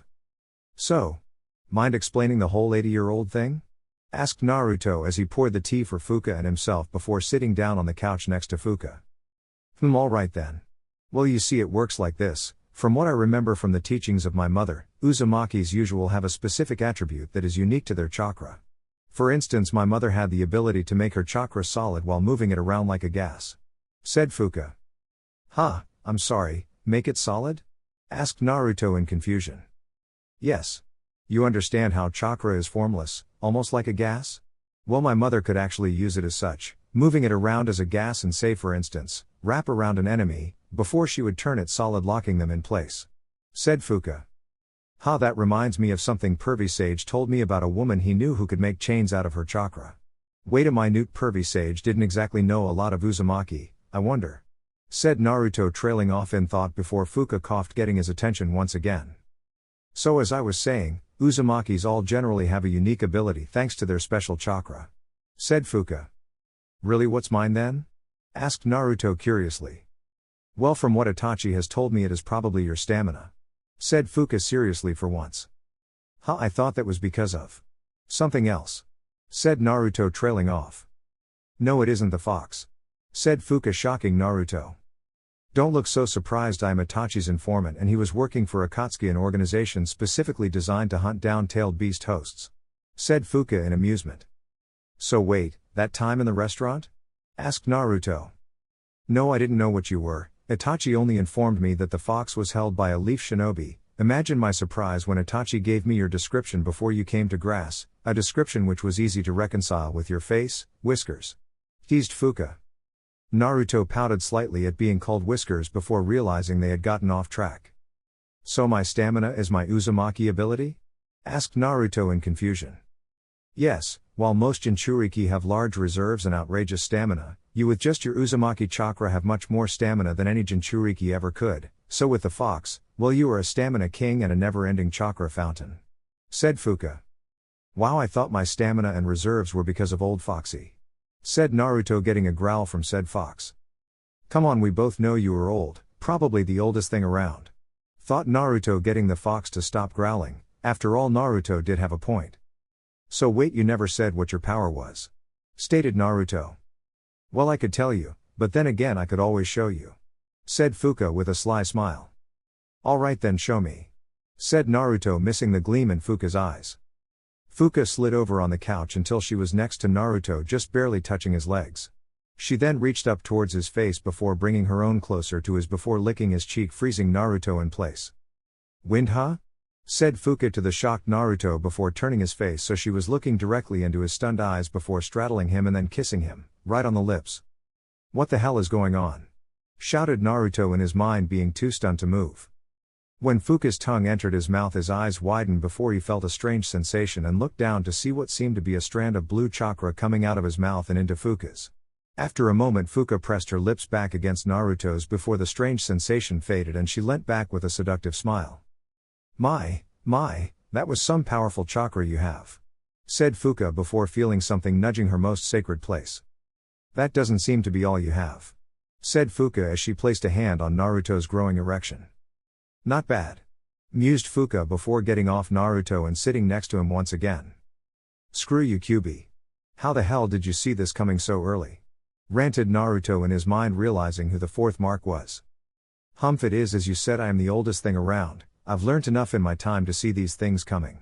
Stated Kurama haughtily. Smug bastard. Retorted Naruto before coming back to his senses. Sigh, I should have just asked you to tell me. Muttered Naruto. What, are you a homosexual? What guy doesn't like a kiss from a beautiful woman? Although then again, I think you liked it a bit too much. Said Fuka in an outraged tone before becoming teasing as she pointed to the bulge in his pants. Naruto grabbed the pillow behind him and covered his erection. That isn't the point. Shouted a blushing Naruto. Oh? If you enjoyed it that much, trust me, I know a lot more things that I can do that you will enjoy. Teased Fuka as she leaned forward, pressing her bust against Naruto's arm. Naruto's blush increased a bit before he willed it down. So what was that exactly? Asked Naruto curiously. A kiss, don't tell me you haven't had one before. Said Fuka pretending to be shocked. Hey, I'll have you know I've had 4 before that one. Said Naruto indignantly. Want to make it 6? Asked Fuka with a sultry grin. Maybe after you explain your ability. Teased Naruto, having regained some of his composure at having remembered that he had kissed Tuya and Tenten before. So bold. Very well, I'll explain my power first. I have the ability to read a person's chakra nature by licking their cheek, and am able to absorb their chakra through a kiss, enabling me to use various chakra natures. Said Fuka. So you said I had wind, meaning that if you wanted to you could use wind-style jutsu? Asked Naruto in curiosity. Exactly, the reason the blood test said I am 80 is because when I absorb other people's chakra I am absorbing their life force and adding it to my own, hence if I kissed you and sucked out a year's worth of your chakra the blood test would say I am 81. Explained Fuka. Oh, so you're not really 80, right? Asked Naruto cautiously. Fuka huffed before replying, no, I'm actually 21. Besides, do I look like an 80-year-old to you? Asked Fuka, gesturing to her body. Nope, and thank heaven for that. Said Naruto absent-mindedly as his eyes roamed Fuka's body. Oh, why does that matter to you? Asked Fuka, straddling Naruto again, surprising him before she slowly ground their lower regions together. Gara needs help, screw this, I'm out. Said a flustered Naruto before teleporting to the kunai he gave Gara as he had felt him throw it, which indicated he needed help. Fuka pouted at the loss of Naruto but then smiled evilly. Well, so it seems he is a little shy. Oh well, nothing I won't be able to fix in time. She said to herself as she sipped the tea Naruto had made. Chapter 31, Peace. Yo Gara, what's up? Asked Naruto as he quickly surveyed his surroundings. He was 50 meters in the air on a pile of sand controlled by Gara, while a guy who looked a lot like Ino but wearing an Akatsuki robe was floating on a white bird. Down on one of the rooftops of the surrounding buildings there was some nut job with medium-length silver hair that was slicked back and distinctive purple eyes that kept swinging a triple-bladed scythe attached to a cable up into the sky trying to reach Gara. He wore his Akatsuki cloak open with no shirt, only pants under it, revealing a Yugakure headband around his neck and a strange amulet. Firstly, Naruto, I didn't interrupt you when you were in the middle of something, did I? Asked Gara, pointing at Naruto's pants. Naruto blinked before looking down and noticing he still had an erection. Naruto blinked once again before realizing what Gara had asked. No, I wasn't doing anything. Can you just explain what is going on? Said a slightly flustered Naruto. Gara gave an almost unnoticeable smirk before speaking. Well, as you might have noticed by now, 2 Akatsuki members are attacking, with this one utilizing clay bombs, while that one down there is, well, trying to swing his scythe up here. Said Gara, sweat dropping at Hidan's attempts to reach him. Okay. Said Naruto, also sweat dropping at the foul-mouthed Akatsuki members' attempts to attack Gara while cursing repeatedly at each failed attack. So what did you need me for exactly? Asked Naruto in confusion, seeing no reason as to why Gara couldn't handle this. Well, a short while ago there was a large explosion at the main gate, shortly after which he arrived, which has led me to believe that there may be a third member of Akatsuki near the gate. Summarized Gara. Naruto's eyebrows rose in surprise at this new development. Really, how sure are you that there is a third member around? Asked Naruto seriously. Well, he has been cursing out and complaining about someone for the past 5 minutes. Said Gara, pointing at Hidan. Naruto turned his attention to Hidan in order to hear what he was saying. Fucking Sasori tried to hold me back with his crappy chakra threads. Who does that wooden geezer think he is getting in Lord Jashin's way? I will have to sacrifice extra people for him holding me back. Ranted Hidan. So, I suppose that is a pretty good indication that there is a third member. Said Naruto slowly after getting an earful of Hidan swearing. Gara nodded while keeping his eye on Deidara, who surprisingly, had not made any move to attack Naruto or Gara since Naruto arrived. You'll be fine here, right? Asked Naruto, oddly hypnotized by Hidan's repeated failed attempts to reach them. Hey Kurama, don't you think he would have figured out that he can't reach us by this stage? Asked Naruto, astounded at Hidan's stupidity. The fox was oddly speechless, having never seen someone so persistent in trying to do something which he clearly can't do. It's like watching an ant try to fly. Commented Naruto, earning a nod from the fox. Okay, see you soon, Gara. Said Naruto as he pulled out a 3-pronged kunai and threw it just past the main gate of the sand village before vanishing. Before we continue, I have to ask, is he mentally challenged? Gara asked Deidara while pointing to Hidan, who was amazingly, still trying to swing his scythe at them. Nah, he's just a little excitable, yeah. Said Deidara, not seeing anything wrong with Hidan's repeated failed attempts. Seconds after flashing to the kunai, Naruto backflipped backwards to avoid a massive steel tail. What are you doing here? Asked a gruff voice. I think the more pressing question is, what are you doing here? Since when does Akatsuki attack in trios anyway? Asked Naruto. Since when do Tuge and Churiki holders work together? Retorted Sasori. Touché. Said Naruto as he dropped down into his demon fox stance. Sasori made no move to attack, only lazily waving his tail behind his back. They held their positions for a while before Naruto disappeared in a burst of speed, appearing above Sasori, aiming a punch with his left hand directly over Sasori's back. Sasori blocked the punch with his tail, which he then used to flick Naruto away, sending him crashing into the sand. You have better reflexes than I expected. Said Naruto before going through a few hand signs and launching a bullet of air right at Sasori. Sasori dodged to the side before using a flamethrower from inside his right hand to launch a wave of fire at Naruto. Naruto channeled wind-natured chakra to his feet before jumping 5 meters into the air. Fire style, fire dragon bullet. Said Naruto before launching a stream of flames from his mouth. Naruto then raised his right hand up and swung it down to the right. The wind picked up around him before a sphere of wind-natured chakra enveloped him, before he shot straight through his fire dragon bullet. This led to the flames wrapping around the sphere surrounding Naruto, turning him into a superheated human fire bullet. Ninja art, flaming human bullet. Shouted Naruto, shooting headfirst, right arm clenched tightly into a fist behind him before he thrust it forward, slamming into Sasori at breakneck speeds, kicking up a mountain of sand and black smoke along with the smell of burnt wood. As the smoke slowly cleared, Naruto picked himself up off the ground and looked around him. Smoldering pieces of timber were all that remained. Well, I didn't expect for you to destroy my favorite puppet, said a soft voice. Naruto turned in the direction of the voice and saw a red-headed boy in an Akatsuki cloak. So I'm guessing you are the real Sasori, said Naruto with narrowed eyes. Yes, you just crushed my favorite puppet, Hiruko, said the childlike figure now revealed to be Sasori. Chakra threads shot out from Sasori's hands and attached to pieces of Hiruko before he controlled the threads to bring the pieces back to him. But I suppose he can be repaired, said Hiruko sadly as he sealed away the pieces. That is assuming you live after this fight, said Naruto menacingly. Oh, don't worry, I will live, even if just barely, said Sasori calmly before looking at something behind Naruto. Naruto followed Sasori's line of sight and slowly turned around to see what he was looking at before his eyes widened at feeling multiple needles stab into his back. Sorry about that, just a temporary sleep and paralysis poison, nothing the fox won't be able to fix in time, assuming you survive that, said Sasori referring to the object currently flying towards him. Art is an explosion, shouted Deidara. Earlier with Gara. So is there any reason you let me and Naruto talk without making a move? Asked Gara as Naruto disappeared in an orange flash. You were my target, not the nine-tailed brat, yeah, stated Deidara. Very well then, said Gara monotonously before sending out a wave of sand in the shape of a fist at Deidara. Deidara clay bird flew up to avoid the sand before spiraling down, in an attempt to lose the sand trailing it. Gara directed his sand to follow Deidara as he flew around the skies of the sand village. It's time, said Deidara as he launched 6 miniature clay birds at Gara, which tripled in size once Deidara released them.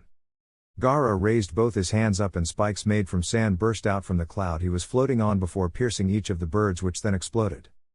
Not bad, said Deidara. Hey, you pansies, better not forget about me, shouted Hidan from below. Ah, Hidan, you still down there? I almost forgot, said Deidara with a laugh. Oi, pretty boy, how about making me one of those bird thingies so I can fight too? Requested Hidan. No problem, Hidan, my man, said Deidara before kneading a semi-large amount of clay which he launched in Hidan's direction, which expanded rapidly. As the bird flew near Hidan, he jumped on in glee. Finally I get to fight, said an ecstatic Hidan. Gara furrowed his eyebrow slightly at now having to deal with 2 Akatsuki members. I didn't want to do this, but I guess I have to now, said Gara before making a ram sign and focusing chakra. Parts of sand swirling around Gara begun to swirl and harden, turning into various body parts of Shukaku, such as his tail and arms. The arms were each about 5 meters long while the tail was 10. Gara then released the hand sign and pushed both arms out, causing the arms of Shukaku to lunge at Hidan and Deidara, who both barely evaded them on their respective birds. Deidara, why is this bird running away? I can't kill him unless I get close? Asked Hidan in annoyance. If we don't evade, we will be crushed. Besides, if you fall from this height, you may shatter something, reasoned Deidara. Just get this stupid bird close, ranted Hidan. My art isn't stupid, but I will let you get close. Don't fall, it is a long drop and you might die, said Deidara uncaringly. There you go, talking about my death, just like Kakuzu talking about me dying, but neither of you realizes I can't be killed, ranted Hidan arrogantly. I never thought this loudmouth would be such a great source of information, although with Itachi now on our side he isn't really important anymore, thought Gara before sending his left arm of sand at Hidan's bird. The bird swerved around the hand and spiraled around the arm, getting closer to Gara. Gara brought his tail of sand around, waiting for the moment Hidan was right in front of him before swinging it around in an attempt to knock him off. Shockingly, Hidan jumped off the bird, which exploded on contact with the tail, forming a cloud of dust and sand. Hidan fell through the cloud and landed on the cloud of sand, holding Gara up. You are mine, cackled Hidan as he swung his scythe at Gara. Gara stared at Hidan impassively as a wall of sand rose up, stopping the scythe dead in its tracks. Gara's sand slowly crawled along Hidan before covering everything below his waist. Oh, this is bad, yeah, said Deidara, seeing that Hidan might just get crushed by Gara's sand. Deidara pulled out a statue of clay, which he then dropped, causing it to rapidly increase in size once it was a few meters away from him. Oi Kazekage, you better be careful or your whole village is going to become art, taunted Deidara, who then winced seeing Gara crush Hidan's legs. Damn you, infidel, Jashin is going to have your head, shouted Hidan after Gara crushed his legs and let him fall to the ground. As Gara turned his attention to summoning as much sand as possible from the desert around him in order to blanket the entire village from the impending explosion, Datara flew down and caught the falling Hidan on his clay bird before flying off to where Sasori was. Simultaneously, two large explosions went off, one just outside the gates of the sand village while the other occurred above the village itself above a layer of sand. As Datara flew towards the site of the first explosion, he could only see the 9 tails Jinchuriki. As the dust faded, Datara spotted a new figure which he assumed to be Sasori, despite it looking nothing like the Sasori he remembered and only making the conclusion due to the figure wearing an Akatsuki cloak. Datara needed a large amount of clay in both of his hands before launching a massive dragon made out of clay at the tailed beast holder. The tailed beast carrier turned around, finally spotting Datara's C2 dragon before multiple needles shot from Sasori's hand, plunged into his back. As the dragon neared Naruto, Datara flew past him, at which point Sasori shot out some chakra threads attaching to Datara clay bird. "Art is an explosion!" shouted Datara. The currently immobile Hidan, Datara and Sasori, now attached to the clay bird flying away rapidly from the site, looked back before the massive dragon exploded, utterly decimating the surrounding area, destroying the monolithic front gates of the sand village and sending a still paralyzed Naruto flying away at immense speeds in a northeastern direction. "Well, that went rather well, wouldn't you say?" joked Datara, to which Hidan started cursing. Sasori swung himself up and landed just behind Datara on the bird next to Hidan. "Well, Sasori, my man, I had no idea you were just a kid," laughed Datara. "Just keep moving, Datara. The sooner we report this to leader, the sooner I can repair my puppet," said a disgruntled Sasori in a soft tone of voice. "Whatever you say, Sasori, my man, yeah," said Datara as they flew off towards the east. Somewhere in the sky above the land of wind. "Oh, art is an explosion, huh? I don't believe this. That annoying block of fire would stun me, and now because of that mad bomber I am flying across the sky," ranted Naruto in his mind, still unable to move. Yeah, hold on, I'm trying to get rid of the effects of the paralysis poison," muttered Kurama. "Although now I wish I had gotten rid of the paralysis poison before the sleep-inducing poison so I wouldn't have to listen to his grumbling," thought a disgruntled Kurama. "Seriously, I have literally flown 10 kilometers through the air right now, unable to move, and to make matters worse he destroyed my cloak. Do you know how expensive those things are?" raged Naruto. "Well then, put in reinforcement seals into your cloak next time, you still have another 6 anyway," lectured Kurama. "Well yeah, but still. So where am I now? Still in wind, or have I crossed a border?" asked Naruto, now having calmed down. "I think so, but you seem to be approaching a particularly moist environment soon given your current trajectory," said Kurama. "Moist, huh? Definitely not the land of fire. Maybe the land of rivers?" suggested Naruto. "Well, we will find out in about a minute at the speed you are flying," estimated Kurama. "What do you mean exactly, sent him flying?" asked the leader of Akatsuki to Datara. All the members of the Akatsuki were standing alone on separate fingers of a chain statue, however only Hidan, Datara and Sasori were really there while everyone else was a hologram. "Well, I used my C2 and sent him flying somewhere north, yeah," said Datara. "And what if you killed him?" asked the leader as he narrowed, the only prominent feature of his holographic form being that of his purple ripple-like patterned eyes. "It was just C2, besides the Kyuubi would just heal any damage anyway, yeah," reasoned Datara. "Pray for your sake that he lives or our entire plan is ruined.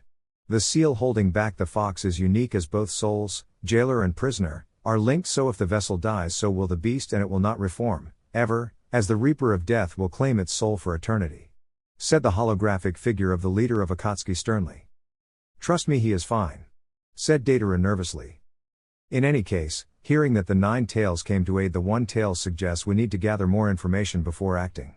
While it is possible this may have been a coincidence due to the 2-tailed beast holders being friends based on Zetsu's scouting, it is also entirely possible that the Jinchuriki have joined forces, which will be most unfortunate. However, for now continue with your assigned duties. However, Kisame, with Itachi's defection you will need a new partner," said the leader before a figure wearing an Akatsuki cloak and an orange spiral mask appeared on the finger. "Hiya Kisame senpai, I'm Toby and we're going to be working together from now on, although don't worry, I won't be any trouble because Toby is a good boy," stated the masked figure in a childish tone, getting different levels of incredulity from the others. "Really, this guy is a member of Akatsuki now?" asked Datara gobsmacked. "Ah, don't worry Datara, at least he will liven things up a bit around this place," said Kisame cheerfully. "Hidan, you will now meet back up again with Kakuzu and hunt as many high bounty paying ninjas as possible. Datara and Sasori, you will now head to Mist to hunt down the three tails. He has been laying low over the past few years, but Zetsu has spotted him on one of the more desolate islands in the land of water. He mainly sticks to the northern ones. Go, said the leader. Hidan jumped down off his finger and limped towards the exit of the hideout, legs not fully healed yet, along with Datara and Sasori, while Kakuzu merely faded away. Once they had left, Tobi, Kisame, Zetsu and the leader of Akatsuki along with his angel were all that remained. Zetsu, you and me will now go and meet up with our old acquaintance, Orochimaru, while Tobi and Kisame will track down Itachi. We need to get our rings back. Konan, look after the village while I'm gone. Make sure no one manages to get inside, said the leader. Yes, Lord Pain, said Konan, the angel of Akatsuki. Pain nodded before looking at Tobi. Make sure you do not fail, said Pain before his figure vanished along with Konan's. Zetsu, make sure he does not fail. His god complex is starting to take over his mind, said Tobi in a deep serious tone, a heavy contrast to his earlier childish tone. Well, Lord Mizukage, fancy the two of us working together, eh? Said a jovial Kisame. Indeed, let's go, Kisame, said Tobi in his serious tone before they both faded away. Naruto crashed down heavily in a dense forest with heavy rainfall. God, that hurt, muttered Naruto as he shakily stood up and relocated his dislocated right shoulder. That was not fun at all, said Naruto, grimacing in pain as he moved his right arm around to regain feeling in it. Well, at least you can move again, said the Kyuubi helpfully. Sure, I guess that is a good thing. Landing could have been better though, thought Naruto. Well, might as well try and figure out where I am, thought Naruto as he walked through the dense forest. After 2 hours of walking, Naruto was getting nowhere. Does it ever stop raining in this place? Asked Naruto dryly in irritation. Well, it seems you are either in or near the village hidden in the rain, said Kurama thoughtfully. How would you know exactly? Asked Naruto curiously. Oldest living thing still around, you work it out, replied Kurama sarcastically. Naruto remained silent and eventually found a small cave.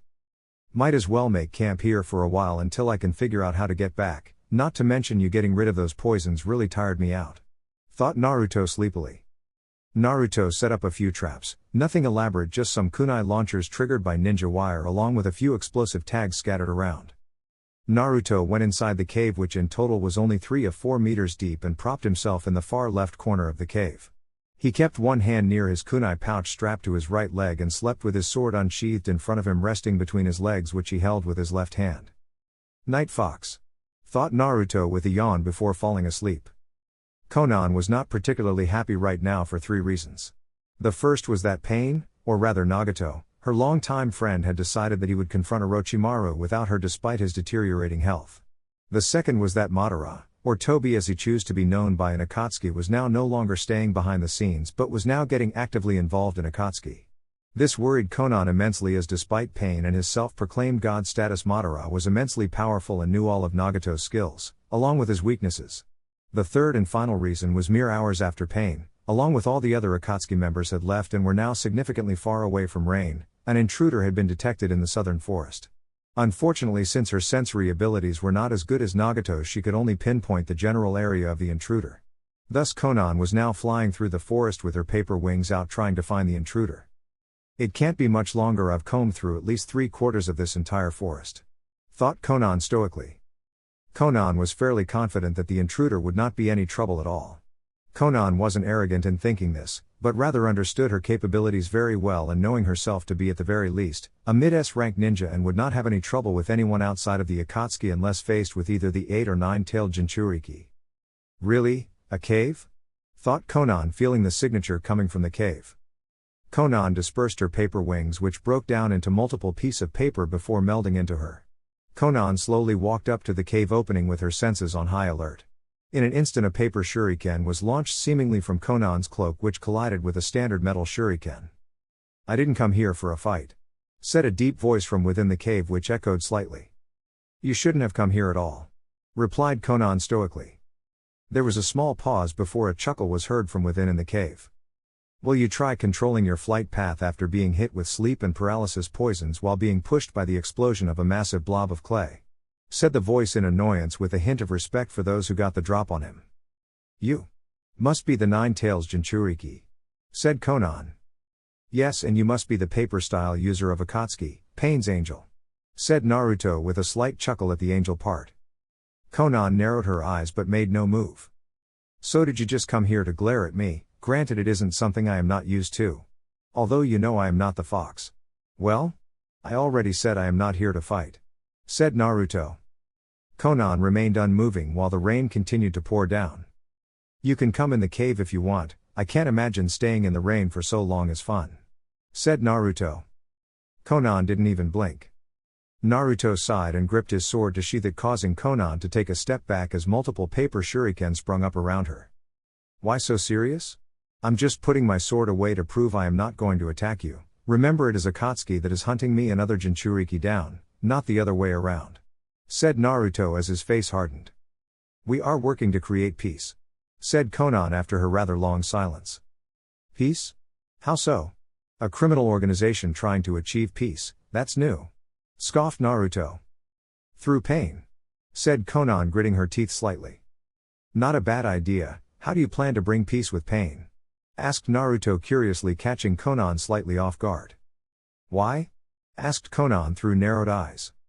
Well, I won't tell you unless you at least enter the cave, said Naruto. Konan stared Naruto down for a good 5 minutes, although Naruto didn't budge. Konan gave an almost imperceptible frown before taking 4 steps, placing her just inside the cave. My dream is to achieve peace as well, said Naruto as soon as Konan had fully entered the cave. You are foolish, we will achieve peace, not you, said Konan evenly with a hint of condescension. Oh, well then why don't you elaborate on how you plan to do that? Prompted Naruto. Why should I do that? Replied back Konan evenly. Well, how can you be so sure that you will achieve peace whereas I will not? Asked Naruto, staring down Konan. Konan stared Naruto down as well, once again plunging the cave into silence aside from the sound of rain hitting the roof of the cave. By creating a weapon, the ultimate weapon, one which can destroy a village in a second, said Konan. So I assume you plan to use the pain caused by, and fear of said weapon to prevent any future conflict, right? Asked Naruto. Konan's eyes widened in shock at Naruto discerning their plan so quickly. Well, it won't work, you know, stated Naruto flatly, causing Konan's eyes to narrow once again. How would you know? Asked Konan. Fine, since you were so kind as to tell me your plan, let me tell you why it will fail, said Naruto sarcastically. How much pain will you cause? Do you know the exact amount? Which people will be harmed? Do you know of their mental fortitude? More importantly though, do you know how much pain people can take before they retaliate? Asked Naruto, staring Konan down while he spoke. It does not matter, all people will experience pain from this weapon and thus they will be fearful of ever causing another war, knowing a weapon exists which can destroy them in an instant, said Konan. That is why you fail, said Naruto firmly, getting another barely visible frown from Konan.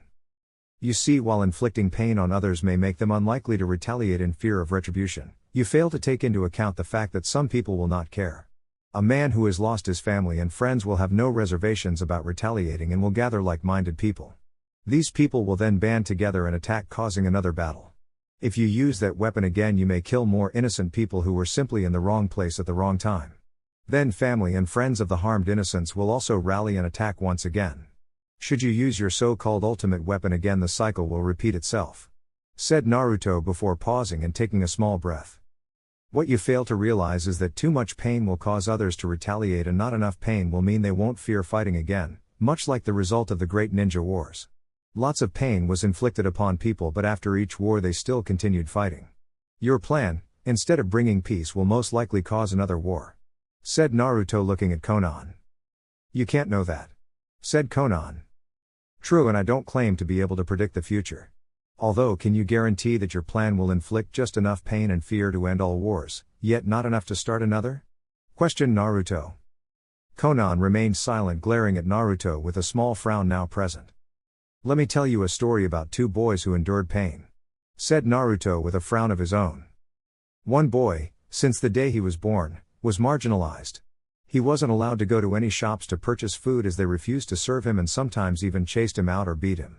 He wandered around on the streets for years until a kind old man gave him a place to live. Of course, this was not done purely out of the goodness of the man's heart, but rather because the old man knew the boy would be useful later on in his life. Children avoided him like the plague because their parents told them to. As a result, he had no friends for a large part of his life. In fact, for the most part, absolutely no one acknowledged his existence. He was mocked, ridiculed, and betrayed by those he felt he could trust, but most of all, he was ignored. People would not look at him, and the few that glanced at him did not see him, but only saw what they wanted to. However, despite this, he never retaliated and eventually overcame his pain. The second boy was also marginalized since the day he was born. People stayed away from him because they feared him. His own blood even feared him, being uncomfortable in his very presence despite him doing nothing but trying to be helpful. The children didn't play with him either, but even more worse, actually fled in terror from simply seeing him. After some time, multiple assassination attempts were carried out with all failing. Eventually, the one person this boy thought he could trust even tried to assassinate him, however he failed. From this point onwards, this boy hated all and killed multiple people, innocent or guilty, it didn't matter. He didn't overcome his pain. Eventually these two boys would meet, and the former turned the later away from his path of senseless killing and enabled him to overcome the pain he had faced. Finished Naruto. What is the point of your long story? Asked Konan with a neutral expression. To illustrate why your plan is flawed. If the first boy had never existed, the second boy may have remained a violent killing machine. If you plan to use pain to achieve peace, you may just end up creating multiple monsters that will eventually crush you and your weapon and create much more pain and suffering afterwards. Should you inflict so much pain that everyone is pushed to the point of retaliating, you will bring about the end of humanity. Answered Naruto. What is your plan then, since you seem to know everything? Said Konan with a tinge of anger in her tone. Naruto remained silent for a while. Konan waited impatiently. I don't believe that you are entirely wrong with your theory, however you are going about it the wrong way. Said Naruto, causing Konan to raise her right eyebrow slightly in surprise. You see, just like in the example of the two boys, pain will always have different effects. In one person they may use it as motivation to get stronger, and in another person it may cause them to lash out at everyone. For that reason, I believe that true peace can only be achieved when people truly understand each other. Pain may create mutual understanding, but the one significant flaw to this idea is that we, as humans, always believe that no one has suffered more than us.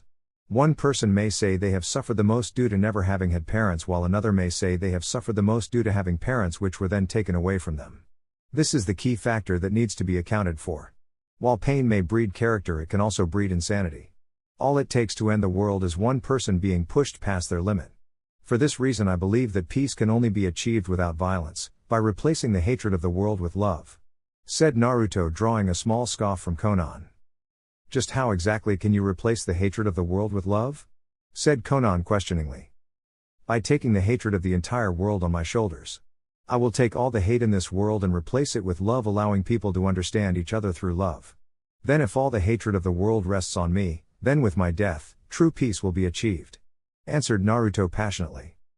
Konan's mouth dropped open slightly as her eyes widened. She could not believe what she was hearing from this boy, no, this man. While many would try to achieve peace through power or fear, he actually believes he can achieve peace through love by shouldering the world's hatred all on his own. Konan thought in shock. You are a fool. Said Konan, having regained her senses. That may be, although if I am a fool who can bring peace to the world and end hatred, then I will gladly live and die like a fool. Said Naruto with cheeky grin as he stared directly into Konan's eyes. In Konan's mind, a figure overlapped Naruto's face, causing her to give a small smile. Yahiko, this boy sounds a lot like you. Have me and Nagato been going about this the wrong way? Yahiko, please give me a sign. Thought Konan. Oh, look at that, the rain stopped. Said Naruto in surprise. Konan quickly turned around and took a few steps outside and looked up. The rain had indeed stopped and the clouds were parting, revealing the sun, which bathed the forest in a golden orange light. Well, it was nice talking to you, Angel, even though I still don't know your name. But I guess I will be off now that the rain has cleared and I've recovered enough chakra to go home. Said Naruto as he fastened his sword tightly and pulled out a 3-pronged kunai before building up a large amount of chakra in his arm. Wait. Before you go, please take this. Said Konan, offering Naruto a flower made of paper. Naruto stopped channeling chakra and looked at the flower. What's this for? Asked Naruto in confusion as he examined the flower. You see, a friend of mine thought a lot like you. Me and Pain thought we were doing what he would have wanted us to. Now though, I think we have been going about things the wrong way. That's why I am giving you this flower of hope, as I believe in you and that you will bring peace, true peace. Said Konan with a beautiful smile. Naruto looked at the flower once again, this time with a small smile. Thank you. Said Naruto before he started building up chakra again after he stored the flower in one of his body seals. Konan created a pair of paper wings once again and rose into the air about a meter or so. By the way, I am Konan, she said before flying off. Naruto smiled and threw his kunai in the direction of the land of fire. Thank you, Konan, whispered Naruto before he disappeared in a flash. Alright everyone, that's it for the video. I hope you enjoyed it. I will try to post more as soon as possible. I have already posted the full story over on my Patreon if you are interested in that, link to that is in the description. Anyways, until next time, peace.